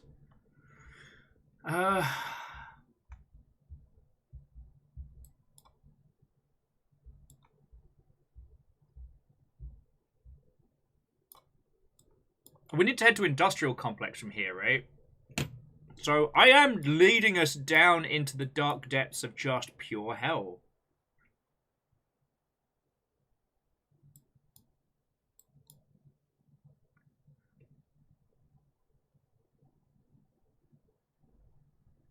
This is a bad move.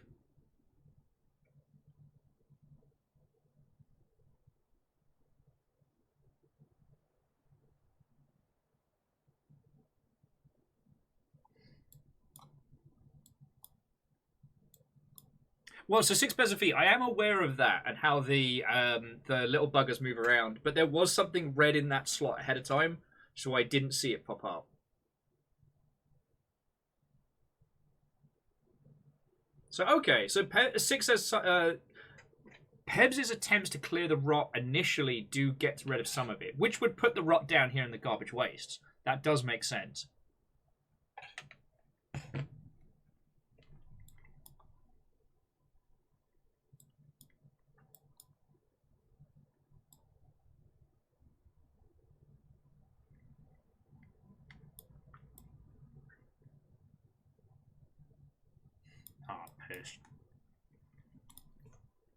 We're going the right way, but when we get to the bottom of that area with all the hell bastards in,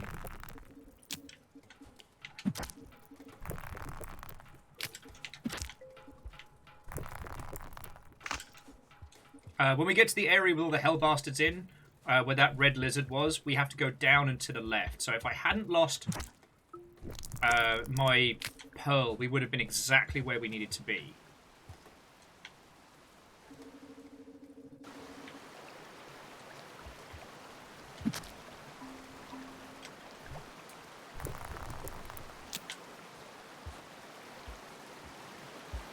So as much as it kills me to admit, we're on the right track. Back you, Pop Snails!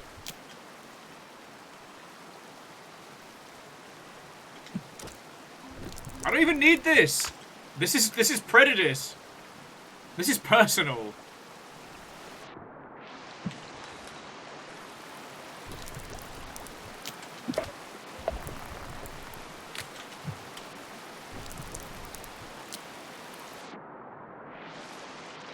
Did you defeat the Pop Snails? Yes. And what did it cost you? Everything.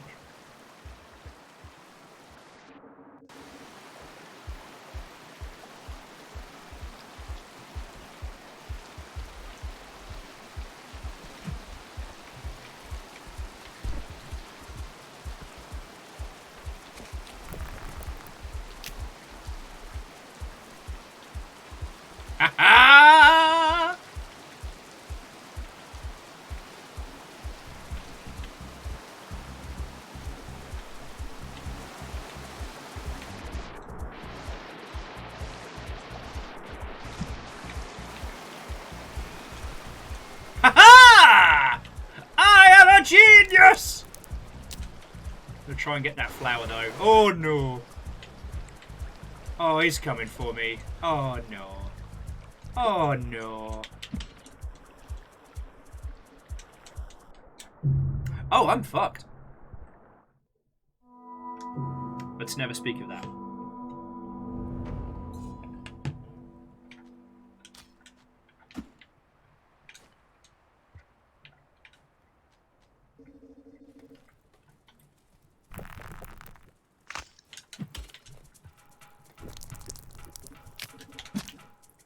And you're right.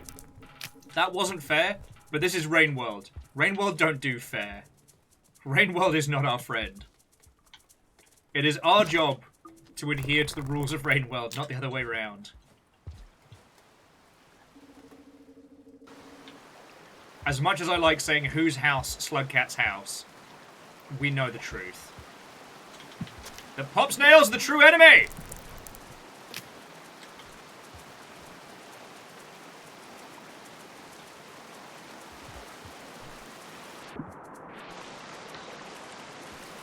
Oh, piss.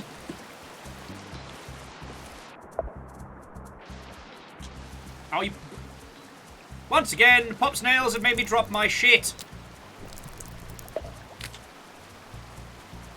Fucking bastards. There it is. You can see it.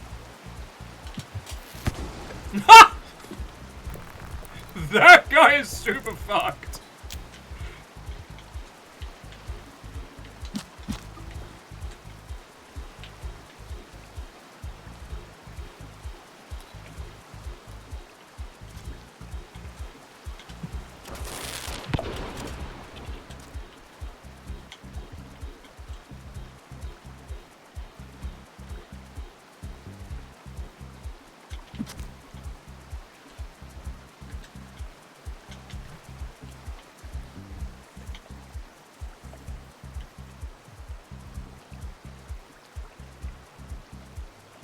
I may have made mistakes.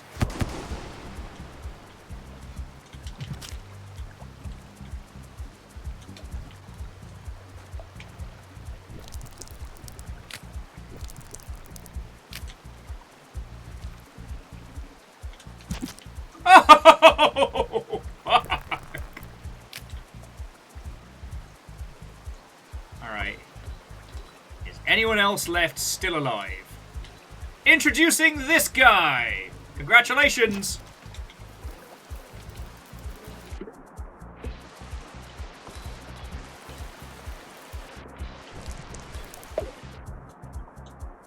Fucking Pop Snails.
Just trying to find this fucking pearl!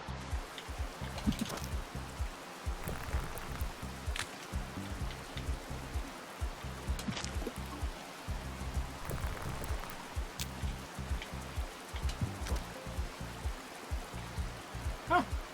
That guy is not dead. How are there so many scabs? She'll have nothing better to do today.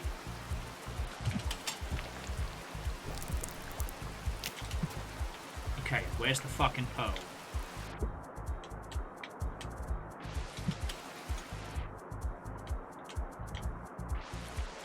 Alright, we've got the pearl. And on the plus side, we do have a full belly.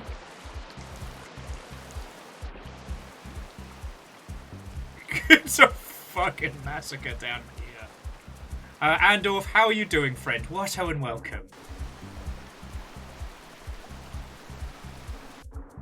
Don't worry, I've got no idea.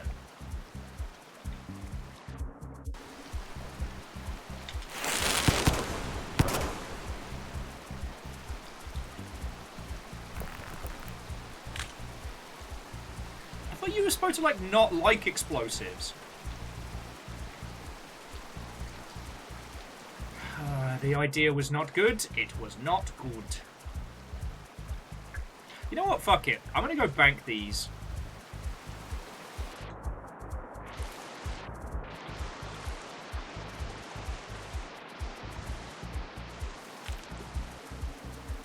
Oh yeah, so XD Junior XP, the pearls vary, but yeah, for the most part, they're basically thumb drives, little storage devices.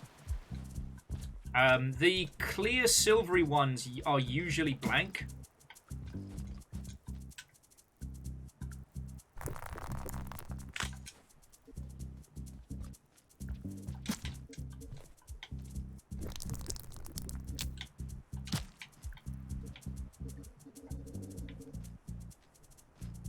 But any of the coloured ones contain varying kinds of information, and different iterators can read different things. So, like, Moon will be able to tell you something different than Pebs. So, a larger portion of the lore of... That's a lot of dead scares. The lore of Rainworld comes from taking those pearls to Moon or to Pebs and then going from there. Right?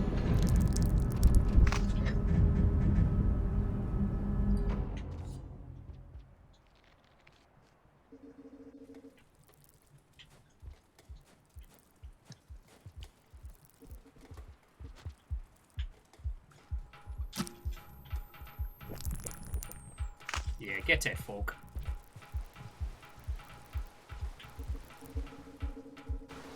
And to Chroma Capybara, Watto and welcome. Hello, hello. Welcome to Rainworld. Sorry if I'm a little quiet. This area is a fucking bloodbath. And, okay, I may be partially responsible for that bloodbath. But, in my defense, pop snails keep fucking up my day.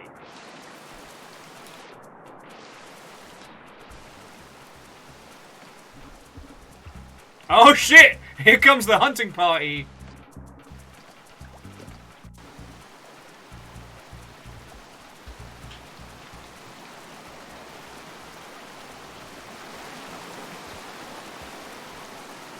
If they want me, they gotta come get me!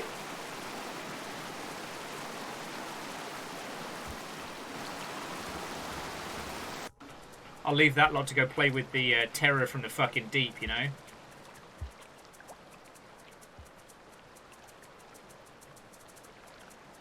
Yeah, so again, apologies if I'm a little quieter than usual. Ah, because I keep making mistakes like that. Fuck. Okay, now you can have a proper hello. Hello!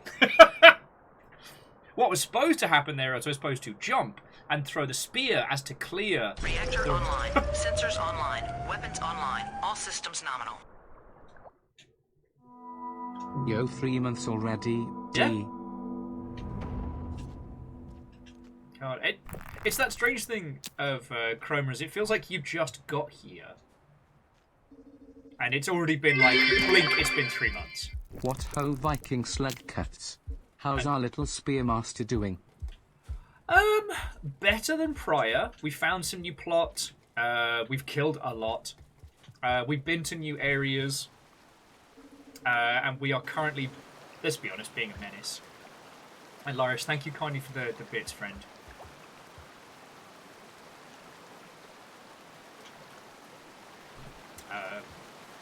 I couldn't tell you specifically why, but without knowing it, the longship. I almost said the longcat. The longship have been incredibly lovely today. So,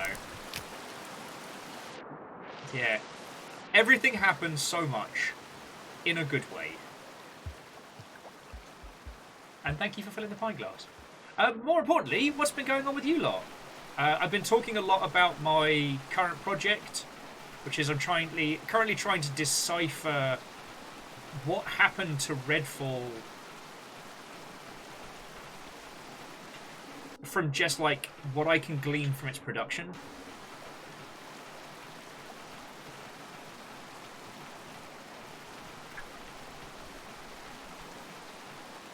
So that's been kind of my current ongoing project.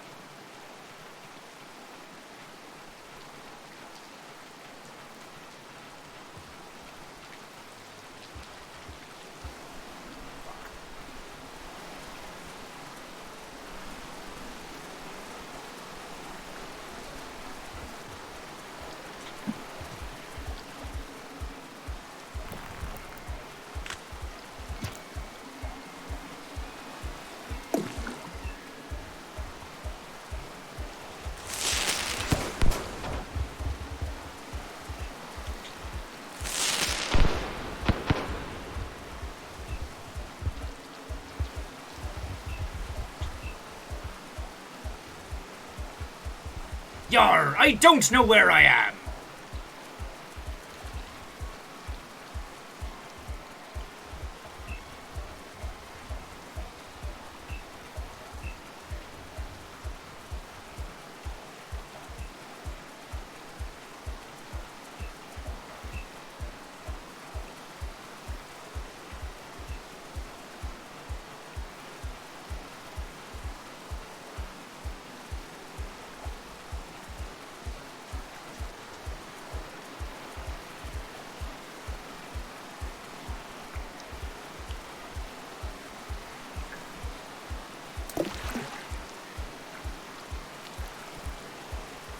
Yeah, I might have been bounced.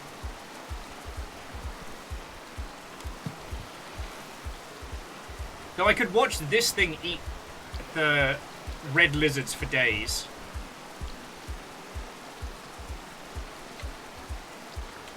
Oh, there I am.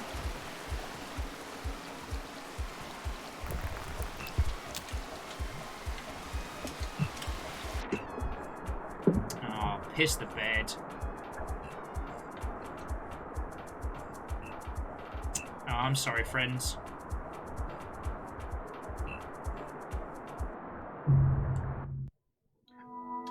I couldn't see what I had in my hand, so I threw the wrong thing. So Moose was asking, how would your outlook on Redfall shift if it wasn't arcane? I probably would have been a lot less perturbed at launch, certainly. Because, you know, the expectation is very, very different. You know. But, all in all...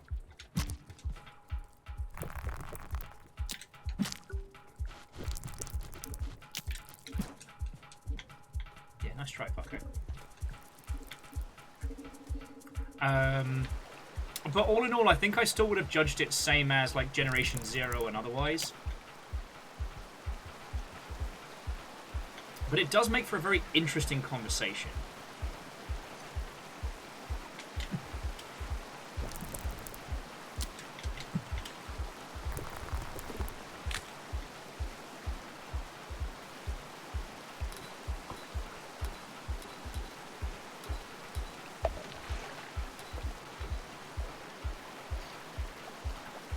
Oh, and Jack's Gulch, I'm absolutely super stoked for new Armored Core.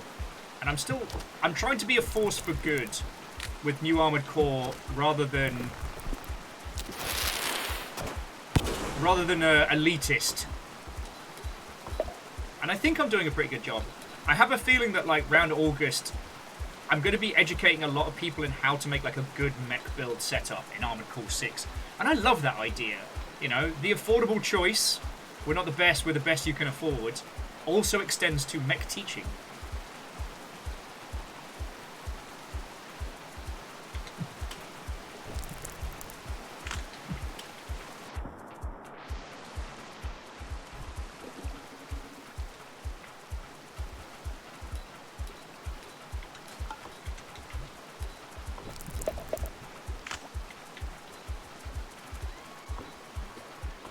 I have definitely pissed the scavs off, though. Oh! Mate doesn't even know how close he was to death there.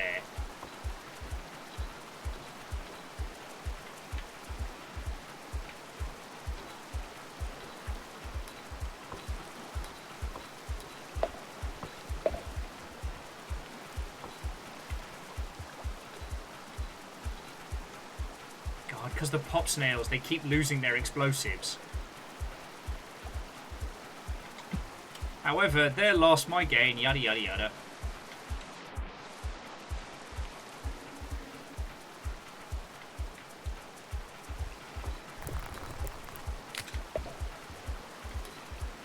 One of these guys keeps getting the courage up to come and attack us.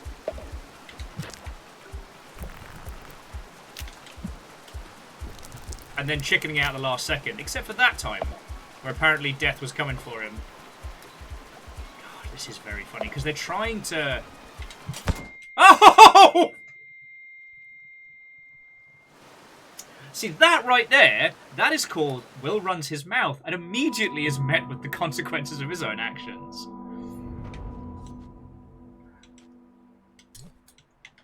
Like, if I was being, I don't know, more sinister, I would say that they basically sent all their troops up there to lay the groundwork for explosives, so that I'd get murdered.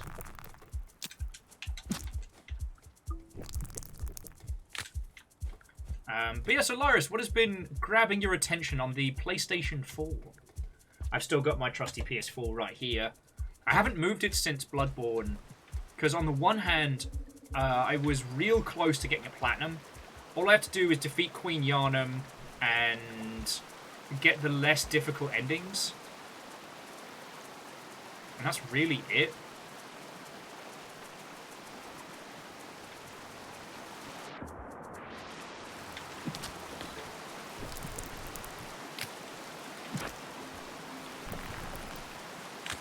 But with just the sheer amount of stuff we have going on at the moment and, you know, trying to deconstruct Redfall and all the great games coming out, like, I'm not sure if I'm going to be able to platinum Bloodborne anytime soon.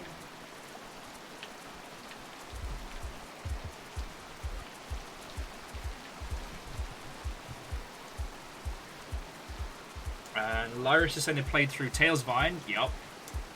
Horizon Zero Dawn and Subnautica. I keep forgetting Subnautica's on PS4.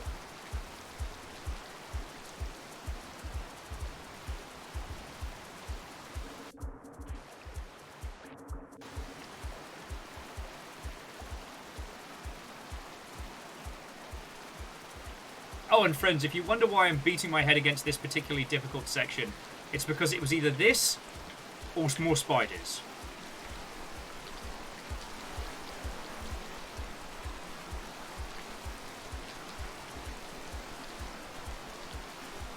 Also, those things underwater are fucking horrifying.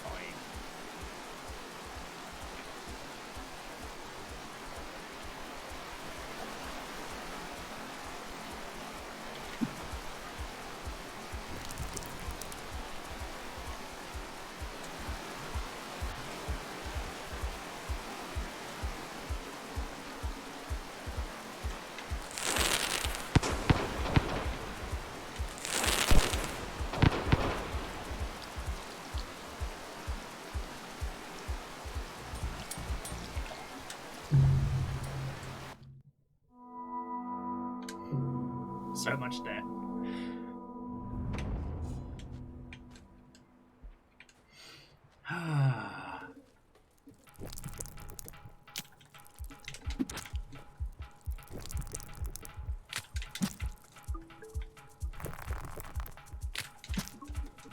The fuck do you think I am? Giant murderpede's like, oh hey, I'm gonna fight you. Look at my purple colour. Look at my hue and no fear.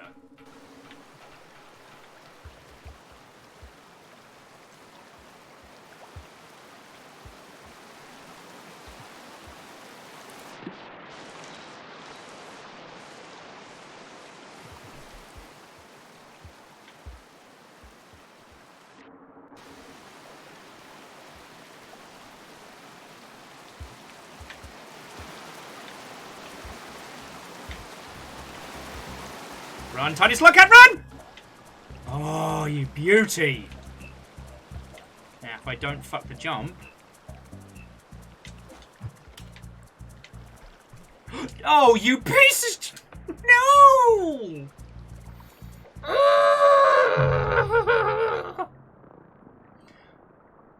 Slugcat bumped his head, fell into the death water. Well, I should say fell into the rot water. Okay. I do love this game. I do love this game. I love this game. I love this. This is fun, and I like to do this. I like to do this. This is fun.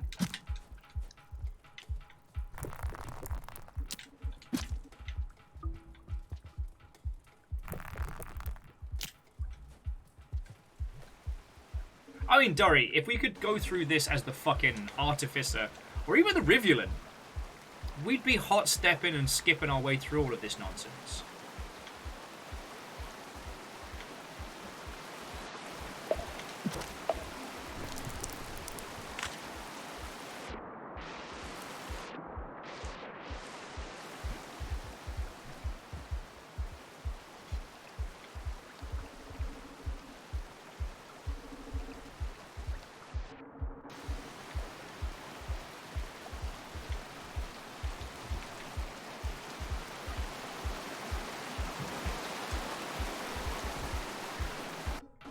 Plus side is if the scab hunting parties want to follow, they literally have to go through that.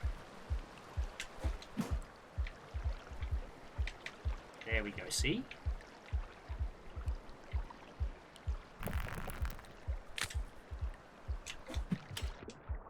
No!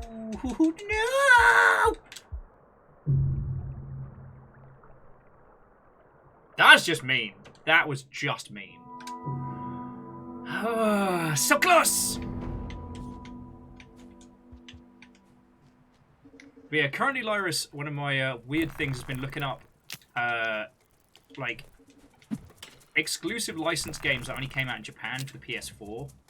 And stop me if I've told you about this one already, but one of the Disaster Report series, there is a giant robot kaiju variant, which I'm obsessed with the idea of. So if you've not encountered Disaster Report, it's a survival game where you're just an person in, I don't know if it's officially Tokyo or if it's just, you know, major Japanese city. But a natural disaster hits and it is your job to survive. So it could be, you know, earthquake, tsunami, you know, hurricane, what have you. But it is up to you to just survive. And there's like story and plot beats. Fucking end all these pop snails. Alright, we're back.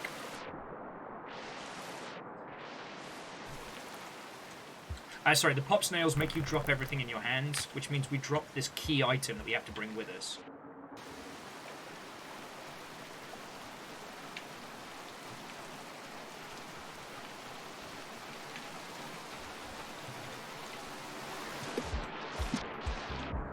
I have fucked it. I have fucked up.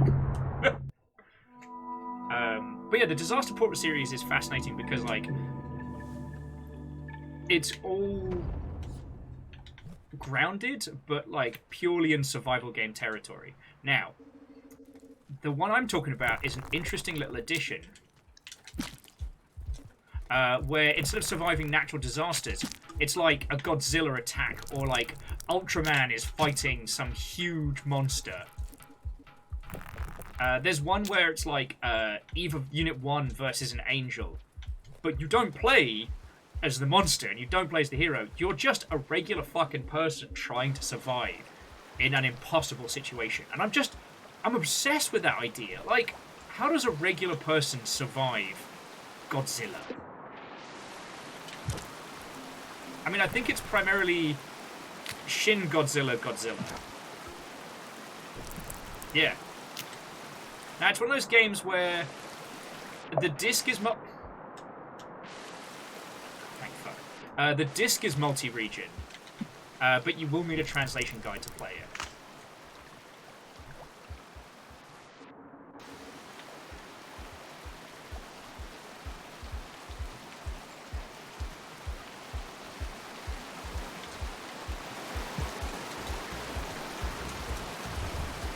No!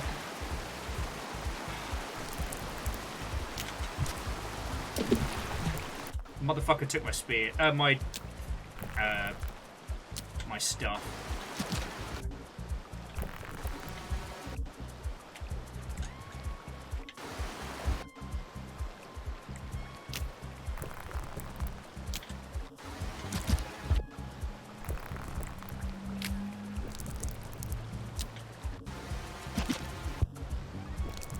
Either I kill it or it kills me. Either way, I'm not leaving without... Oh. I'm not leaving without that fucking gem. Moon gave us one task.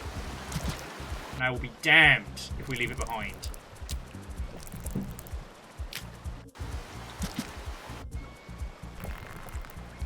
A deathmatch! I don't even care who lives. I don't even care who dies. Yes, I did have one job.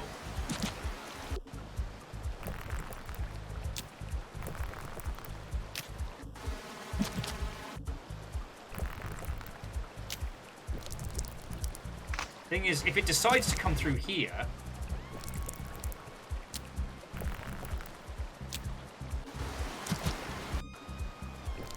If it decides to come through here, then we just let it have this area. Go and pick up our gem.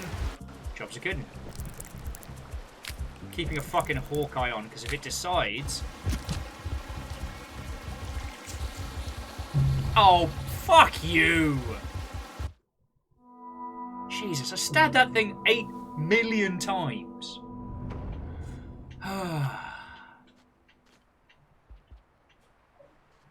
Bullshit and chips, I tell you.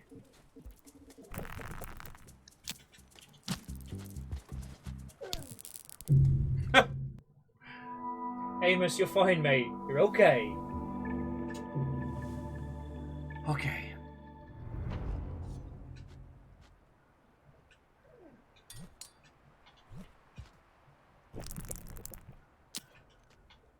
Hang on, bear with me a second, dear friends.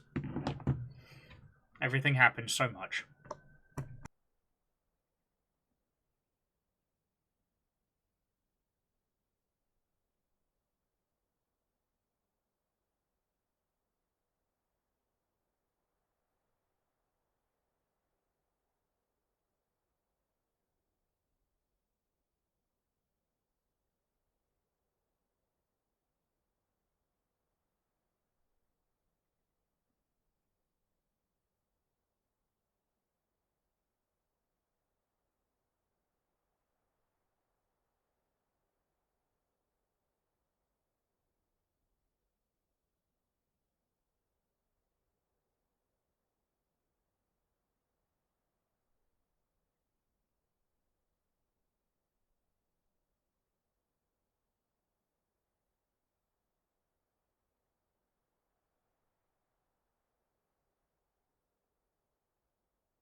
You think I'd be able to do that?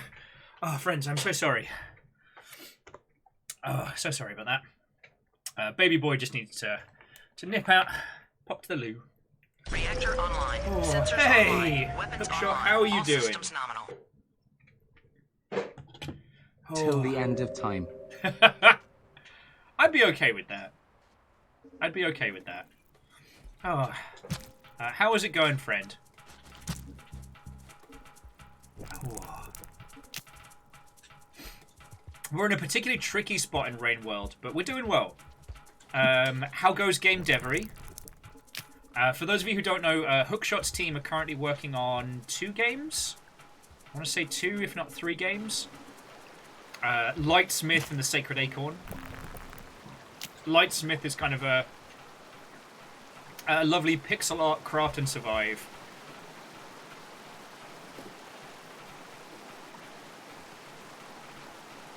Alright, I've got an idea.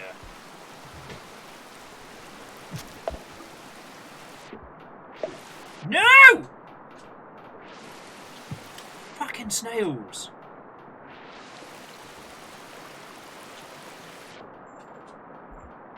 There we go. So basically, the scabs are all heading over towards the big bada boom, right?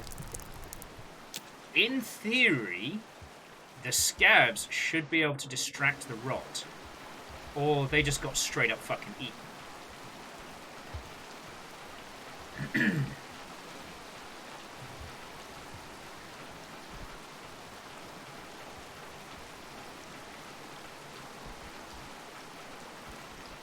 I'm sorry, Big Green, but you are my ticket out of here! Oh, you piece of shit garbage!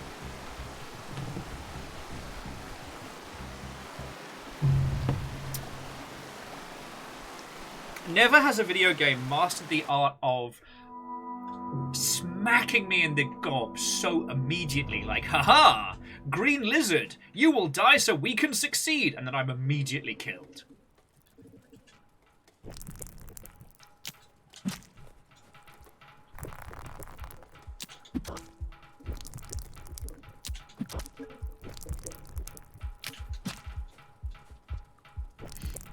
But yeah, so Hookshot, I hope things are going well with your good self. And obviously, thank you for the 34 months.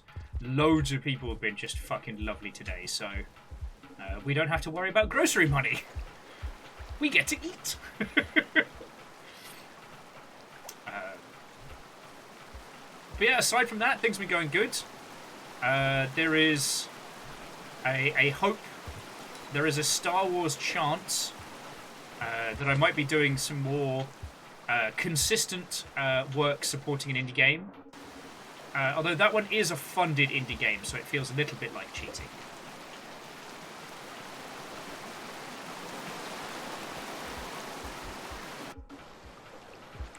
Alright, we're back here again.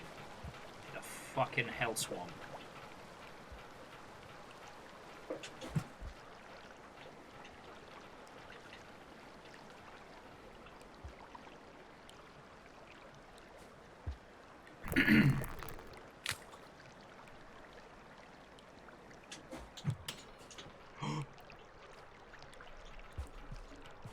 Oh, fuck yes.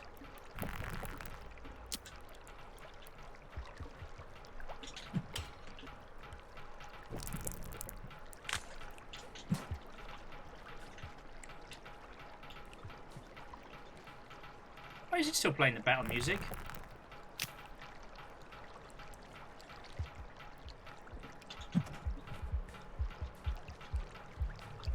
You son of a bad word.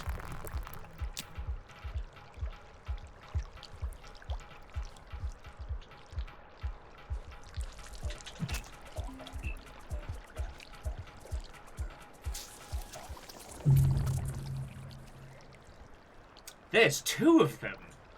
Fuck this game. I love it. Fuck this game.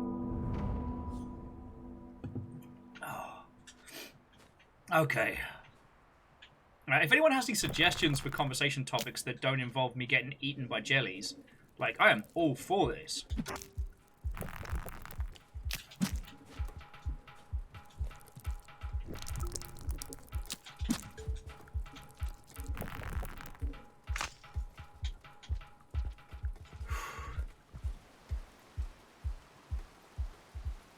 Jack says the Steam schedule is no more. Did they remove the schedule tool from Steam? Oh, the stream schedule. No, it's been a little bit more interpretive in terms of start time, but it is still there. Like, I'm still planning out the games we're playing in a week. We've had a few bad words.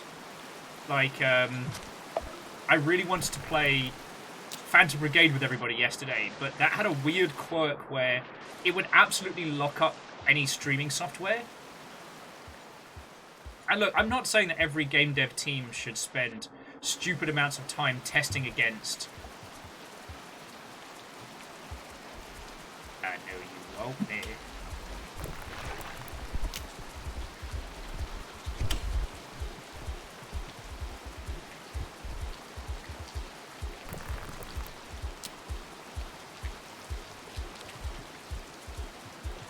I just wish I could be a fly on the wall as Brain Bugger versus Red.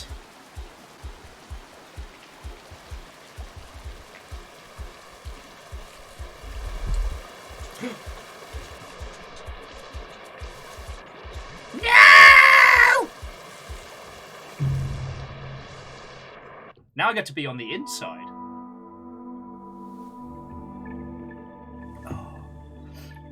Hookshot was asking, do you think there's a rise in single-player narrative games because people are getting sick of too many live service games?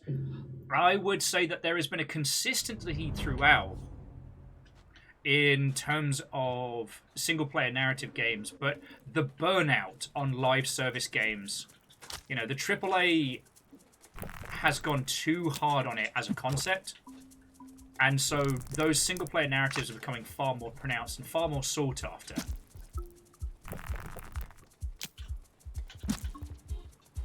So, like,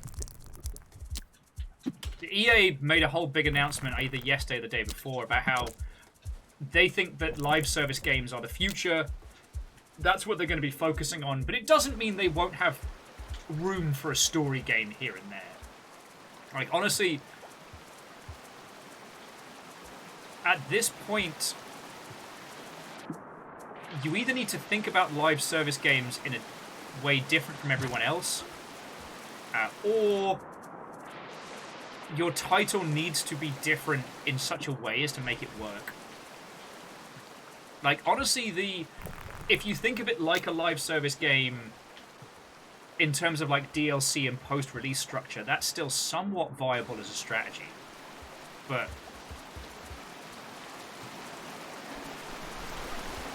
yeah, for the most part, it's not a strategy that works anymore.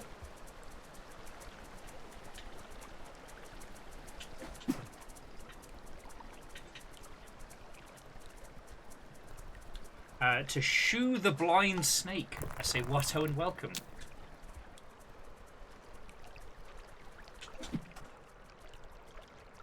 Hookshot says they asked because a group of their non-game dev friends talk about how they're avoiding any game that is trying to make you stay or anything with Battle Pass like Fortnite. That is a good point. Like, the success of Fortnite has probably birthed a pretty strong counterculture. Like, but that happens with any rampantly successful title, yeah? Wait, how the fuck are we supposed to handle this?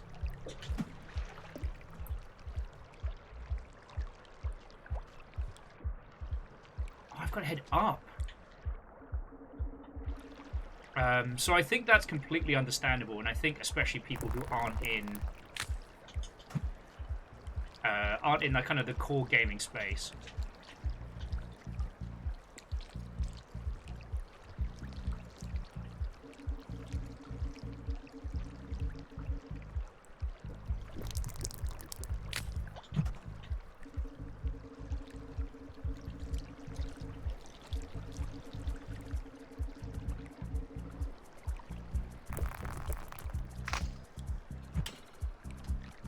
There we go.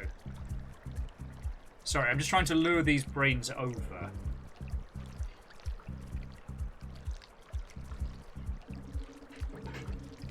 Oh, you know, and Hookshot, I completely understand, but I think, you know, in all mediums and entertainment, like, burnout is very real.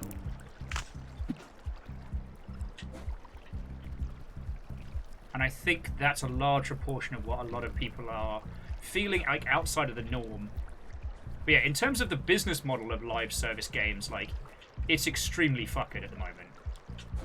Like, the saturation couldn't be more overpronounced. Oh, this is fucking terrible. Slugcat, please.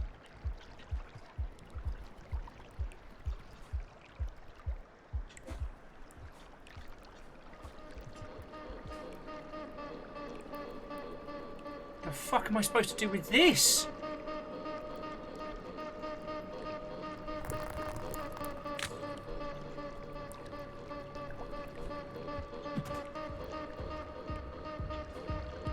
No! Fuck. That's what I wasn't supposed to do. But so, like, what we're seeing with a lot of AAA titles is the unearned concept of the Battle Pass. It's not too dissimilar from, like, the rampant, I mean, shit, what do they used to call it? Season passes, that was it. It's not too dissimilar from the rampant season passes we saw for a while. And users became more and more wary of those because there was no guarantee if you bought a season pass that all the DLC was even going to come out. And it's very interesting that with the what was it? The Suicide Squad game, that people have had an incredibly negative reaction to its like presentation and business strat.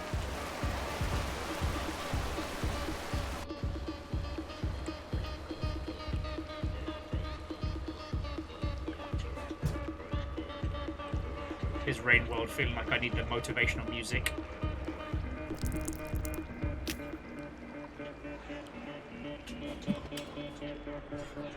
Oh. Yeah, and that is a very good point, that bad reaction led to the game getting put back well over a year. I might be fucking though.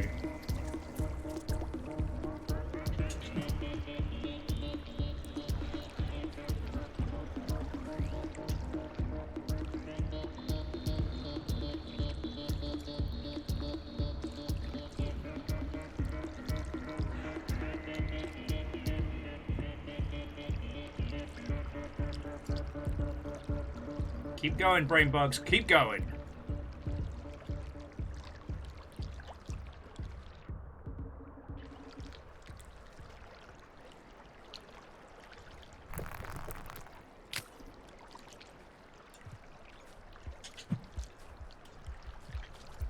Oh, shit bins. Nah.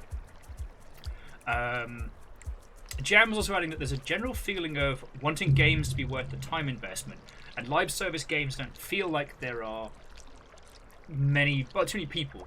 I feel like open world games at least feel... I'm not entirely sure what you mean as a whole, but I do know what you mean about the perceived time investment. Like, there is something very, very uncomfortable about starting a title and being confronted with a season pass. You know, is this an expectation of my time? Is this the expected amount of content that I'm supposed to engage with? Because let us remember that games like Fortnite and things like that, there was a game first, and then the concept of seasons and battle passes and stuff was rolled out. Like, there almost needs to be a momentum to these things, at least from a consumer perspective. Exo, Watto, and welcome. Exo, we're not currently talking about Diablo 4, but we can. Now, with Diablo 4, there is an expectation, right?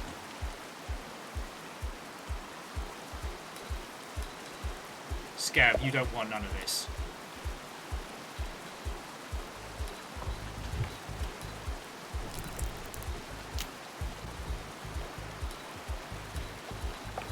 I am Jim West Desperado.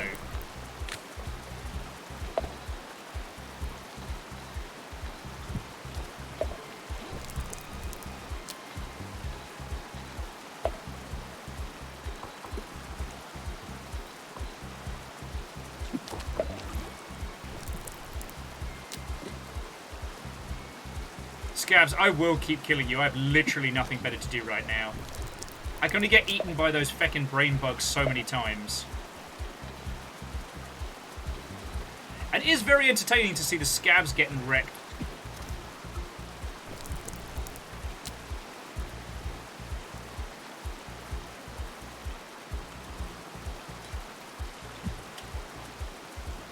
By the very things that have been ruining my day.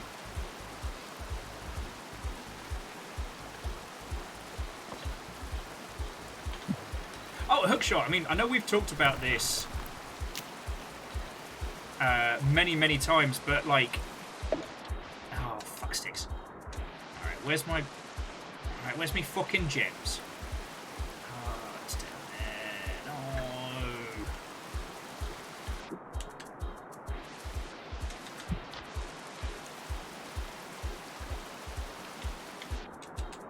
But that was a strategy that Rockstar employed for GTA 5, in that they didn't roll out any monetization or aggressive monetization systems until after the reviews had solidified on Metacritic.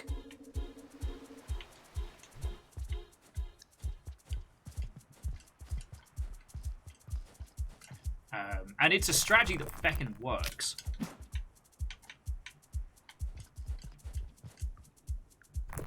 Now, you could say that it does come down to the fact that often, you know, what the core kind of video game consumer is looking for and what resounds well with reviewers is very different. But that's another story.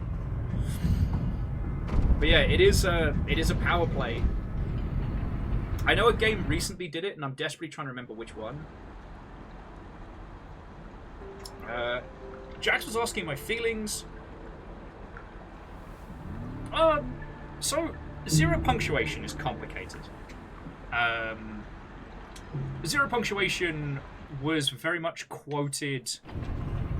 Oh yes, it was. It was Resident Evil 4.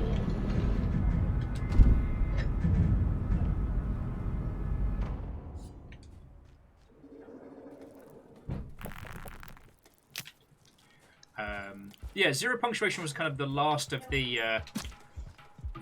irate video game reviewers. Oh, fuck me running. I just had a nap. Amos, I love you, baby boy.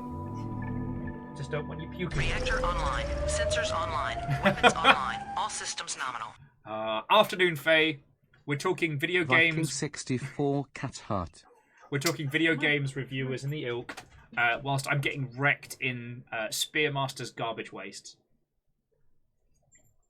How are you? Okay, so we've got multiple threads. So firstly, on the case of Diablo 4, Diablo 4 does have battle passes and seasons in the ilk. However, there is an expectation of that, because Diablo 3's seasons were employed very well, and was probably why a lot of people kept going with it. Oh, that was just... This is just bullying now!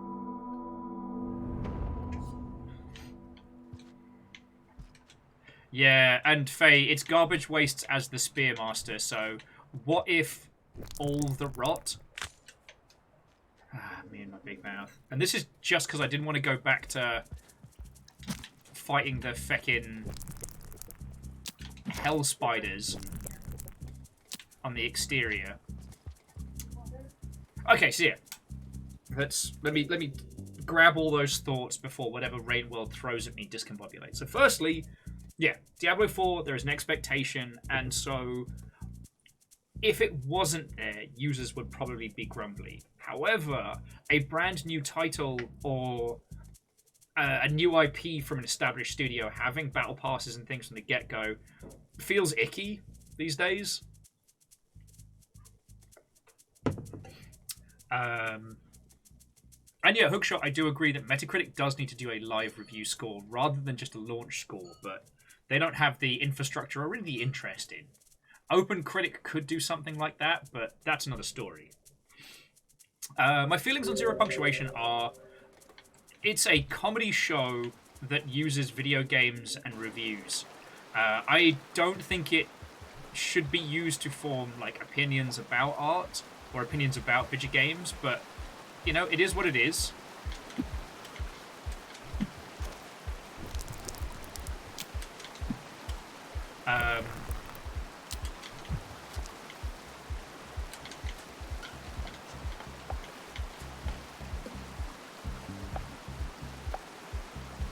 Wow, that guy's just super dead. Okay. Yeah, Dreamer, thank you. I'm actually needed. You'll notice I continued playing. The one thing that I will say is that it is well documented that for a time, Zero Punctuation, I should say, you know, the what's-his-face, Yahtzee, was the only paid individual at The Escapist. And unfortunately, whilst people there have tried to change it, The Escapist kind of became the rallying site for Gamergate back in the day. And they have struggled to get rid of those individuals, and I don't think they've succeeded. So while I do not believe The Escapist is, you know, openly anti-women, it's the... You're familiar with the Nazi bar philosophy, right? That no one starts to make, you know, a bar where horrible people hang out. They just don't get rid of them. So it's based on a semi-true anecdote of someone who's sitting in a bar having a drink, and this guy walks in with a skinhead, and the bartender tells him to fuck off and chases him out. And he's like, what was that? And it's like, oh, well, that guy's a Nazi. It's like, oh. It's like, well, why did you go after him? He wasn't doing anything. And he's like, yeah, they don't. At first, they just kind of hang out, and then they bring their friends, and then they just hang out, and they buy drinks, and they hang out, and there's no worry. But before you know it, the whole place is full of Nazis, and everyone else just leaves quietly. And before you know it, there's no one else. You know? And I don't think that The Escapist succeeded in shedding the after effects of the Gamergate squad. And I'm not saying that Yahtzee is a bad person by any means. And I'm not saying that he supports that. It's just The Escapist, the site which pays him, is very much in that space. Also, like, if I haven't told you this story already, like, our good friend Kyle worked over there, and we were supposed to do a charity stream with them. That's how we got playing the Blackout Club in the first place. Right, that's literally, like, Kyle hit me up and went, let's stream this video game. It's called the Blackout Club. And I was like, oh, that's pretty cool. Yeah, we'll do that as a charity stream. The charity stream got cancelled. And so then we were just like, you know what, feck it. We'll just play it together. And then, you know, the rest you know is history.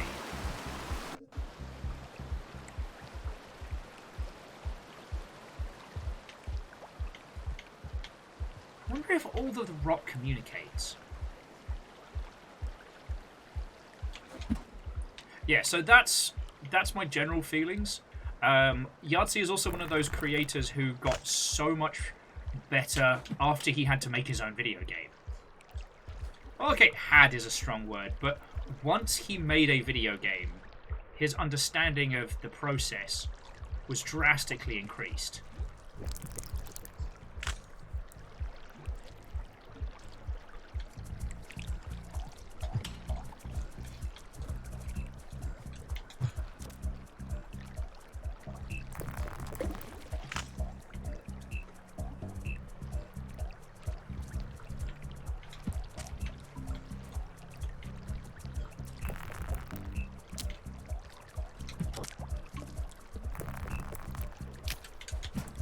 And before you ask, yes, I am trying to get that thing all tangled up.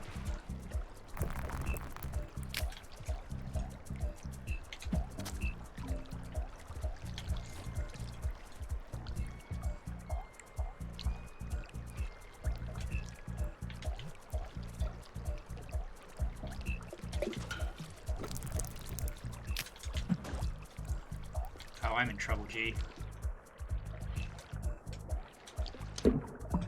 This is not good! No, I couldn't duke them. I wanted them to zig when they should have zagged. So yeah. Trying to think if there's anything else to add on to that one. Oh, just that Resident Evil 4 adding microtransactions after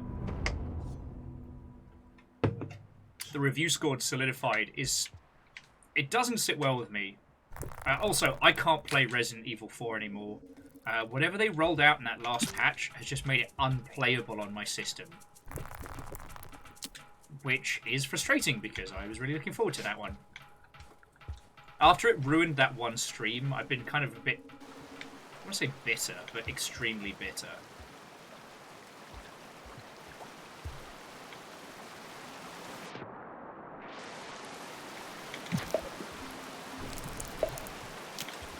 The number of pop snails increases.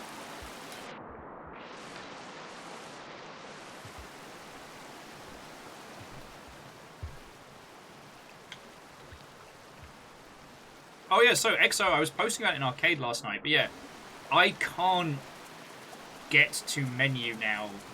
It just balks the system.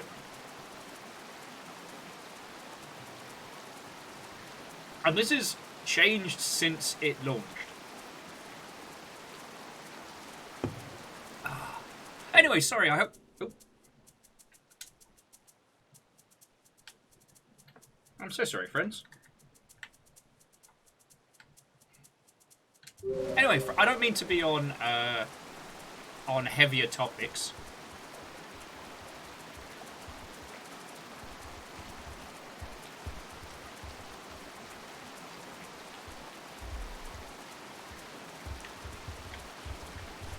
Come face me, you big bastard! I know you won't, me.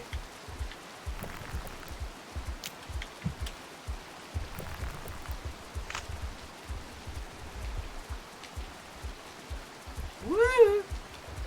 Woo!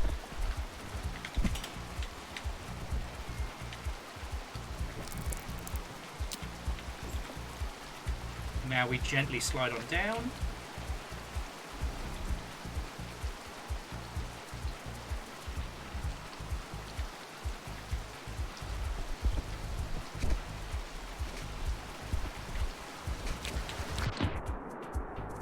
Shit, the man. Doesn't matter. I lost the gem.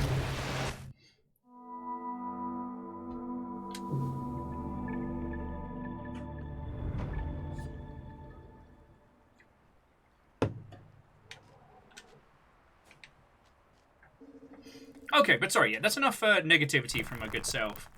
If you haven't, so Yahtzee made a series of like point-and-click-ish horror games. I don't know if horror is the right word, but like mystery detective games that get very, very good as they continue through. And there is a book called Mogworld, also done by Yahtzee, which was basically, you know, Discworld meets Warcraft. And it's very good. You know, it's a nice little standalone book. I haven't read Jam, you know, a preserve-themed post-apocalyptic story, but I find it fascinating.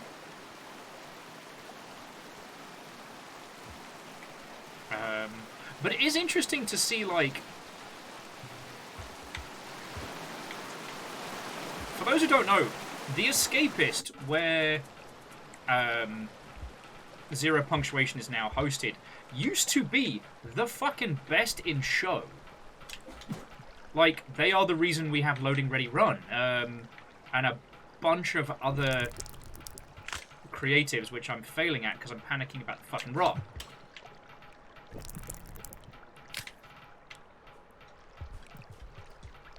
But, like, legit, no joke. For a brief time, you know, The Escapist was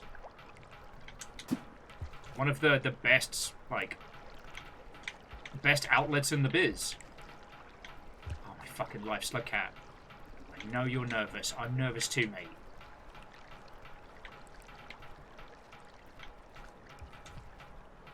It's cool. Jimquisition? Holy crud, yeah.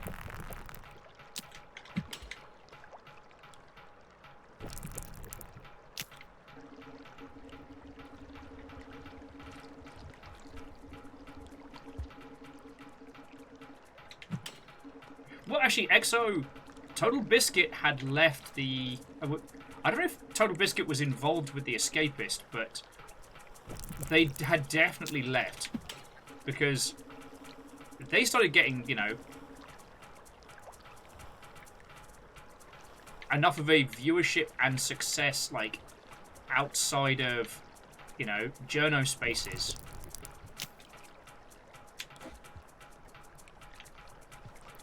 You know, it's worth saying that the Total Biscuit stuff on YouTube was wildly successful in its own right.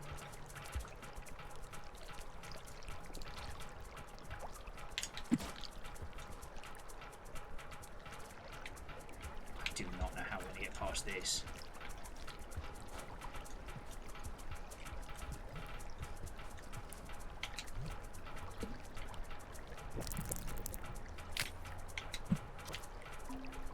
Oh, I'm in trouble.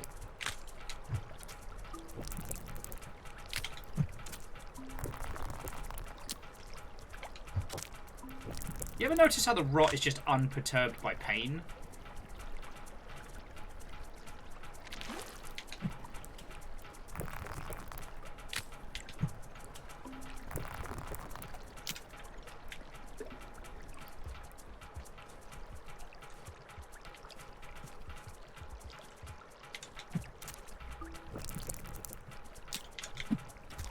Well, if I'm gonna die, I'll die with a full fucking belly.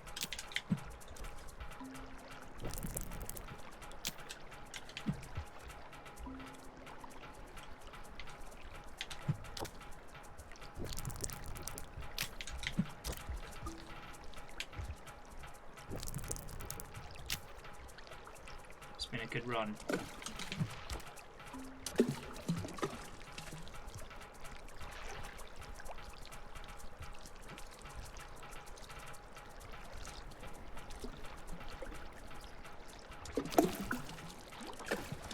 Oh my fucking life! Ha ha!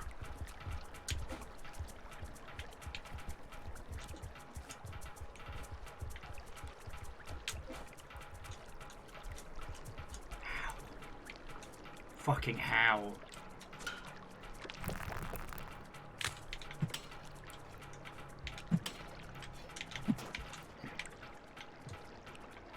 Darn it, there's no way we can make that jump.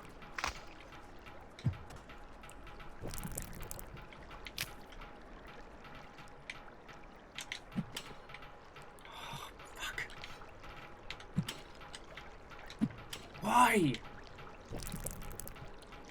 I don't know what to do. Fuck!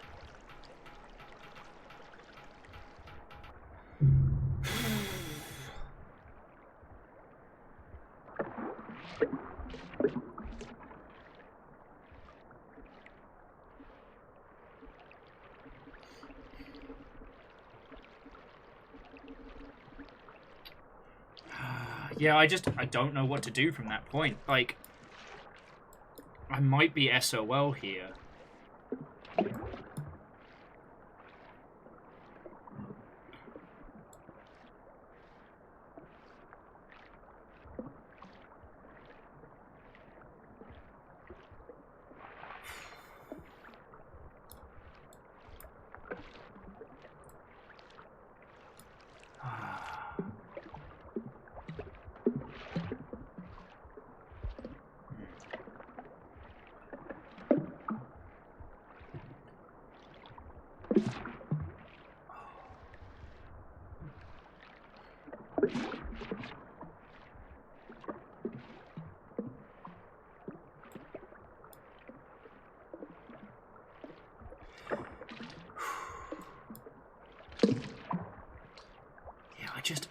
Friends, I don't know how to get past this bit.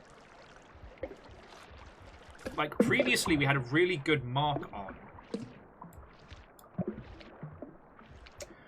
So, Cleves, we can go right from our wake-up. It's a bit of a backtrack, and it's... I tell you what, if we get a long cycle next, we'll try that, because we can go right up.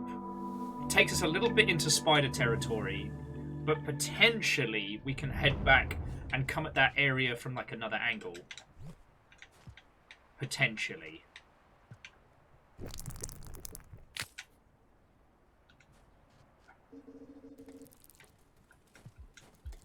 Yeah, those are our choices.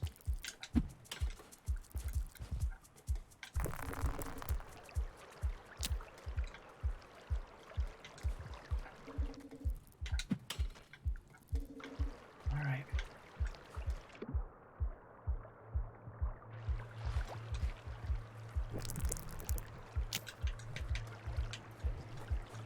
So yeah, so Hookshot, Stephanie Sterling is doing very, very well with Gymquisition type stuff, at least so far as I understand. They've been doing a lot of wrestling stuff in the UK, so she's been very much in like the indie wrestling promotion scene, which is very different. It's fascinating because, like, I've met Stephanie, they're fucking cool, and I am so glad that, you know, they are a force that we have in the industry, but I am not a fan of the... I'm not a fan of the particular style on it, just because not everything from large studios is villainous. Sometimes it comes out of desperation.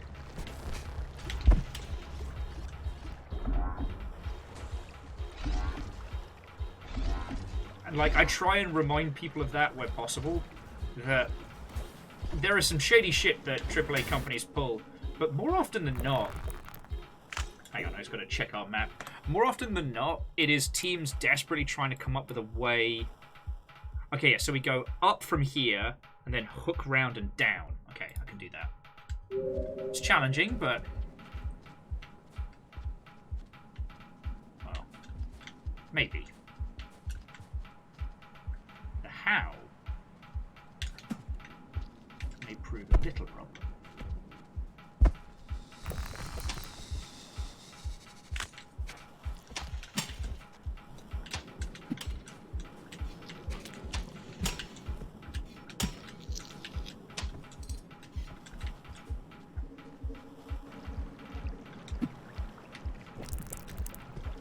Aha! I duked him.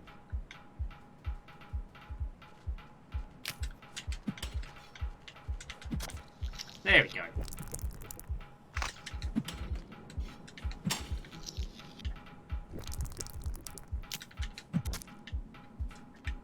Thanks, buddy. I'm just going to need you to lie there for a little bit. Just a bit.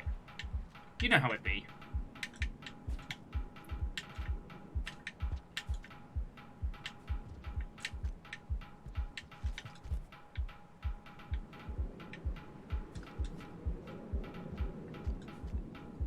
Whew, that was a bit intense. And I have once again forgotten what it was we were talking about. Oh yeah, just... I think there's a lot more nuance to the business of video games, especially at a large area, that deserve a bit more deconstruction.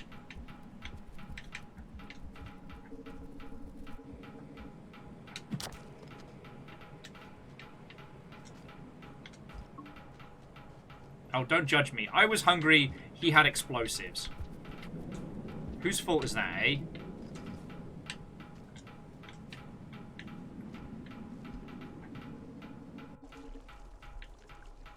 Who wants hell spiders?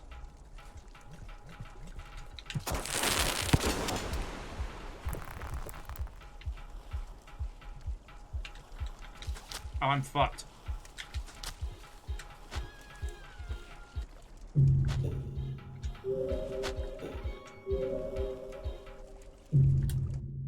Alright, but I think that's the way to go.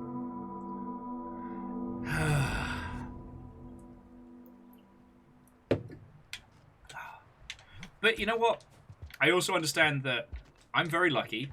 Like, I can spend 5 hours talking with you lot about, you know, the intricacies of, like, games funding and stuff like that. Like, if we get mad at how somebody finances a game, you better believe it is egregious. You know? But I'm not going to begrudge teams for doing, you know, doing DLC, doing smaller launches, or, like, sometimes we have to admit that even though they are not liked, you know what? Users will spend money on microtransactions. And there are ways of letting people, you know, throw cash at you that aren't shady as shit. So, you know, that's where kind of like the nuance of the discussion comes from. And that's much harder to put into a digestible, like, 15-minute video.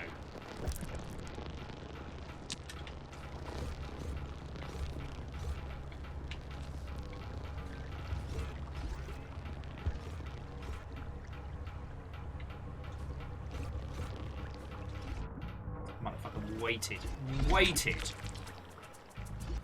Why did you throw the gem?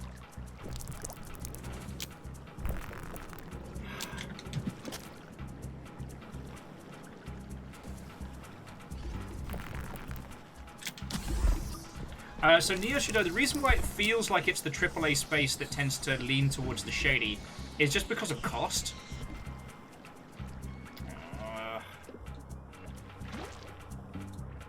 Oi!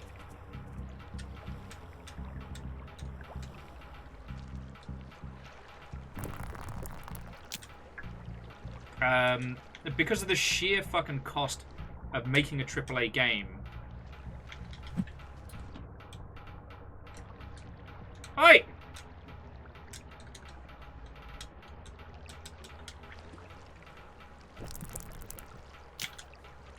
There's a lot more on the line if it goes wrong. If it doesn't sell, for example.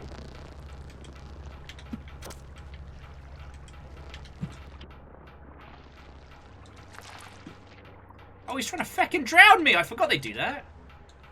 Piss off, mate. Sorry. Also, a lot of shady shit takes a lot of logistics. So, like, implementation of complicated, like,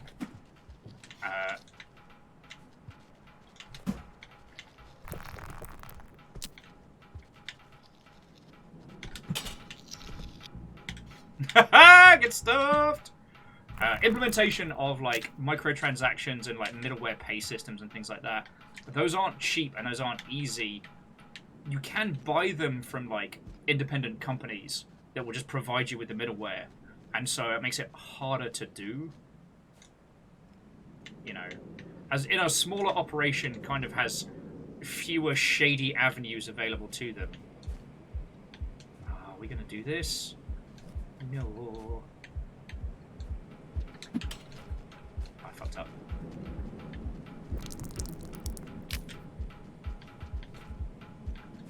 Could kind of use those explosives real well.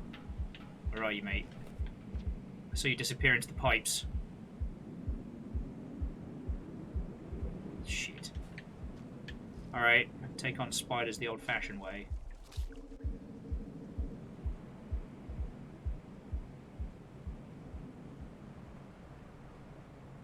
This is gonna get spicy fast. Unless you can get, like, Fighty Dave's big old explosives.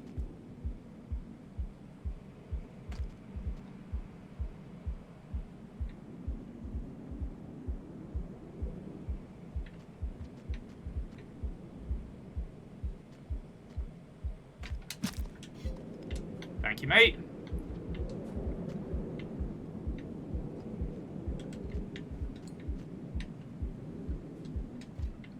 Alright.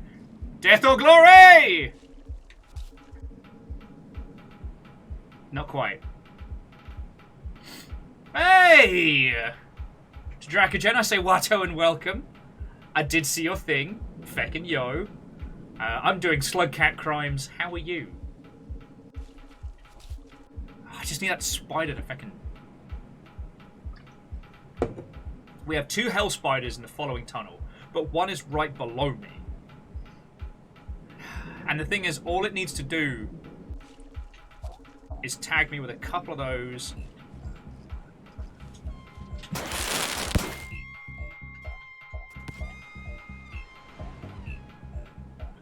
Alright, that's 1. One dead hell spider, blah blah blah.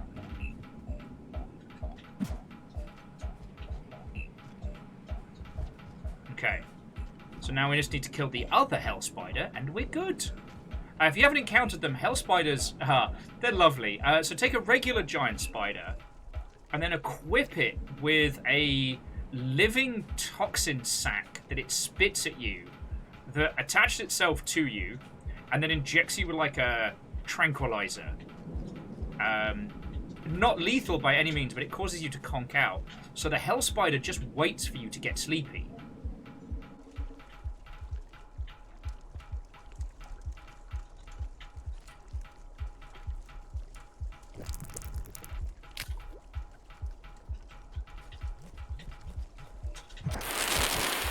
Get fucked! And that's how we get it done.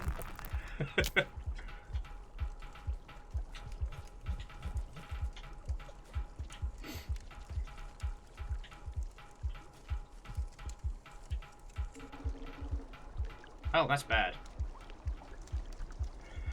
I have a feeling we have to go for the bad acid, but let me check. So, Legend, you missed hell spiders, which is never good.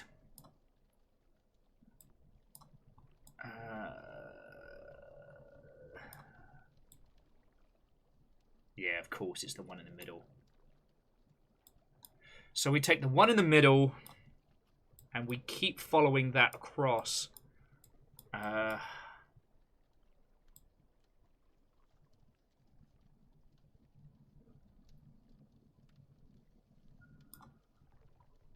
Wait, no, hang on. I know where we are.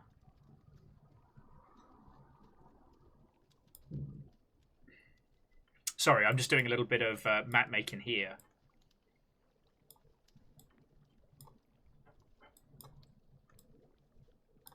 It's a hell of a run, but if we keep heading right, we might be able to make it.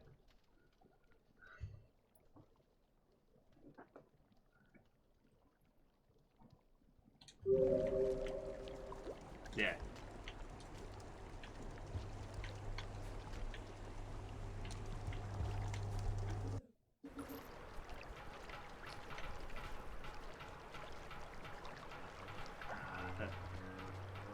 Big Wobblies are still mad at me. Please don't drown me. I'm really sorry. No! I said I was sorry.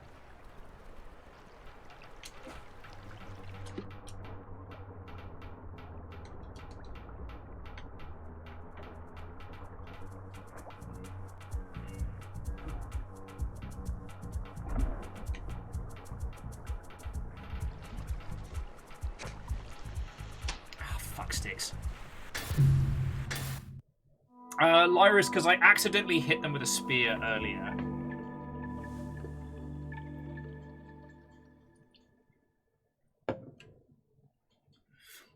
So, Drac and I were talking about private companies rather than publicly traded companies, and how that can change a lot of priorities. That it is possible to have a private company with shareholders where everybody's working towards a long-term goal. Now, I've had less experience in that, so with Dracogen, like, you would be one of the people I would ask about that as a business model and how it affects things. But, it certainly is interesting. Like, at least when it comes to, you know, private investment type stuff in video games, usually it is a team that has already made their money.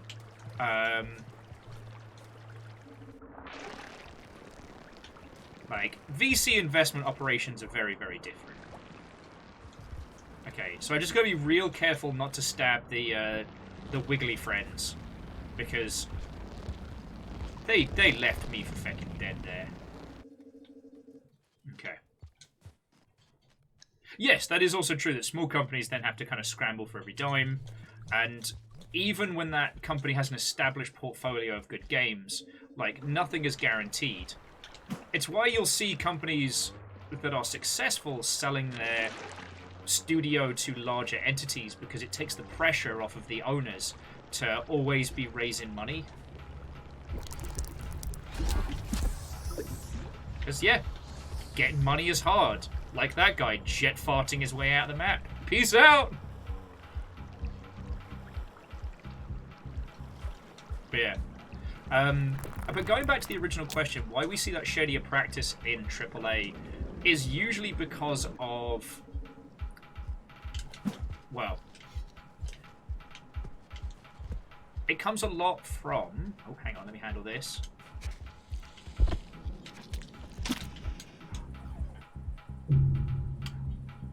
Apparently, I was the one who was handled there. They didn't even want to eat me, just spat me out over the edge. So long!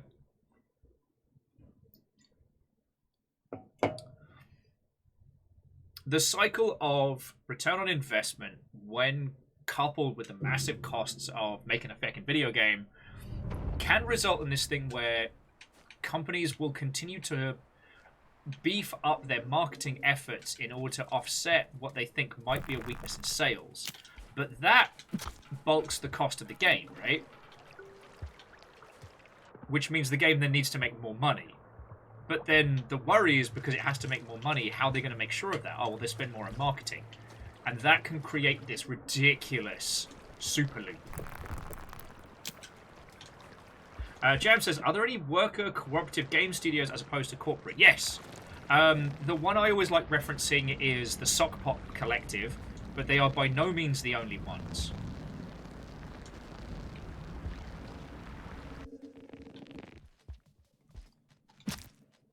Oh, piss.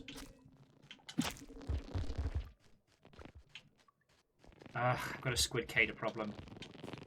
It's not my fault! Look, you can have him. Look, there he is. I just want to take my little gem. Be on my bloody way. Alright? I'll tell ya.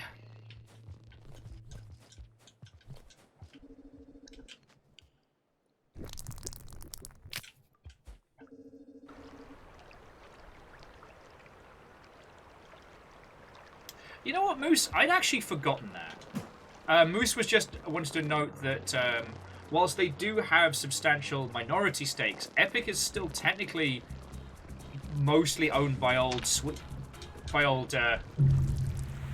Tim Sweeney.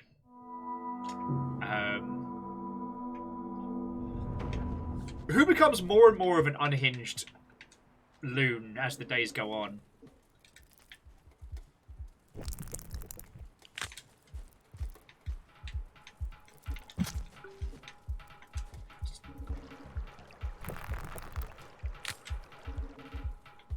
Yeah.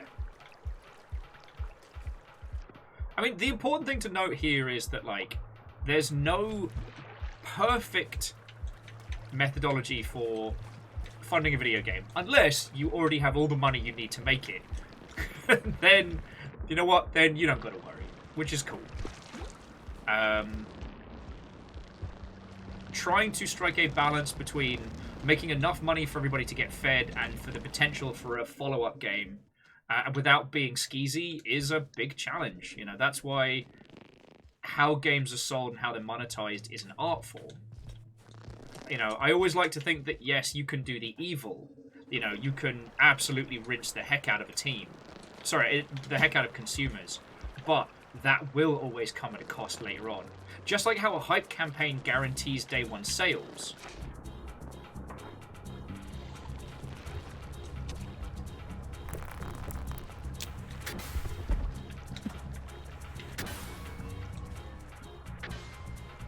But a hype campaign comes at the cost of, you know, users will become, like, wary and suspect of future releases. Oh, don't.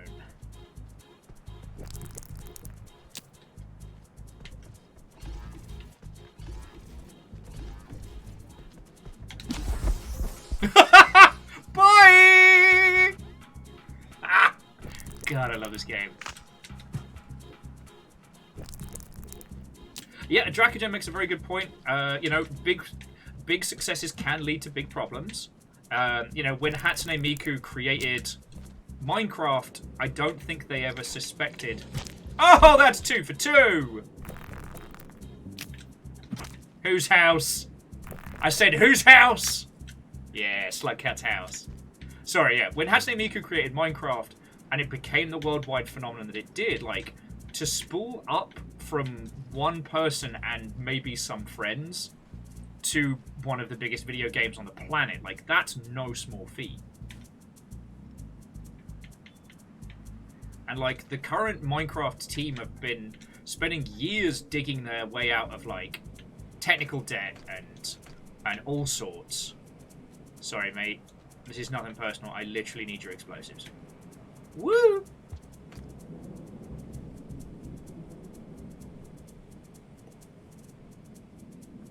Oh, legend. Have a lovely rest of your evening, alright? If we don't see you later, take care, friend. Now, I will say, like, the methodologies of funding and sales that I always recommend to avoid is, unless you really know the people, avoid VC funding. It usually comes with some other hook.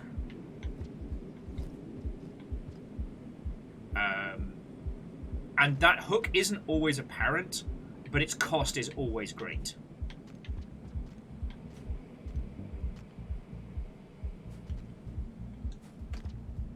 Oh, fucking come back here. I can try and take on the spiders, but it's unlikely I'll be able to kill them with just these.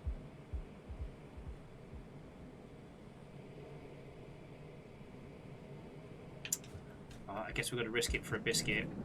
We can't leave the the pearl here because matey boy will fucking take it. Maybe we can lure them both up this way. Woo! Yeah. Dracogen says they've seen some VC deals work out okay. Venture capital.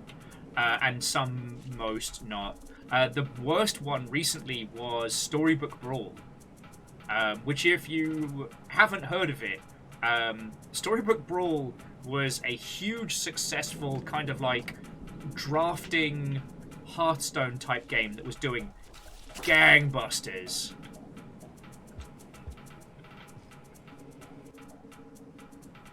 Oh yeah, that he's hit me with the venom sack, so it's nap time for Slugcat. Yeah, Storybook Brawl was incredibly fun. It had this great synergy based loosely on, like, Fairy Tales sans the Disney license. I knew it was purchased by crypto people. Oh, come back here! I need your explosives! I knew it was purchased by crypto people, but I didn't realize it was purchased by a wing of FTX, the crypto exchange that collapsed in the bad way.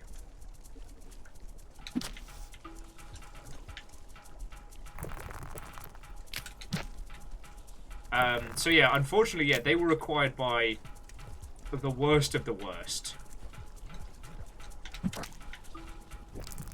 Got him. I need to have more faith in myself.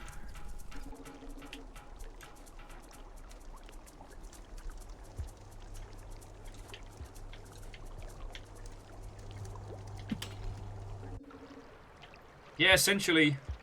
And so what happened was they took the deal, they got a huge amount of investment, but their entire user base went, no thank you. And then it turned out, as we would find out later, that FTX was not on the level. That thing was a great big money laundering scam. And that's not my opinion, that's the opinion of regulatory bodies. So, like, they took investment and it cost them everything. Storybook Brawl's servers will be going offline in a little bit. And no doubt in part due to the fact that the company that bought them is in the serious shit.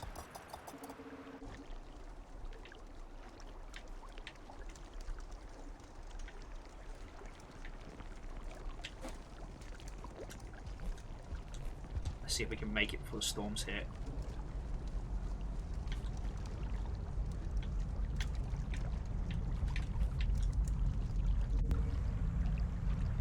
Oh, we're not gonna make it. We're not gonna make it. No, we're not gonna make it. Introducing the aforementioned Reign of Rain World.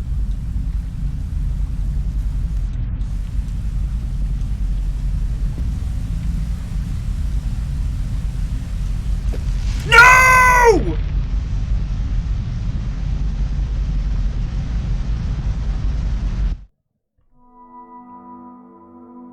Superheated acid.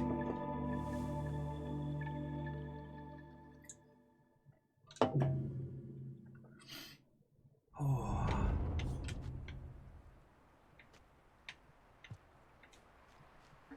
Should you know what the best money you can get for your game is? Government funding. Or art grants. They're amazing. If you can get art grant money, it's brilliant because they ask for almost nothing in return. From a business standpoint. However, business grant money takes fucking ages to get. Yeah. What was really cool, at GDC, I got to meet one of the Australian government arts grant or arts funding individuals who was just there, just meeting people and, like, getting to know the scene. Which I thought was feckin' lovely.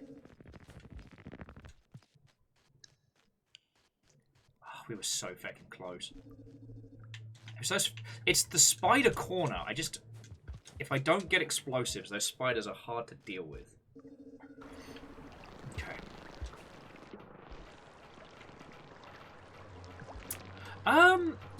Dragon, in Rain World, the theory is that these are like cycles. Like karmic cycles. I know you won't, me. Alright, you know what? Fuck it. I'm not gonna deal with that lizard.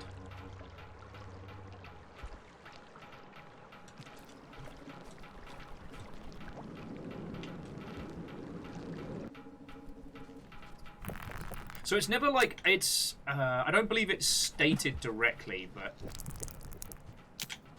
Alright, you wanna go?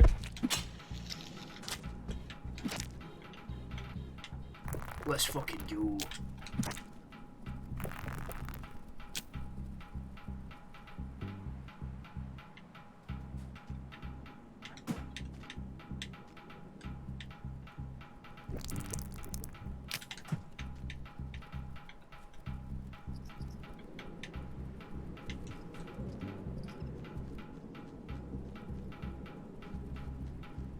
God, I'm trying to think of anything else like business-wise that I always end up advising. Like when it comes to acquiring finances. I mean, you already know my top tips. One, always read contracts. Here we go. Got ourselves a fucking spider killer right here. It's a flash bomb. This flash bomb kills spiders. Alright, so we'll pop our precious gem here. Grab some explosives. Who wants to fuck some spiders? Sorry, let me pause it for a second so I don't half finish my thought.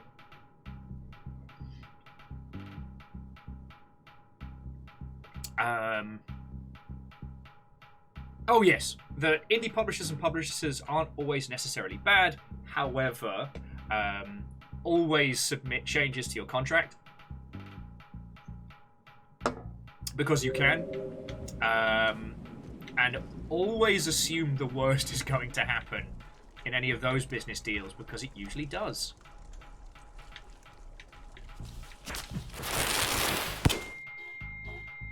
Oh, they're not affected. Oh, God.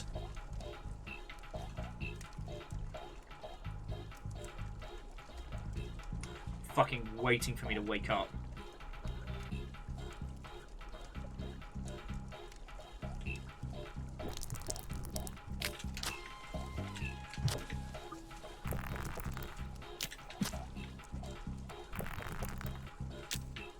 Okay, I do not know what it was doing there, but usually that flash bomb is like absolute, like anti-spider bane, and for whatever reason, that spider seemed unfussed. So we'll file that under a great big whatever.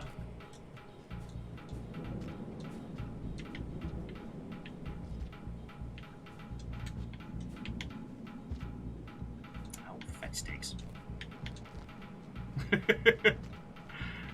So, Tay, Watto and welcome. How are you doing?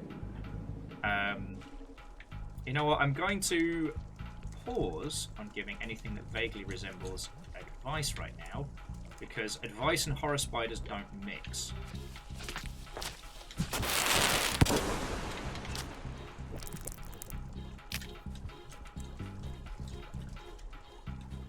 Like, I could do one or t'other, but I cannot do both.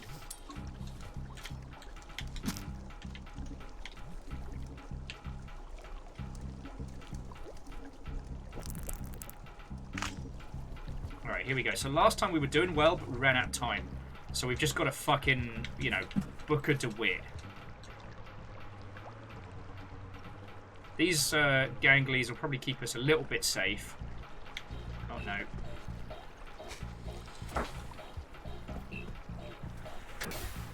It's cool. No! That's my gem! You shit! Fuck you guys.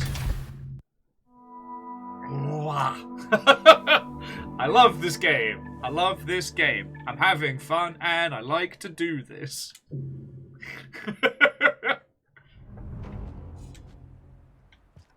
Oh yeah.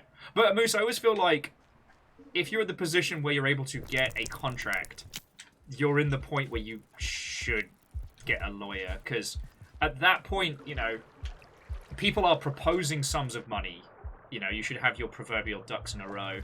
And there are a lot of real good lawyers who will just charge you for doing like and contract stuff. You don't have to break the bank on it.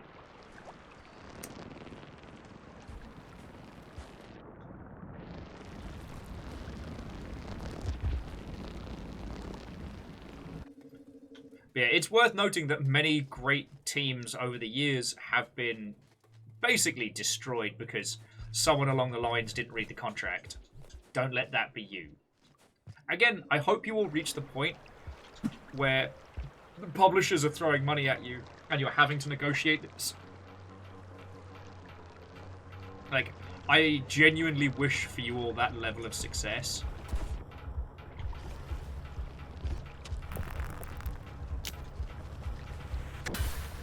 Cool. You know what I mean?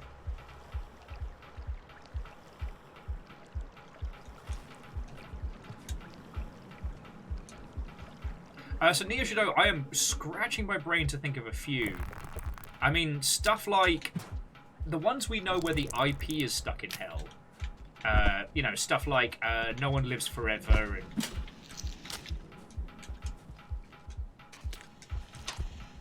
Oh, you piece of shite! Sorry.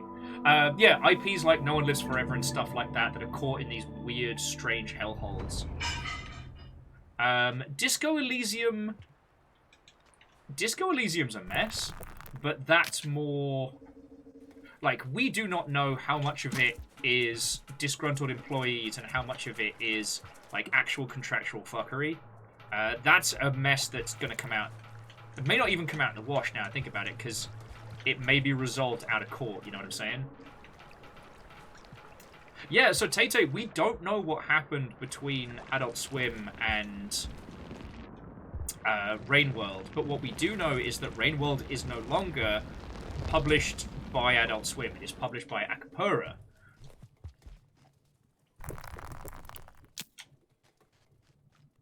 Yeah, so Dracogen, that's a, you know what, that's a better way of phrasing it, like, thank you.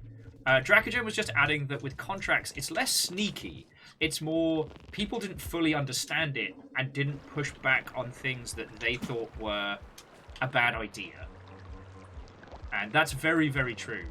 Because, you know, everyone will assure you that they're not going to do the bad. No one's going to do the bad. That would be dumb and stupid. Until the shit hits the fan and then you don't have the legal protection that the contract was supposed to afford you. No, why me? Bye! With those jet lizards, if you manage to hit them right in the glands, then their jet propulsion sets off. Sorry, I'm going to fake that lizard out.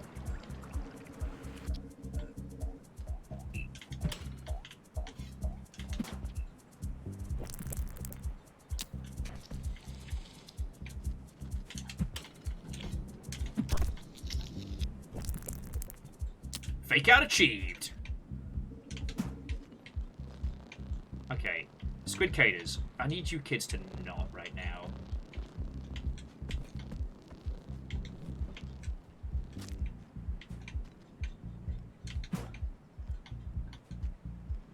Sorry, where were we?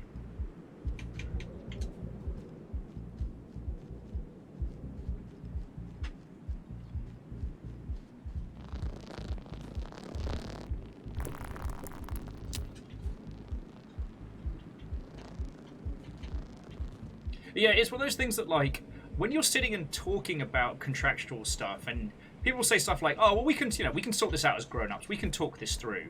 What tends to happen is that when shit actually goes down, the talking doesn't.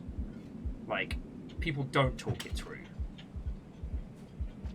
People get very bitter, very mad, very quickly. Alright, spider hunting time. And it happens very fast. That transition from having, like, clear lines of comms to people getting, like, shitty and then litigious.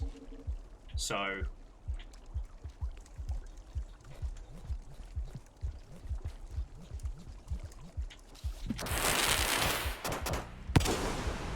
Next contestant in Who Wants to Get Fucked? Sorry. I have... That's a double kill from the Slugcat. 2 spiders enter, no spiders leave. Again, those are the Hell Spiders, and I will not apologize for being mean to them, as they fucking know what they did. Now, again, like, Dracogen, I really value your input on this one, because, like, I've been in the room for a lot of this nonsense, but I've not had to deal with any of it firsthand, if that makes a weird sense. Because Dracogen was saying that most contractual problems do start as communication problems. Moray was just adding that it reminds him of the story of Laurie Lanning, the creative director of Oddworld, told he threatened to walk out to not hand over majority control to his investor because he's being told that if they got 51% that he might as well sell his idea. I didn't know that. The only interesting thing I've gotten out of the Oddworld people is the same thing you read, which was how PlayStation Plus basically destroyed them on their last project. Anyway, we're making good time. Assuming the lizards don't get me here. Making good time.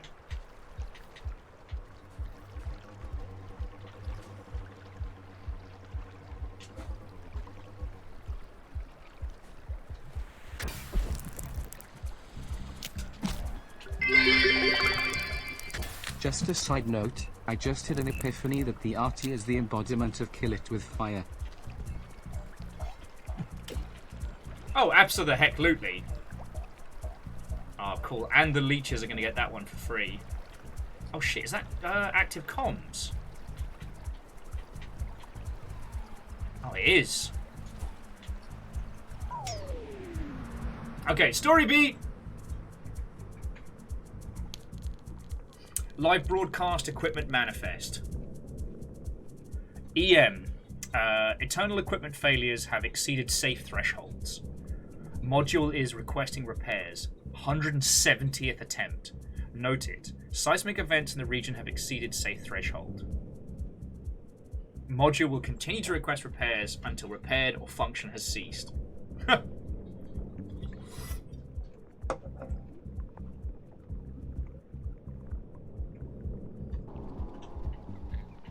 Alright.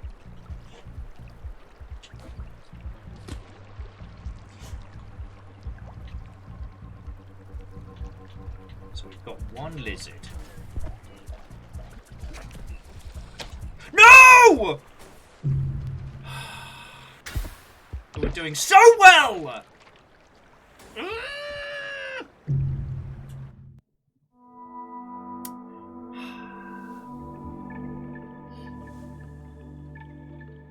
Maury, was that one of Sam's articles? The deep dive into the Oddworld setup.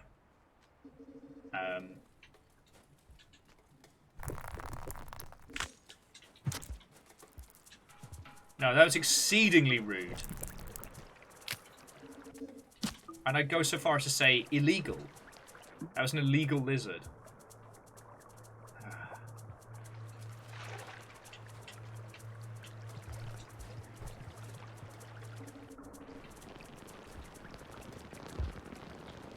Okay. No, Maury, that sounds feckin' cool. I believe I've seen that one, but I'm feckin' brain dead today, so I am drawing a blank. Okay, so we talked a lot about the negative. What are the positives? So why should you sign with like a publisher or companies or otherwise? I mean, obviously money's the first big one. It's a lot less scary if somebody else is footing the bill for your game. The other is like additional support, that being things like QA, marketing, community, and some companies will have like additional resources that they have internally, which is really good. So that can save you a few bob there. Although it is worth noting that especially when it comes to like marketing and stuff, what they promise and what they deliver may be very, very different. So look at how they've handled other titles before considering that a plus. Because what I've seen is some teams will be like, oh, well, we'll give you guaranteed X amount of support. And then what ends up happening... I know you won't, mate. Oh, fuck.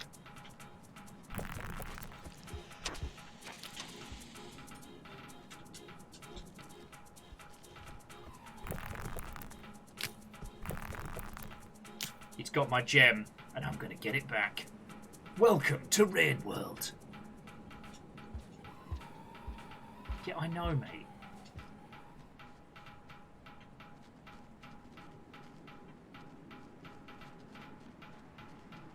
Come on. Let's fucking go!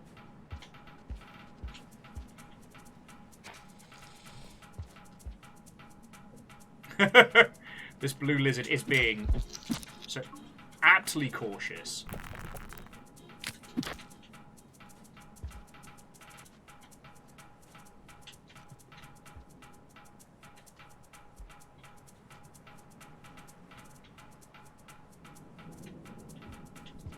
Oh yeah, so Neo Shadow, like, if we're just being business people with business hats, does everybody have their business hat ready?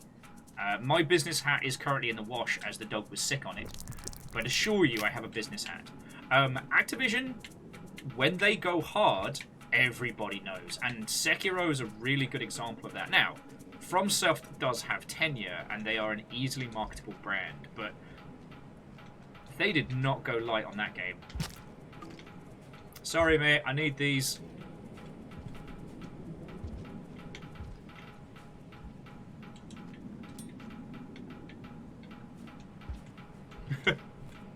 It's alright. He knows what's up. I could almost hear that scav whisper, "Please, take all my explosives and kill those fucking spiders for me. Had I been allowed to, I would have given them to you for free. But the scav code, something, something, something, Slugcat."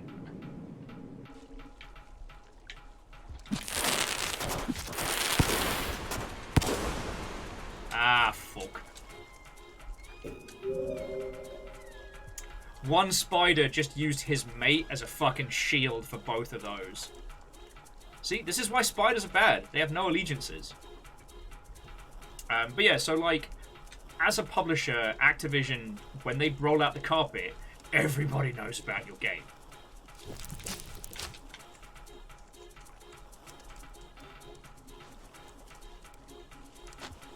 Nah, that's game. There was a brief window, and I wasn't paying attention. I'm trying to think of some ones like Microsoft are very good. You know, looking at Hi-Fi Rush and how that got handled with absolutely nothing. EA are a very mixed bag.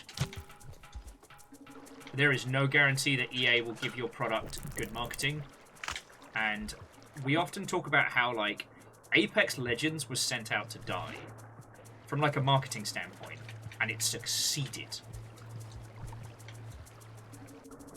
Like, EA clearly play favorites, and they do not give a fuck. Trying to think of some of the others. Nintendo is getting better, but again, you've got to be first party with Nintendo. Or at least, like, in-house published. Otherwise, they don't give a fuck. Nintendo is... Whether Nintendo are just so big they don't care, or whether, like, their very slow decision-making process means they don't get involved. But, you know, even if you are being published by them, don't assume.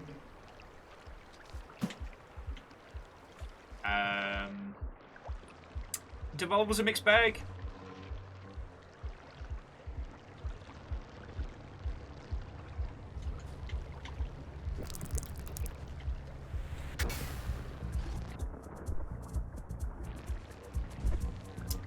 Lyris, it's an excellent question. Why bother, you know, picking something up if you're not going to...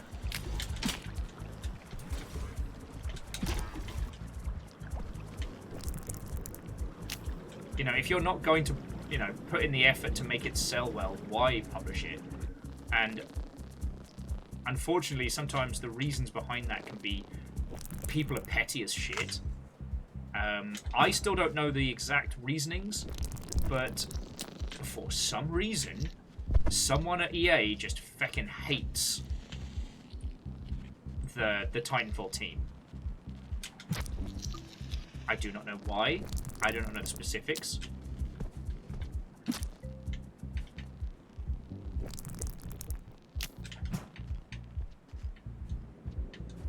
But publishers can be weird. Hey! Ben, you glorious Mother Hubbard. How are you doing? I have not listened to episode 3 yet. But I get that to look forward to later. How are you doing?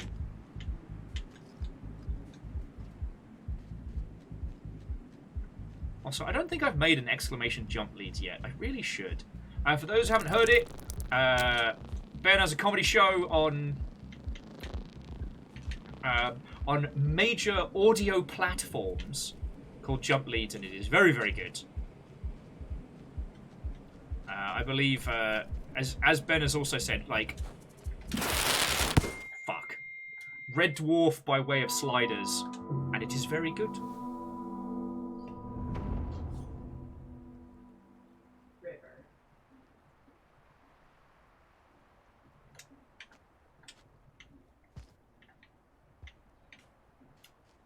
Where was I?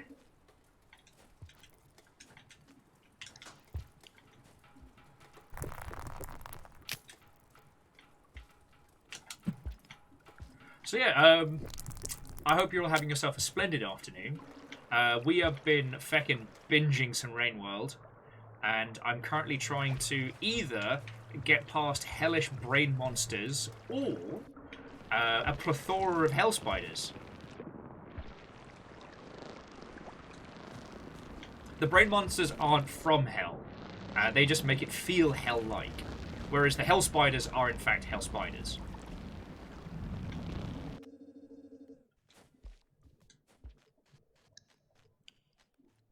And that's what we're going to get. It's like, we've just been talking about game funding and stuff like that.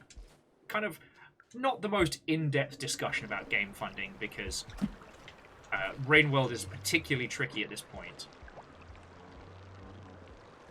I mean, it's interesting that the garbage wastes are a difficult part of the game.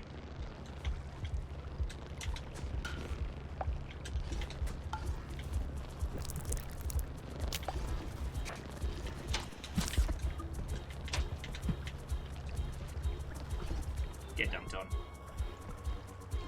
Because usually this is one of like the first areas you kind of trundle through, and it's not particularly difficult. That's for bullying me earlier, you piece of shit.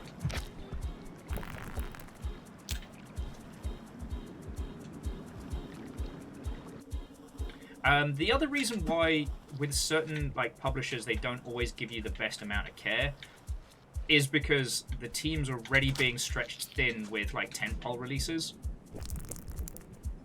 So, for example, one publisher that I had interactions with, you know, they absolutely loved the games they were supporting, but you know, their marketing team is 3 people, and they've got 7 games. Like, they have to choose a handful of games that are going to get the lion's share of support, because otherwise they'll go loopy.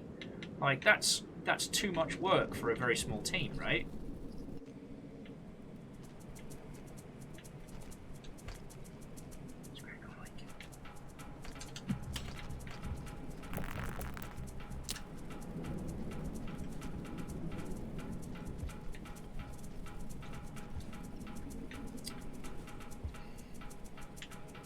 Sorry, we're going to wait for this guy to come back so I can get my my explosives on. Ah, this is a very fucking short cycle. Fuck it. We'll just handle it.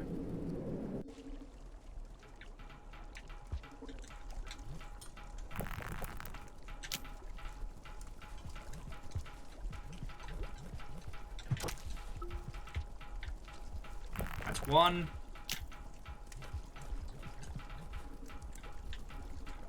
Fucking go! Yes!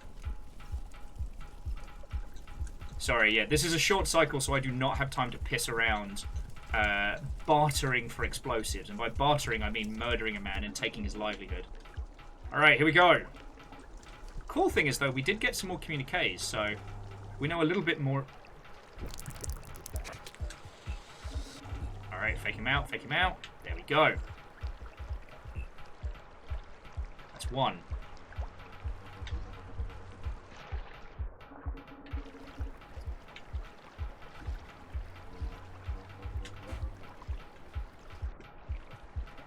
Alright, we've just got to avoid the other lizard, and then jobs are good un.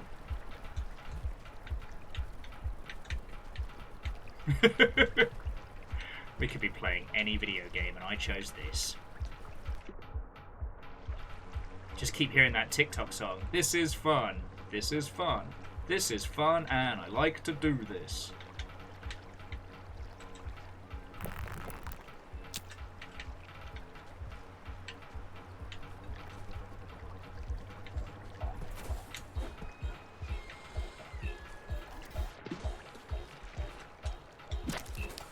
Fuck off, fuck off, fuck off! No! Alright, we might be okay. If his friend fights him, we might be okay. Ah!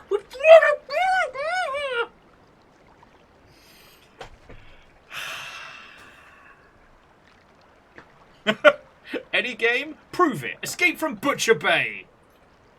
Oh, I'm so mad. So mad.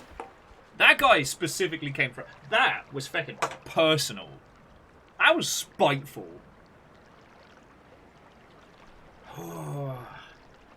So, actually, I've been thinking about this a lot, because Ben was just saying that aesthetically this game is a bit like If Another World.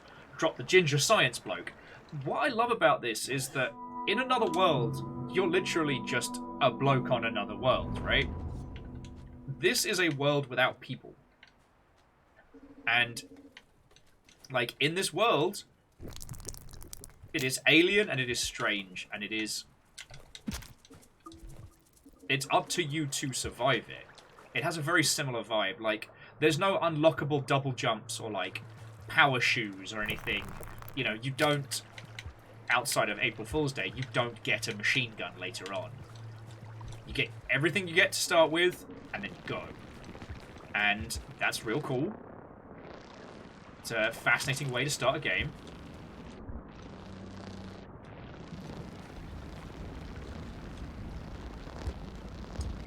Squid caders. Oh yeah, if you haven't seen them, so those are squid caders. You can use them basically like a super bunny hop moped. for huge jumps. They are playful and a bit territorial, but they're not lethal. However, they'll headbutt into you to, like, assert dominance. And if you're on a particularly precarious ledge, they'll just bump you into death. They do not give a fuck.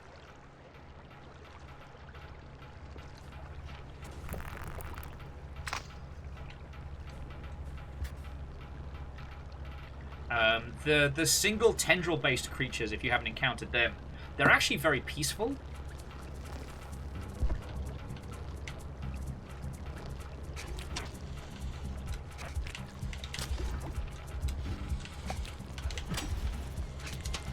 Oh, fuck you. They're actually very, very peaceful, but they don't like spears. They don't like weapons. And if you strike one of them, they all know. And they'll just fucking drown you. Otherwise, they just leave you alone. They're happy to see you succeed. So long as you don't fuck with them.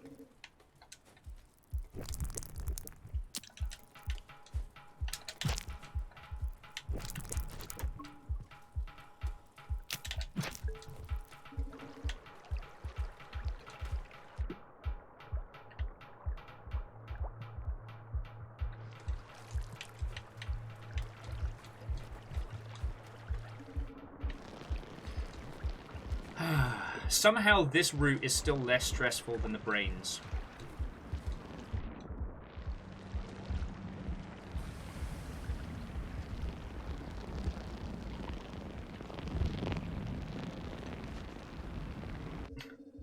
Squid Caters are not happy with me there. Oh.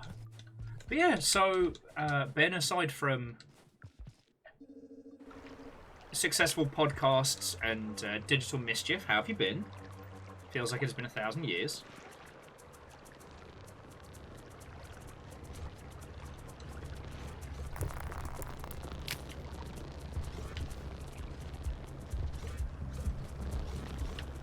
Okay. The lizard does not know what it wants to eat, and it is freaking out, so we'll just leave it to it.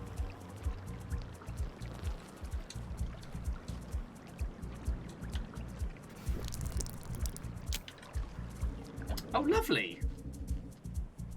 Ben was saying that they've been relaxing, playing games again for the first time in like 3-4 months. Yeah, a long edit will do that to you.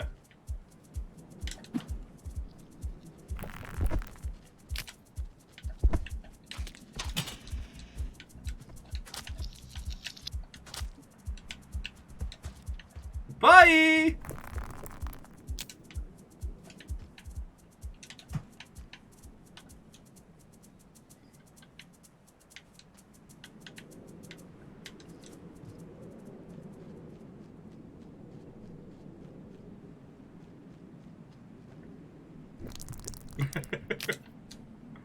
Yeah, it is weird, like, all the things they added to Final Fantasy 1, and somebody was still standing around Square Enix HQ going, I know we forgot something, what was it?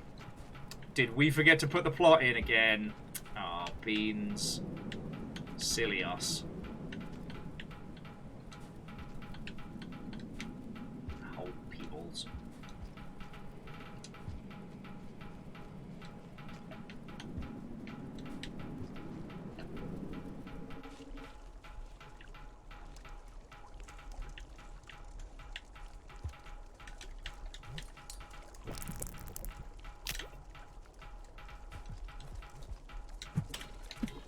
Oh, shit the bed, shit the bed!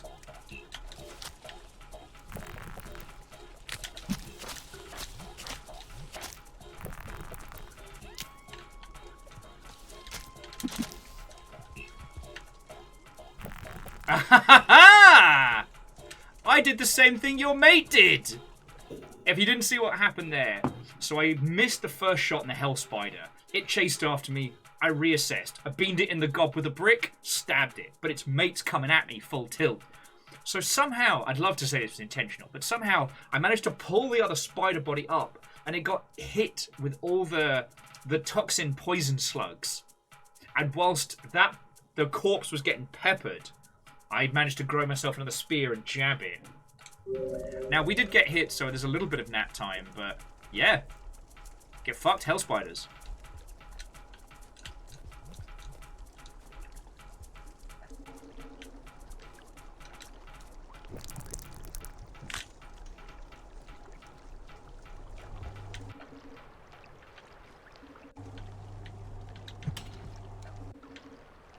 Okay, so we just got to avoid 2 bastard lizards. Piece of cake, right?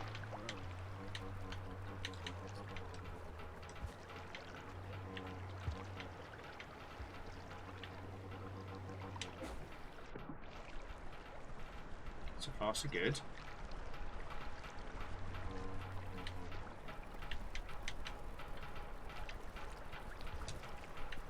Is it me, or do the slugs seem less interested? Sorry, the, whatchamacallit?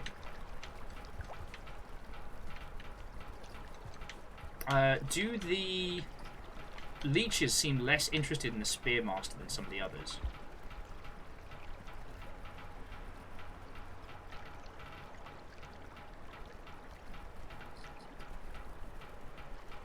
Of course, they're both fucking waiting right where we bloody need them.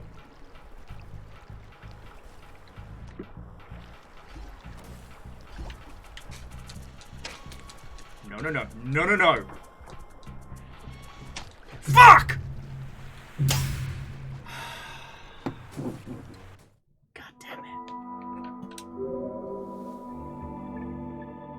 No! God darn it.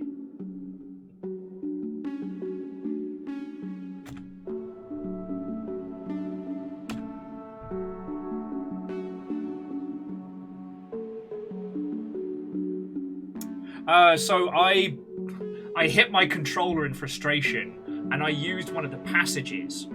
So basically, there are many paths as a Slugcat.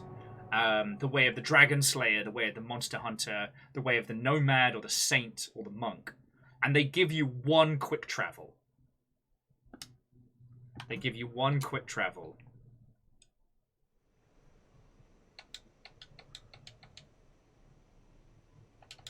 Honestly, I'm gonna try something and hope, and just hope.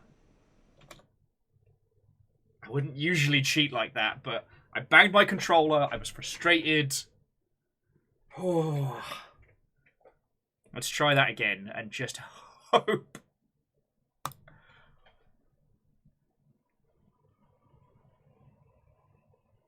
So Chroma, you can passage with key items, so worst case. But I think I still need to head this way. The fact that we're encountering story beats in the ilk makes me think that this is the way we're supposed to be going. And I don't just mean because, like, the story knows where we want to go, but there's also little snippets of story we're getting as we're continuing. And those are the bits I don't want to miss, you know? So let's see what this gets us. Okay, yeah, no, we're good. We're good. Ooh, that is fancy. Port Center saying a very fancy thing is they signed an NDA. Well, I can't talk about it, but there is a small possibility that I'll be working with a very, very cool game, which is genuinely wholesome.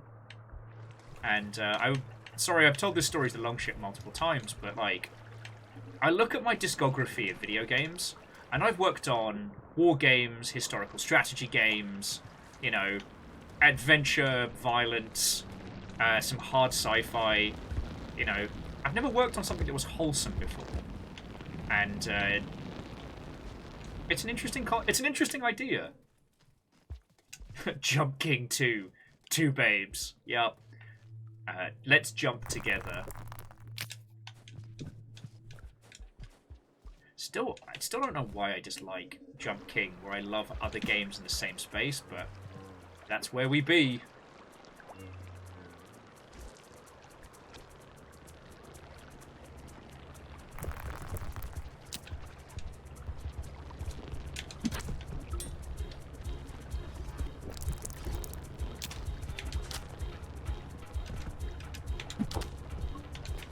Oh, where's my bloody gem?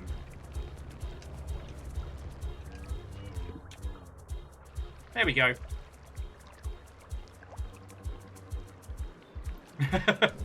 Ben was saying they love Jump King and never want to play it again.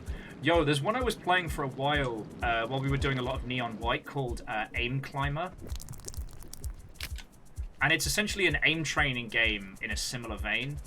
where you have to hit targets on point, and the closer you are to the center, the more it jumps you up in that direction.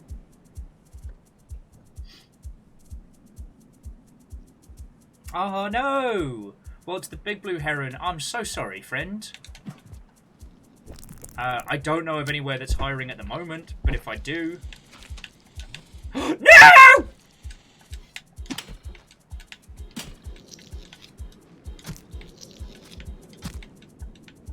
Alright. We can't make it, but this guy's fucking coming with us.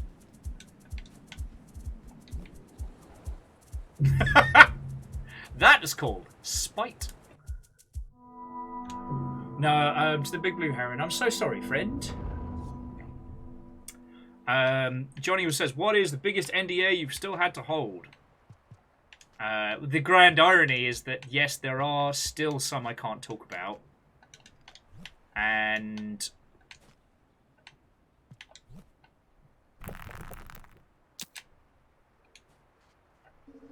yeah.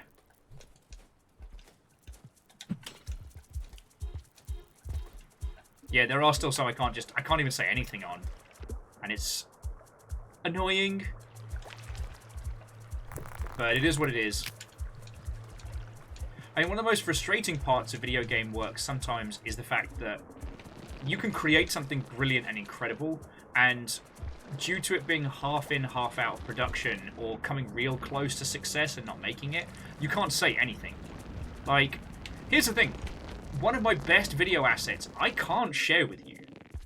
And I probably won't be able to for at least another 4 or 5 years. And it's one of the best videos I've ever produced.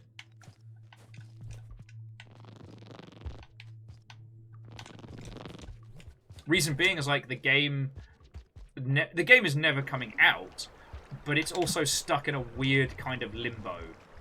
So I can't just show you.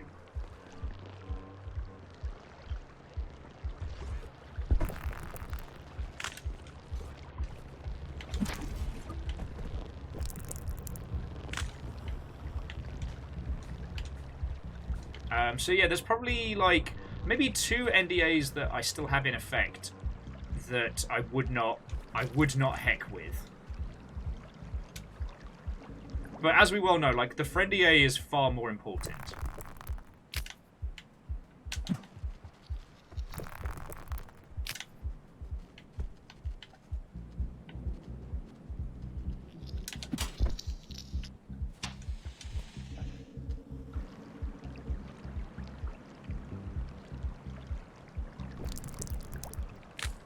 Why isn't he chasing? Oh, because he got stuck. Come on, chase me. Chase me! There we go.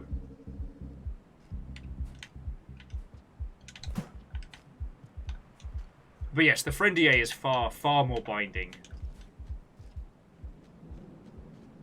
Yes, the NDA is a contract. The Friendier is a sacred bond.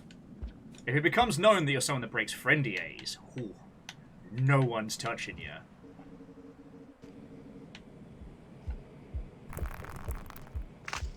Oh shit, he's got the big bomb.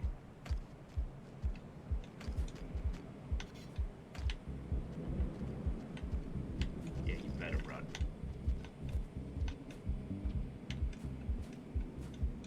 How much time we got on the clock? Ah, it's another short cycle. Pebs! Insufferable bellend.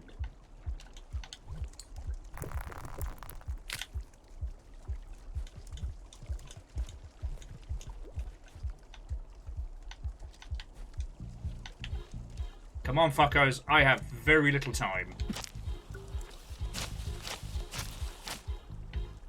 Shit.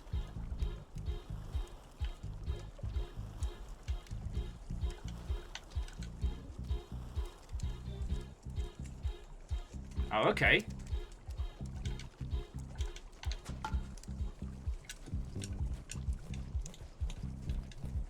That's very strange. Usually the hell spiders... like, their whole point is waiting for you. So that when you get knocked out by their venom, they're like, ah, you're delicious. Yeah, fucking try it, mate.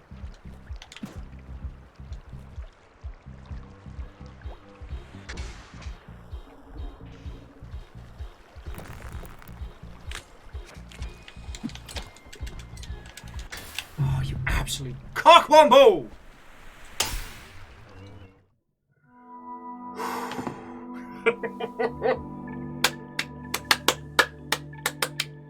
Alright, friends.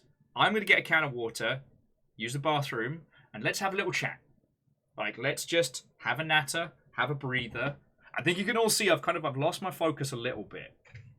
But no, so the Big Brew Heron, that's fucking cool. I've been lucky enough to do some consulting work this year for a couple of people. And I'm not saying this to massage anybody's ego, because a couple of those people are in chat, but let me tell you, doing consultancy stuff, and when you make a recommendation and the person goes, that's a good idea, I'm going to take that advice, is amazing. See, with consultancy work, it's different than being an employee, because, like, it doesn't matter if they take your advice or not. They're paying you for it, and they're paying you to act on it. Like, and so they're paying you for, like, information, and if they choose to act on it or not, that's on them. But yeah, working with people who actually listen is the best. It's so good.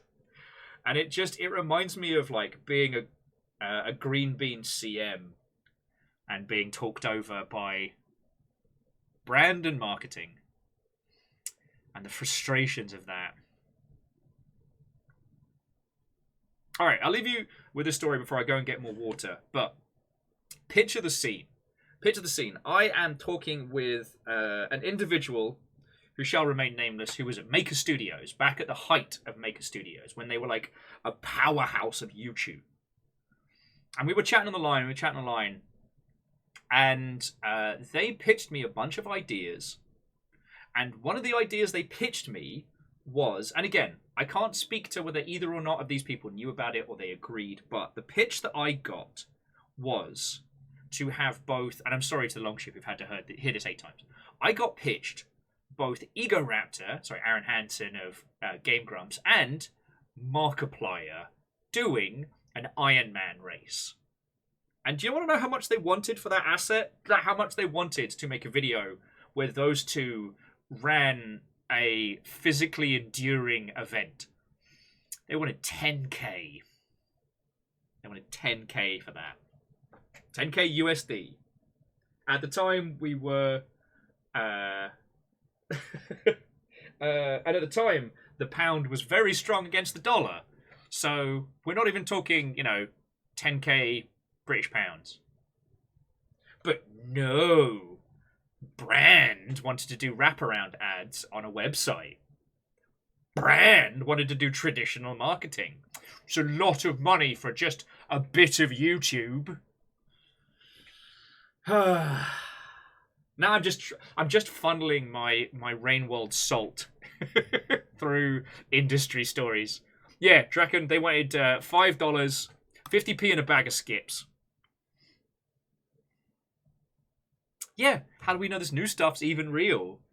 Look at the ROI on these wraparound banner ads. Okay. This is just me being salty now.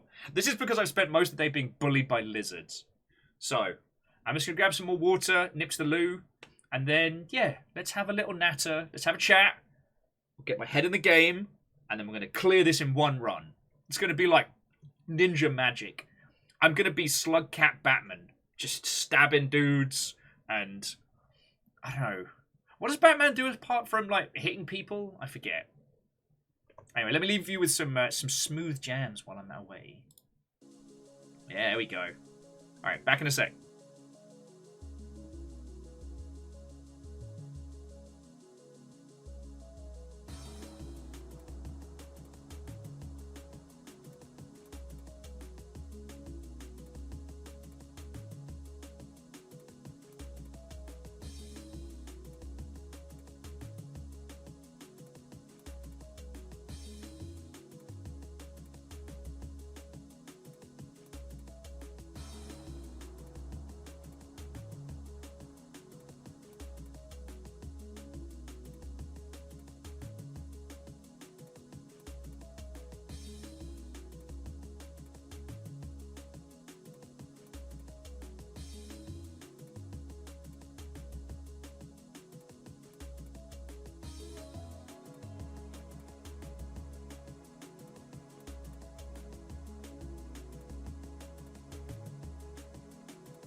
I have returned! Yeah, Air Dragon, I'm sorry to bring the term ROI into it. And I do like it as return to idiocy. Like, if you have a very limited marketing budget and you need to spend it wisely and carefully, like, being sensible about it is fine. But, like...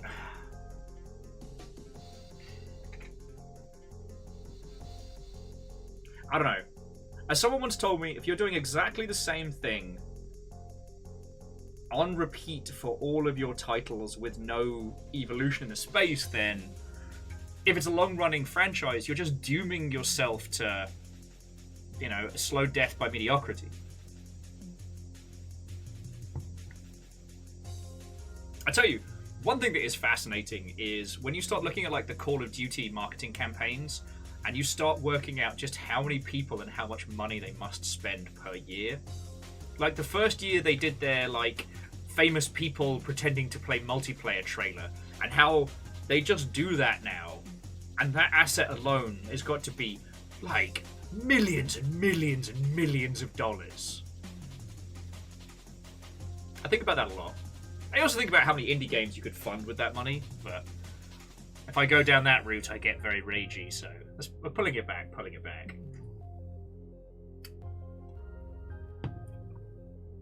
Oh, okay, so things the Slugcat needs to do to be more like Batman. Say he's Batman, or Slugcatman, if you will. We're definitely doing the descend from above and the ambushing. Pretend we're a gargoyle. That's also an important one.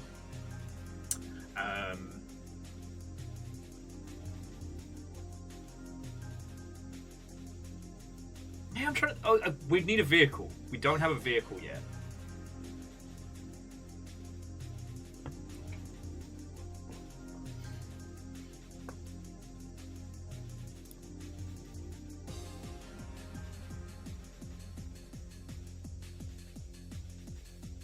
I mean, when you think about it, all the different variations on the Slugcats do fit, like, the Batman theme throughout. I am vengeance. I am the rain. I am Slugcat. There we go. Fearless. Spot on, friend. Spot on. I'm Slugcat. I'm the night. I'm the rain. I'm coming for you. I'm Slugcat. Alright, let's see if that works. Let's see if that works towards stopping me from getting my arse handed to me. Lyris, to jump back into your question, you can't quite see it because of the pint glass, but the number of blips around your karma is how long the cycle will be.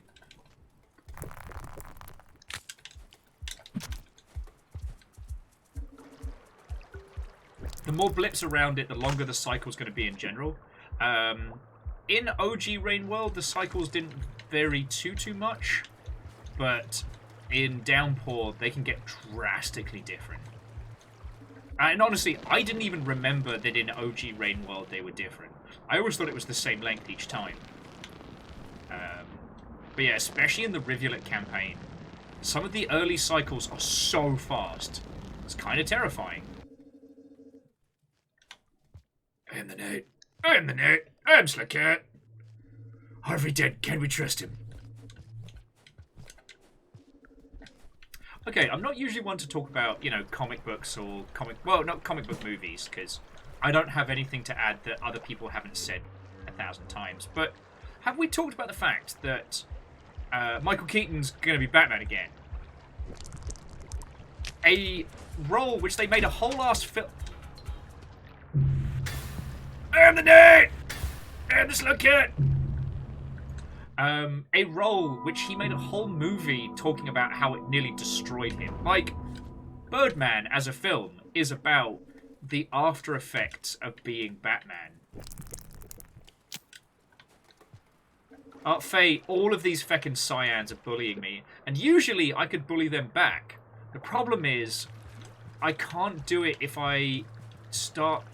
If I hit the whatchamacallit, the peace tendrils, I can't get past the long section because they just fucking drown me. Because there's so many of them in a clump. So So it's, yeah, we've got cyan lizards, we've got the duo of hell spiders, and then this, like, long dash towards shelter.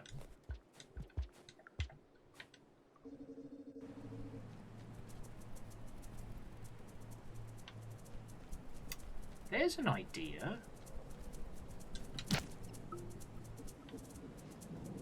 Oh, sorry, that was a mimic. The idea wasn't the mimic. Alright, so this might get a little bumbly.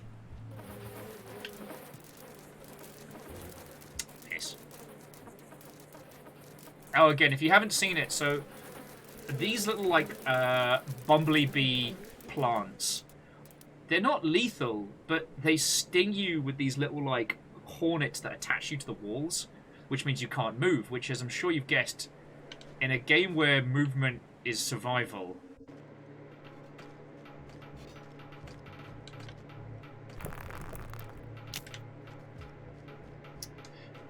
Okay, this was an idea, but this isn't the right way.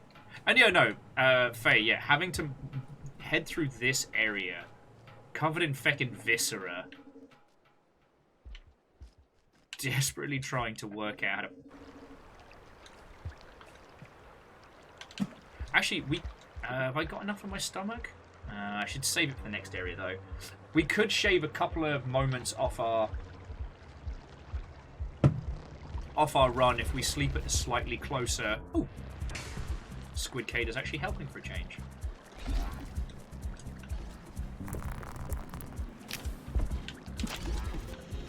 Yeah, get dunked on!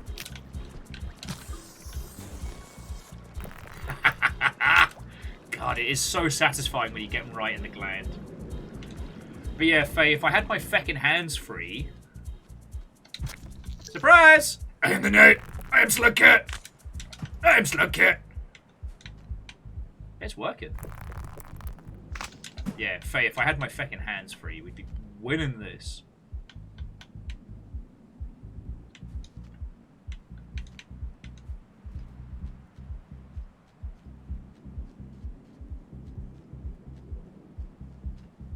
Oh yes, we are still working on the signal to Moon. I said I was going to sit and chat with everybody, but I don't know. I'm feeling the vibes. I have vibe-like tendencies right now. So unless the Hell Spiders decide otherwise.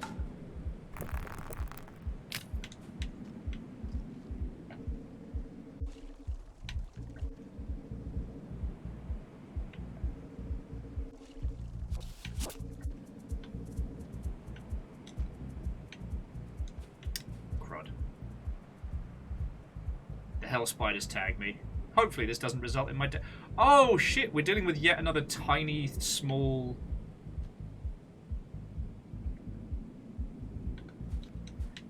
Now you know what? I'm gonna stab this guy. So. Oh, come back here! I'm gonna get these slightly closer... shelter. Because it'll just shave a little bit of time. Just a couple of screens off our initial kind of hippity-hoppity, don't-stoppity.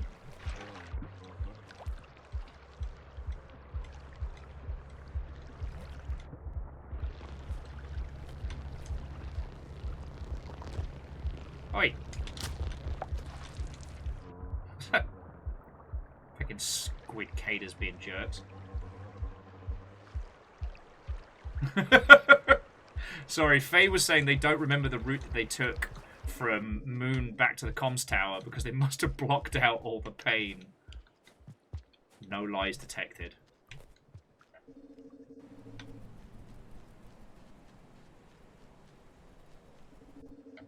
Just going for a nap, having a snooze. Jobs are good.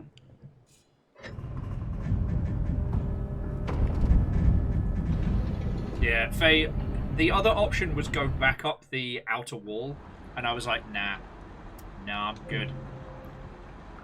Though I cannot wait to see what our final score looks like. As this lovable little psychopath.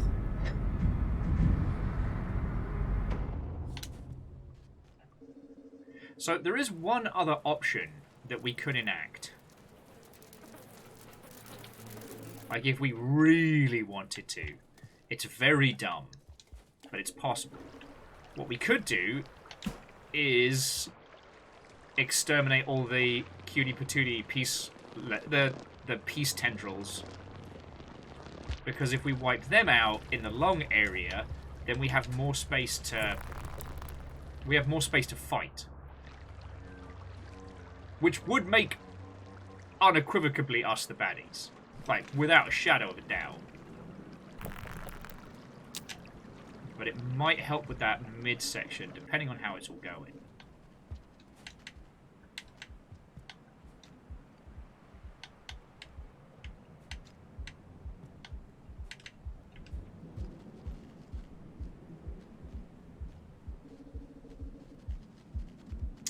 Well now. General Kenobi. So. Get to fuck! That doesn't stop being funny!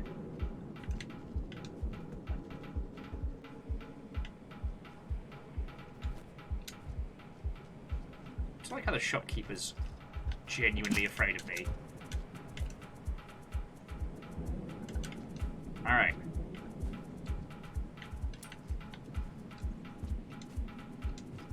So I'm like Spider-Man, right? But instead of... not like... if Spider-Man were the bloke who killed spiders. That's what I'm like.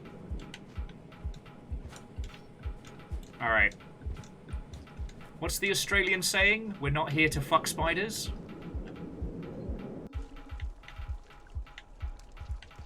Let's fucking go. I know you won't, me. Yeah, whoever it was who decided to make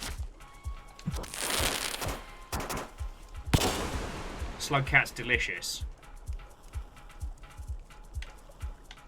That's your fucking friend.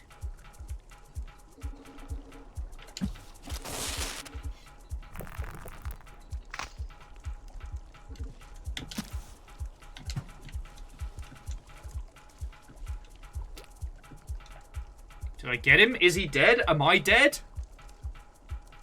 Listen for the gong. Oh. Everyone who's not me is dead. A Slugcat story.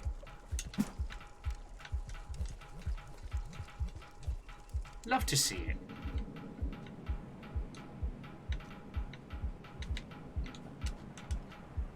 I shall take my pearl and my fanciful spear and be on my way.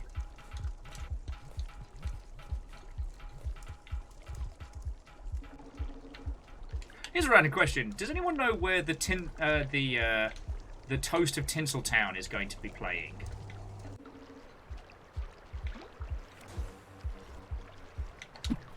Gotcha!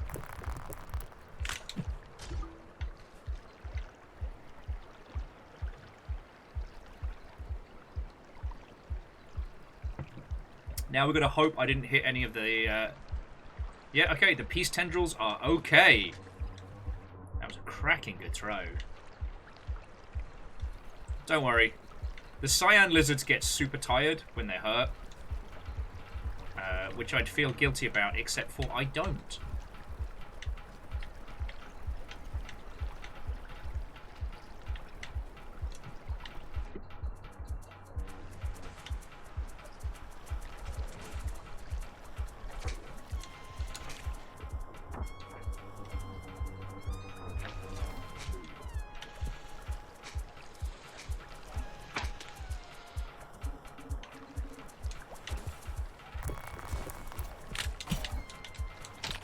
No!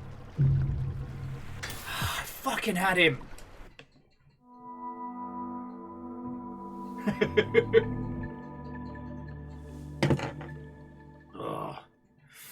It's alright. It was a short cycle. I needed more time. Here we go.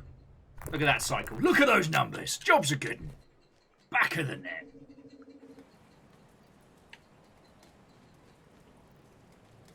I do like if if the millipedes of vengeance want me, they have to go past many bees.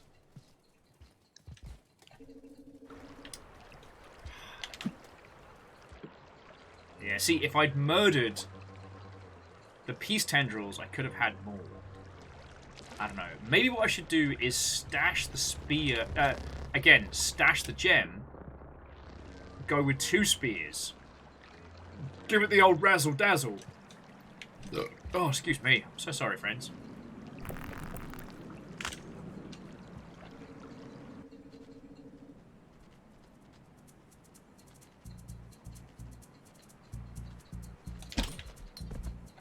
Oh. That was just spiteful.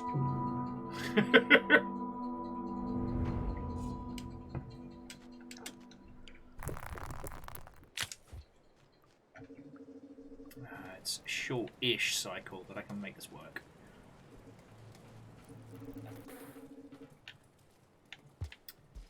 Yeah, absolutely dodge. Considering how much I've bullied the crap out of that particular lizard, I don't feel too bad.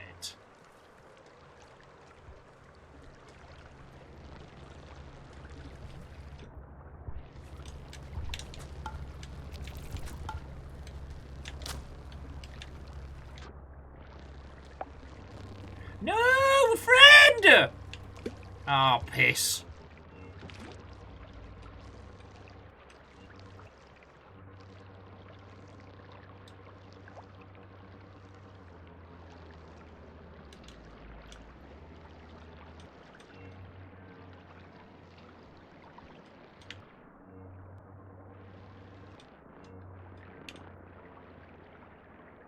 I hit one of them in the eye. They've taken great exception to this.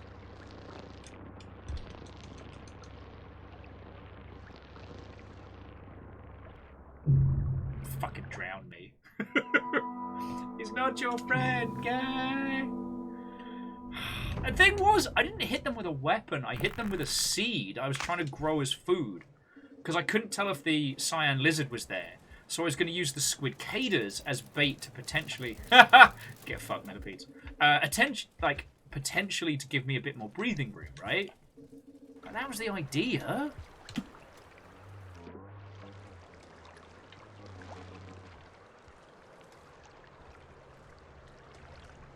It's just the fact that they go from 0 to I'll fucking end you so quickly.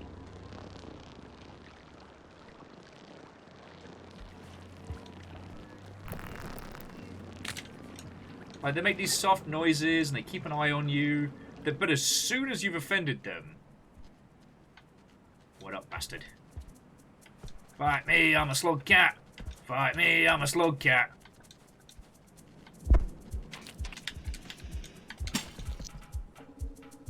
Fight me, I'm a Slugcat. I know I'm delicious.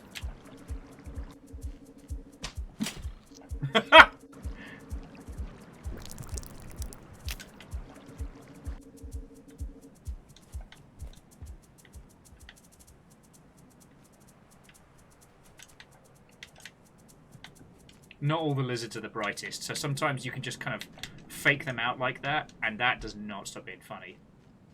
Especially if there's other things for them to eat in that space. Oh. So yeah, sorry friends. I promised conversation, I promised banter, and what did I give you?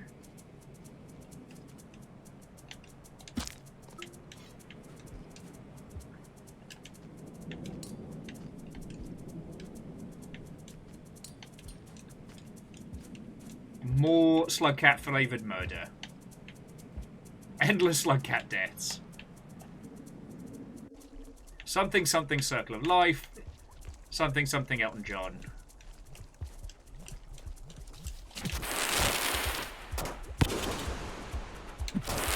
Double kill! Slugcat takes a little nap. Wakey wakey, eggs and bakey.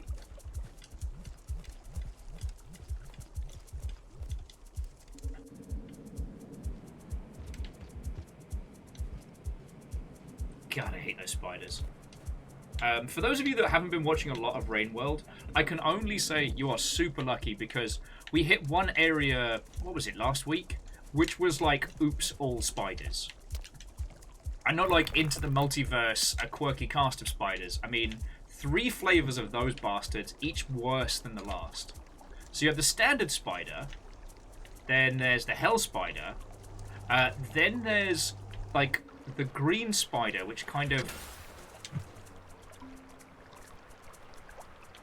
the green spiders, which if attacked, explode into 1,000 tiny spiders.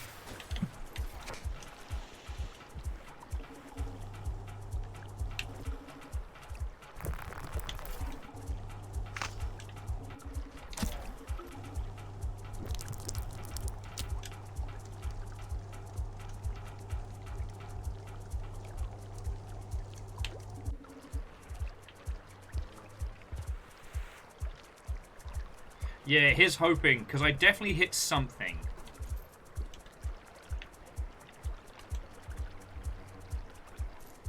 Alright. Usually the tendrils would have changed a much more violent colour if I'd hit them. So... fingers crossed and all that.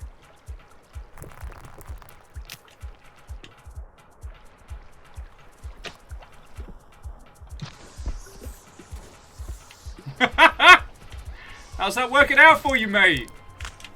Fucking villain.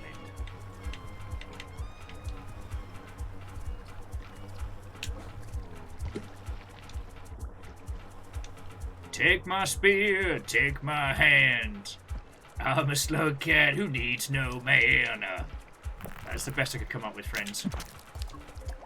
Alright, now if I don't biff it... So we're making good time.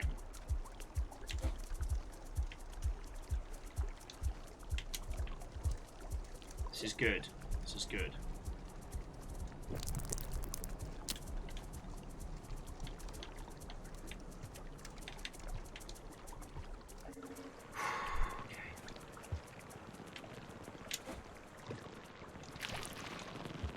Alright, halfway on the clock. This is looking good.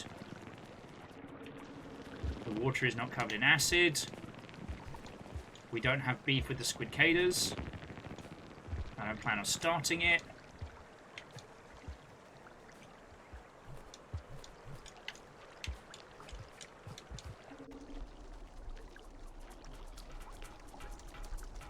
Get the fuck down here. No!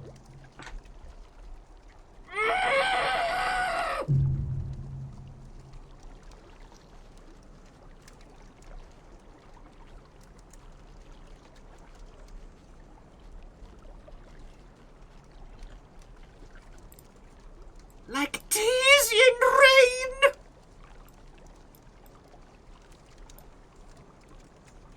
We're so fucking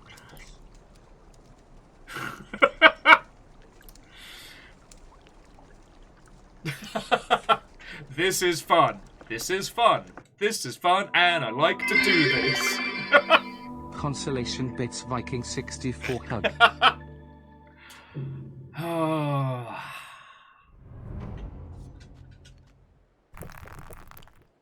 This is fun. But kind of like a magic trick, like, you know. This is the middle section. This is the showmanship. This is before we have it revealed to us. Take my spear, take my hand, take my flooded land. I don't care. I'm a slug kitty. You can't take my moon from me. Aww. See, Fearless, that's way better. And Lyris and Fearless, I thank you both, alright? I'm just gonna not lose my focus because I had a good run.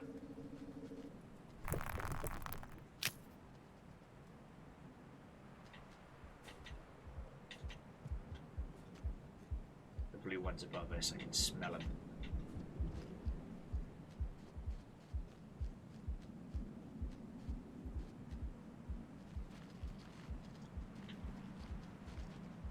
I know you want me. Get fucked! And And Lyrish, thank you for filling the pint glass and all. So this game, again, the reason why I don't... Oh.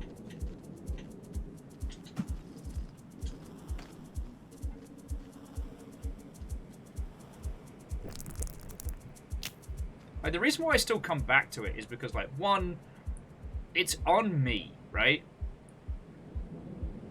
Rainworld is very clear about goals. It's very clear about what needs to happen. And if I don't do it, that's my fault.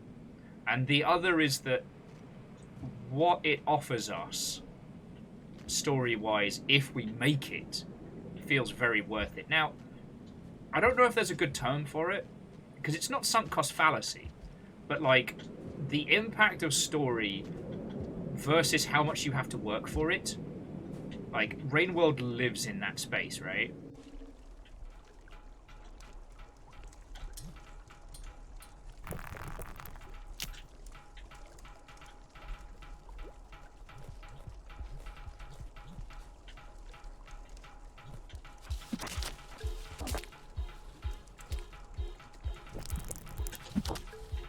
There we go, 2 for 2! Rewarding payoff is probably is definitely correct. I can't remember if there's a fancy term for it because my brain is yellow. But yeah, with Rainworld, when the story hits, you... No! Oh.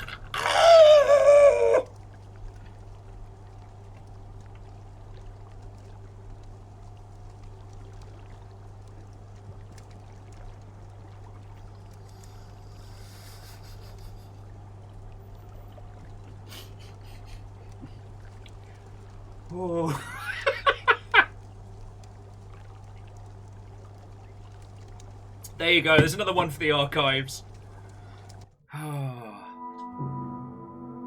See, Hades is a fascinating one because you have to lose. That is to say, you have to die to progress. So every time, whether it's how you intended to end that run or not, you're always rewarded with a bit of story, a bit of something, you know? But...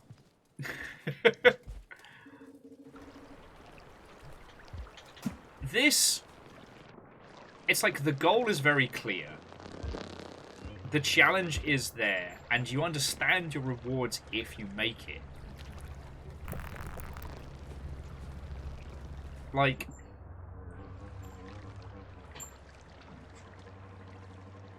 we could ignore all of the story beats in this game. We don't have to do what we're currently doing. You know. We could just not. But the idea being is that if we do, you know, if we follow what this game wants to do and what it's trying to say, it will reward us. There's, I'm trying to think of there's an unspoken agreement.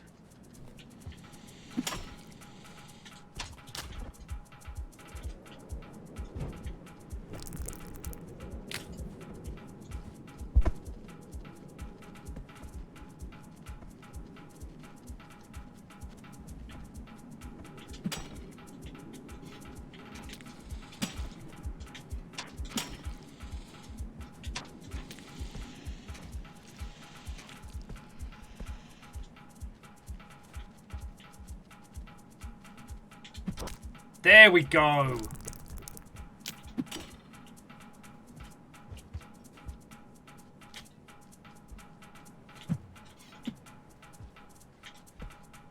Yeah, there's an agreement of sorts that if we put in the effort, it will be rewarded.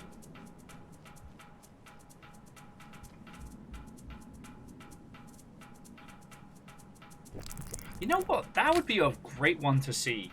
Sorry, Ben at Port Center was saying that, you know, fighting games reveal character endings when you beat them with a specific character, or in certain ones, like, with a specific difficulty setup, doing them in a more challenging manner or otherwise.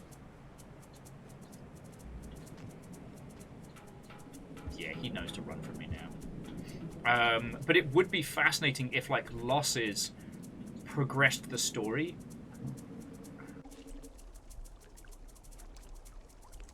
You piece of shit.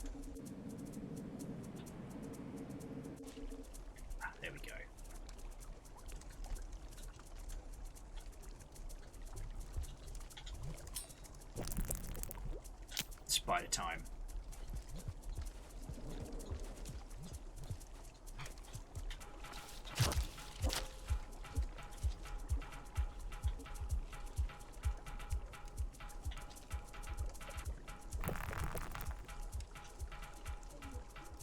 Come on, if I can wake up before it comes for me. There we go.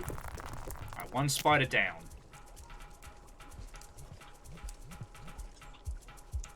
Yeah. Yeah! Get fucked! Sorry, where were we? Dracogem was agreeing that losses should have some sort of minor story wrought towards progressing. Heck yeah.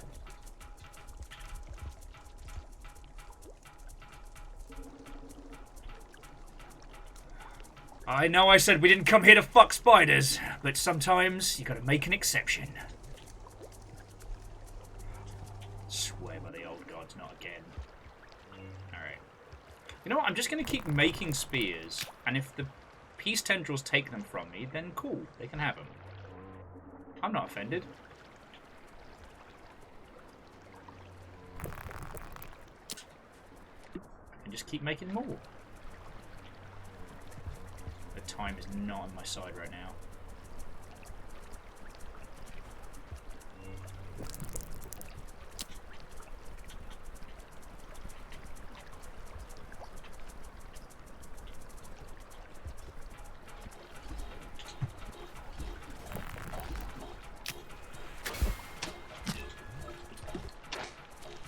Ah, shit, I dropped the thing I need. Have to go back for it. Don't worry, everybody. I've got a plan.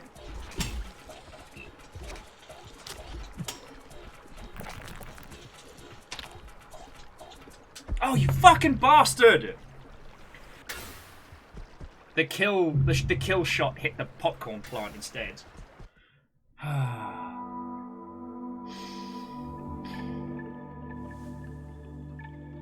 But yeah, I do like how we've come to understand lost states better. And this is not an example of that. This is what I call like not a challenge game, but a climb the mountain game. Here is the mountain. It is up to us to climb it.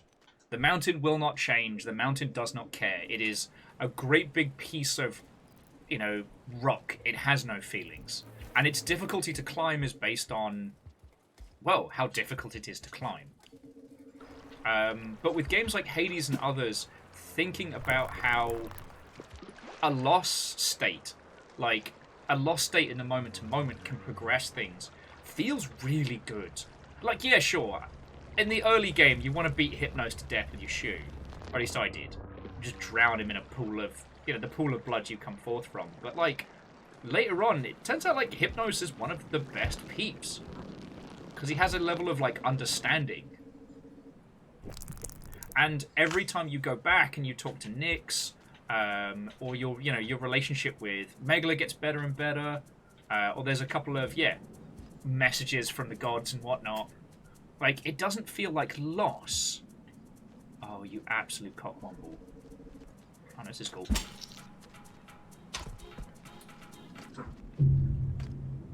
It was not cool.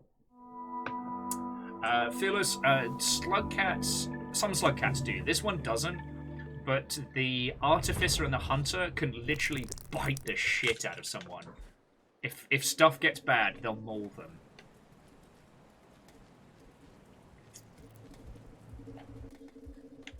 The Gourmand can fall on people and roll into them. Is that the arty only?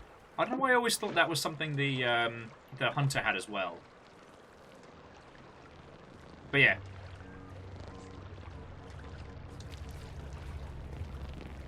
At least we killed the shit out of the bastard that was here.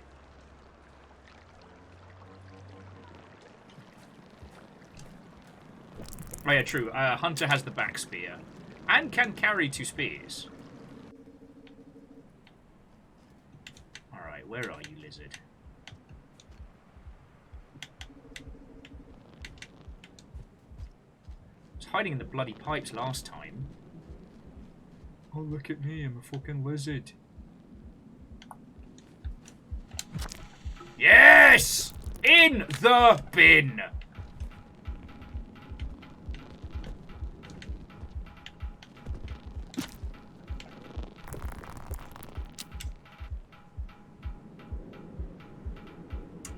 Subtraction was suggesting, what if every respawn you had a small chance of getting a super version of the character?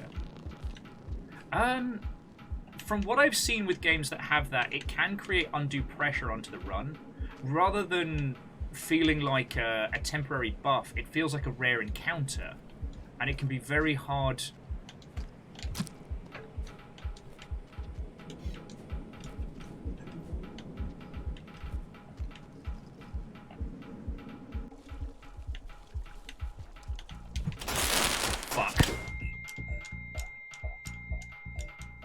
That was called me biffing it.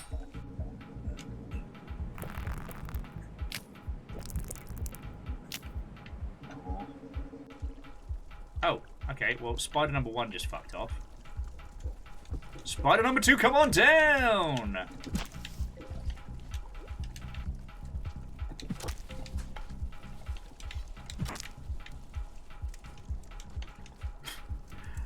I love it when they deliver themselves.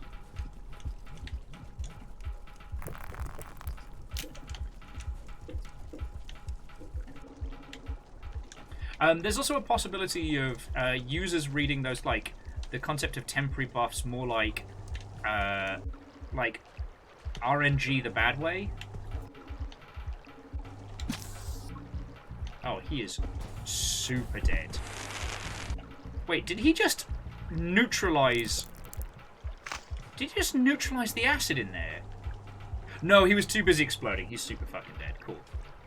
So that's 1.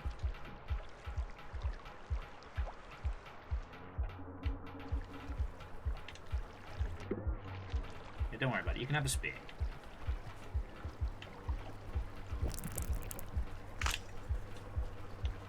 Hey, Amos. You okay, baby boy?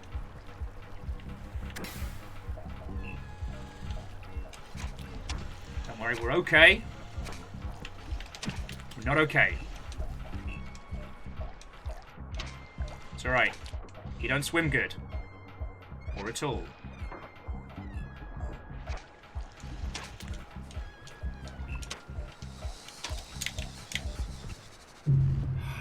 Oh! Doing his little victory dance.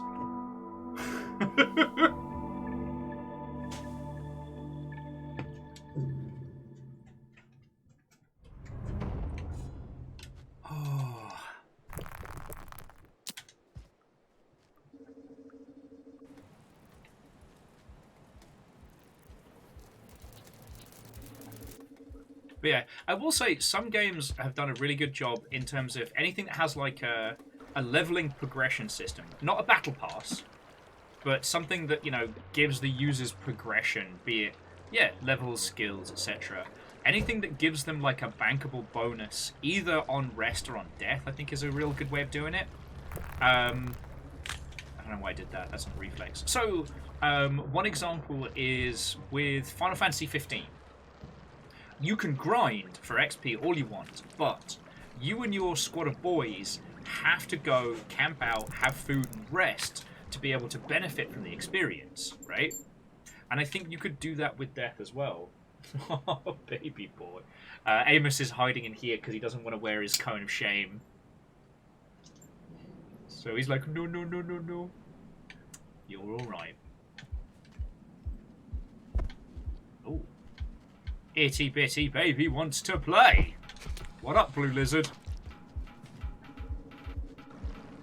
Give him a second.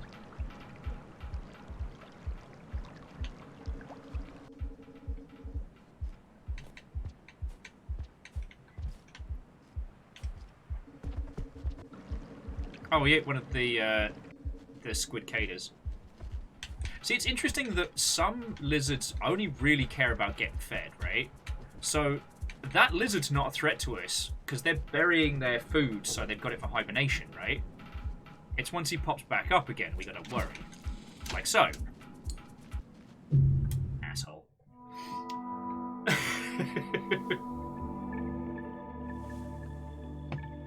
But yeah, I do like Final Fantasy 15's like approach to leveling an XP, and I think if you took that philosophy and applied it to Undeath. Now, I'm not saying again this is something that I would personally add to Rainworld because I'm too much of a fan at this point. Like, even its flaws are things that I love. But what if cookie? Thank you. Guess who got fresh cookies? It's Will. They are extremely warm. Yeah, Topaz, you've seen me be wrong in real time in this game. It's happened before, it'll happen again. Oh, Lyris, go get some sleep and have a lovely, lovely rest of your evening. Just thank you again, yo. But yeah, so the idea of, like, if we took Rainworld, for example, and made it so that on both death and on successful sleep, you got to keep all of your, you know, all of your kill tallies and things like that. Now, that wouldn't be in the art of the game or in its spirit, but... I must be off to bed. Good luck. Good night, longship friendos. Alright, Lyris, like, seriously, thank you. Have feckin' best sleeps, and to be continued, alright? Alright, for some reason the Blue Lizard does not give a shit about us, and I'm not going to tempt fate, because we've got a lot of ground to cover.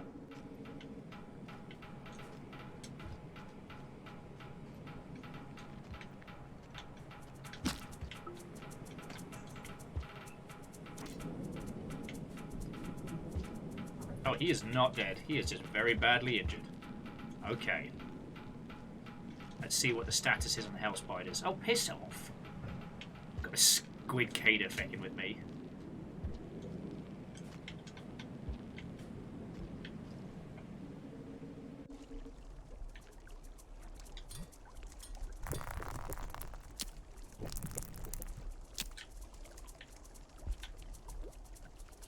Yeah, well, how was I supposed to know the guy actually had survivability? Alright, we're good.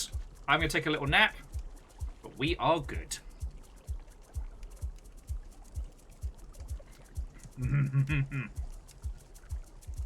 I got fresh cookies. I got a Slugcat.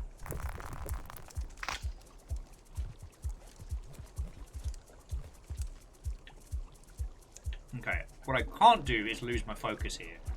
So, friendos, apologies if my conversation and analysis nonsense just drops off a cliff, but...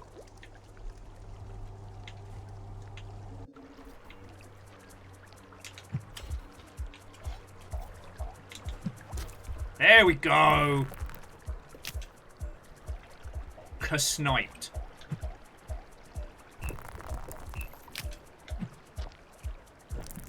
Oh, piss.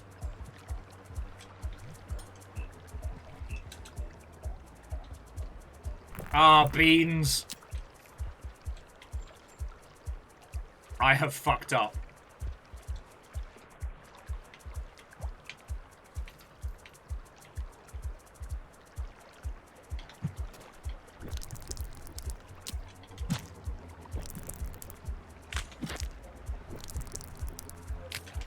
Oh god, they don't stop! The tendrils are immortal! I am fucked!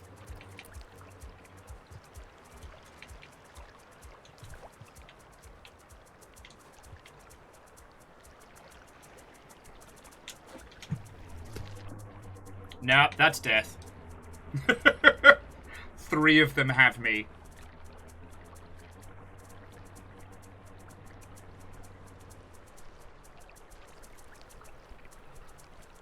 Oh shit. Why'd you let me go?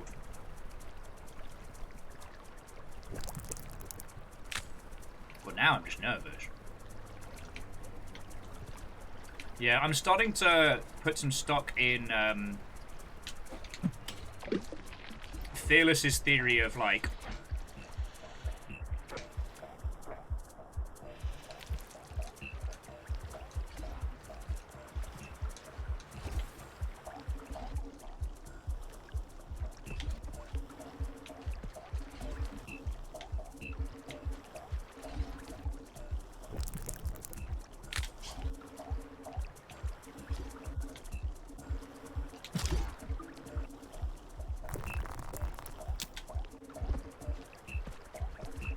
he ain't going anywhere.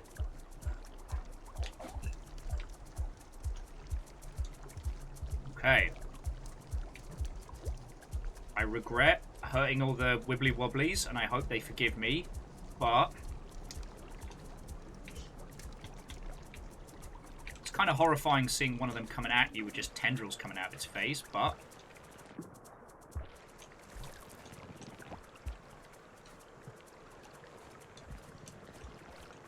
doing good, looking good, feeling good.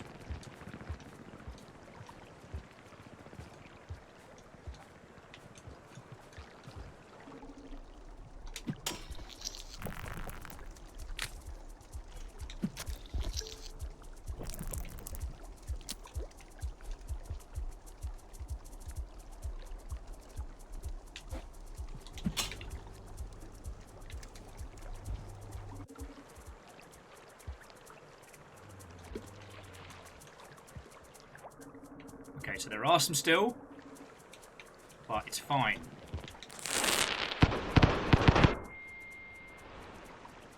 Sorry, they hate explosions. Man, I don't seem to be as delicious to the... Oh, yes! Yes!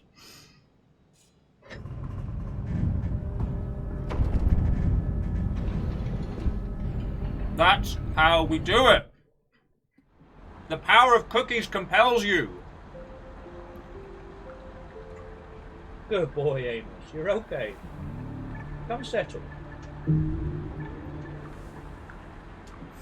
You gotta settle. Also, you can't have a cookie. This would kill you.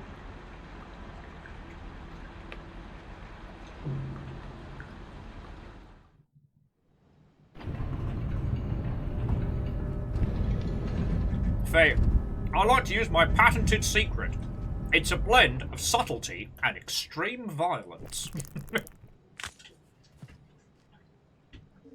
Ben, I don't know if you're still chilling and illing, but recently TikTok showed me some clips from Bot and Live, reminding me how incredible both those guys are at just ridiculous tier improv.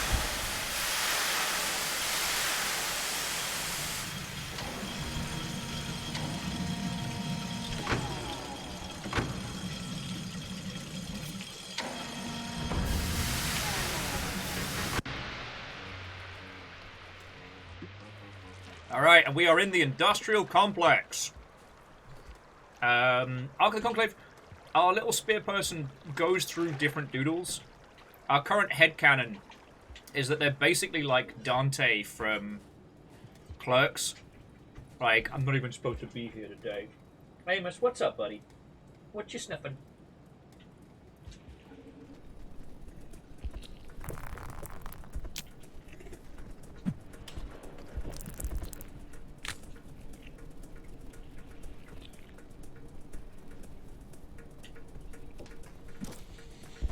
Oh wow, they're all having a terrible time over there.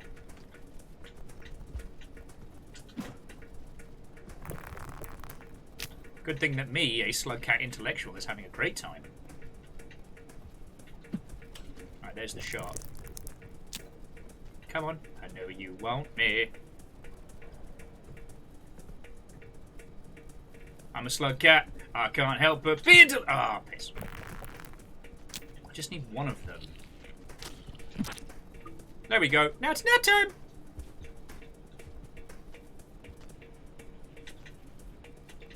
And yes, I probably could have gotten through this whole game without eating scabs. But would that have been fun? No. Amos, come on, out of here, buddy. I do not know what you're trying to eat or sniff at, but there's nothing there. You're hallucina-smelling. Oh...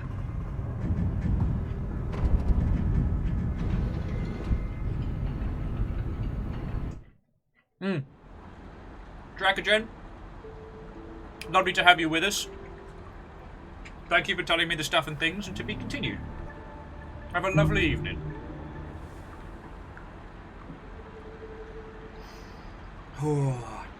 Actually, friends, we're at 7.5 hours. We made it out of the garbage wastes, which did me a fucking damage. I think this is a good place to bring our adventures to a close this evening. Hey! Drive-by sub. Oh shit! Still need to catch up on Rain World progress, so see you in the VODs. Kakazi, obviously thank you. I know. And yeah, if you're enjoying the VODs, maybe make sure to say thank you to Scotty, because without them, the VODs would still be terrible and garbage. And yeah. To all of you lovely lot from the Rain World side, you know, Faye and everybody, I don't know why you put up with watching me play this poorly. I like to think while y'all are good at this game, my superpower is just bloody-minded determination.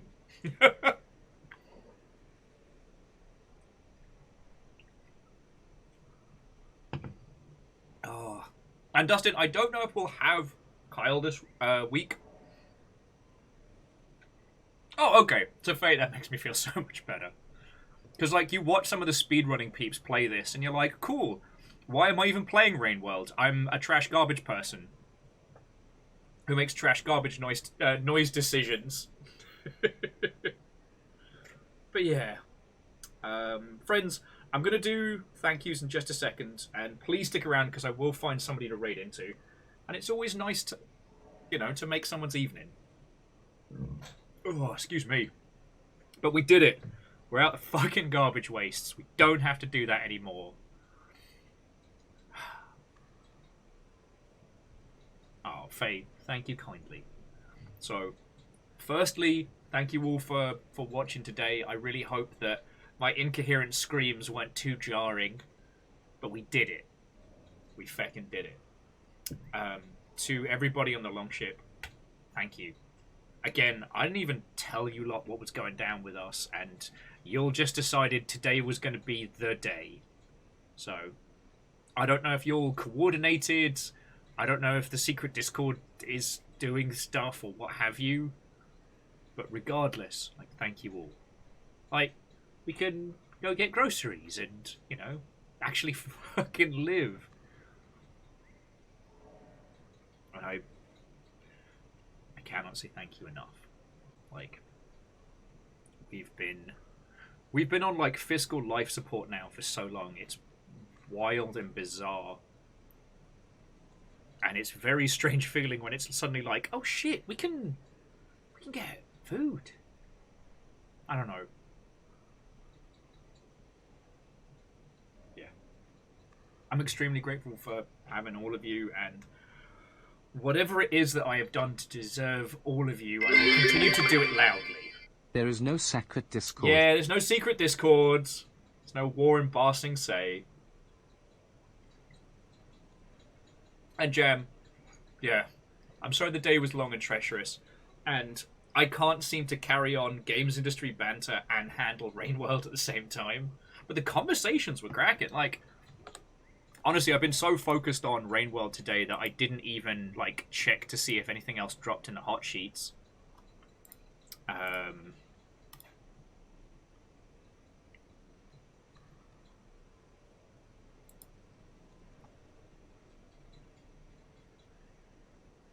But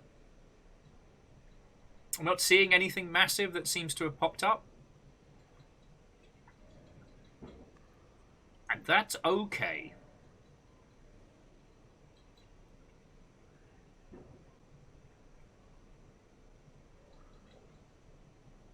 Yeah, that's feckin' okay.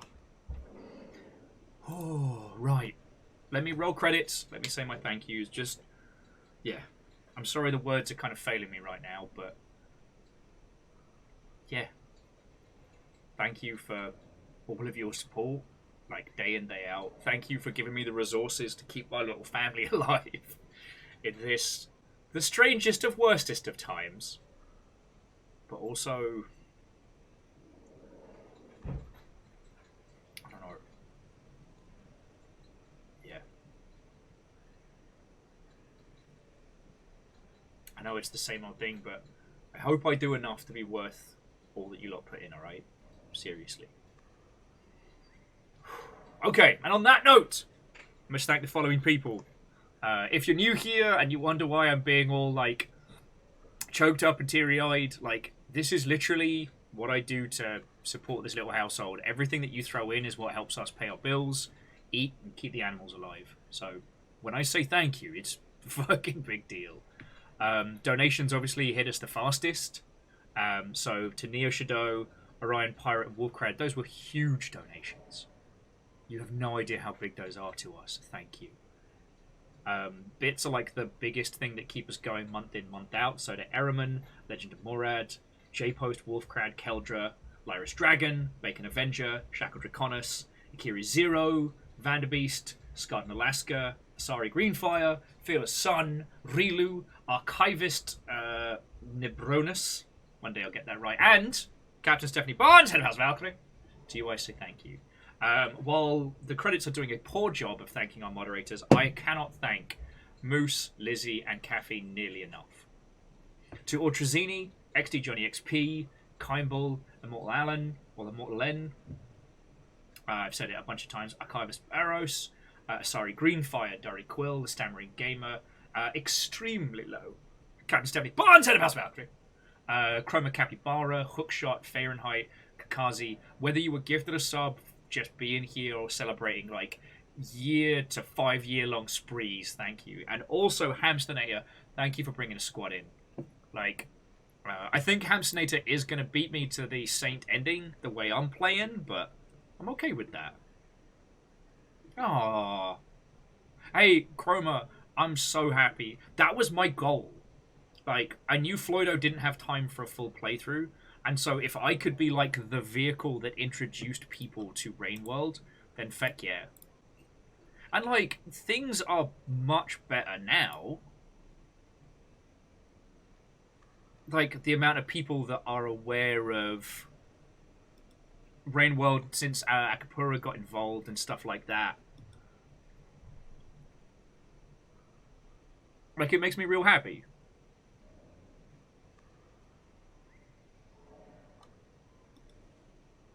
But I still don't know. I still feel like it's one of those games that I don't think you can reach a point where you've said enough. Do you know what I mean? Hey! Fuck! Jay! No! I was literally bringing up your stream to be like, hey, can I still raid into Jay? I will. I will hold these. And Jay, it's lovely to see you. Krypton, I hope you are doing well. Watto and welcome. Hello, friends. I'm just about to rally our squads to head towards another stream. Yeah, it's Jay. It's the pisser with you and I sharing a slot.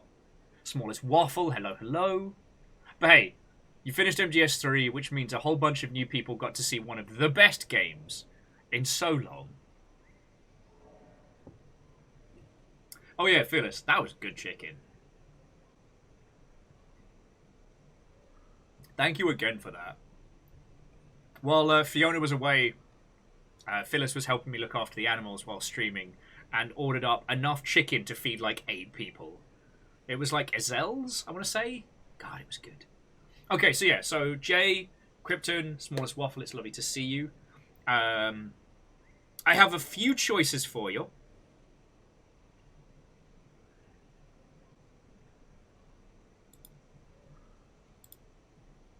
I have a few choices for you.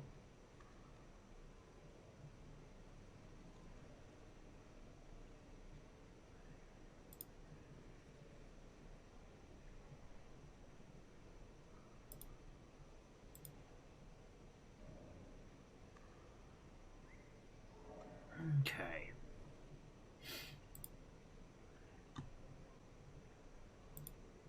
So, alright, so this is what I've got for you to choose from, friends. I have Outer Wilds, to what I think is still early-ish on. A lovely individual is doing a spot of Apex Legends. I know, a very tried and true space, but the individual in question is both good at it and thoroughly entertaining. And last but by no means least, Darkest Dungeon 2, which hit version 1 this week. And I'm definitely looking forward to doing with all of you as a squad session, but it might be a little while before we do it on here. So which of those strikes your fancy? Outer Wilds, Apex, or Darkest Dungeon 2?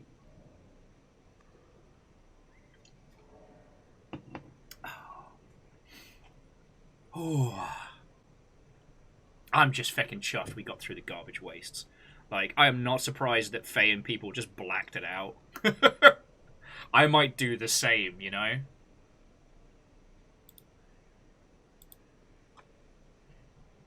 Durry Quill would like Darkest Dungeon, and Durry, as you were the quickest on the draw, that's where we're going. So none other than Longshipian mainstay and the artist formerly known as Reflective Gamer, it's Big Sexy! I don't know whereabouts they are in Darkest Dungeon, but they've got a good squad, and it seems to be popping off already, so it will be thoroughly entertaining. So, yeah. Friends, that's it from me tonight. Tomorrow we are doing... Ooh! The Case of the Golden Idol. We are returning for the Dulcer, which is how you correctly pronounce DLC, which is 3 new cases. I believe they're semi-standalone. So yeah, if you've not seen The Case of the Golden Idol, you don't have to worry about main game spoilers. But it's such a good game. Such a good game.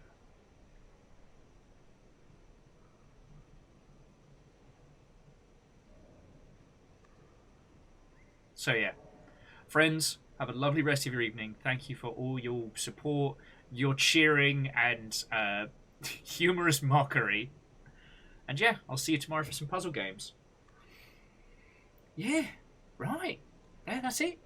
I'm still terrible at ending streams because I'm simultaneously mentally exhausted and I don't want to go because, and here's the shocking twist, I like hanging out with you lot. I know, le gasp. But that's just how it is. Right. Have a great rest of your evening. Love to you all. See you tomorrow. Good night, friends.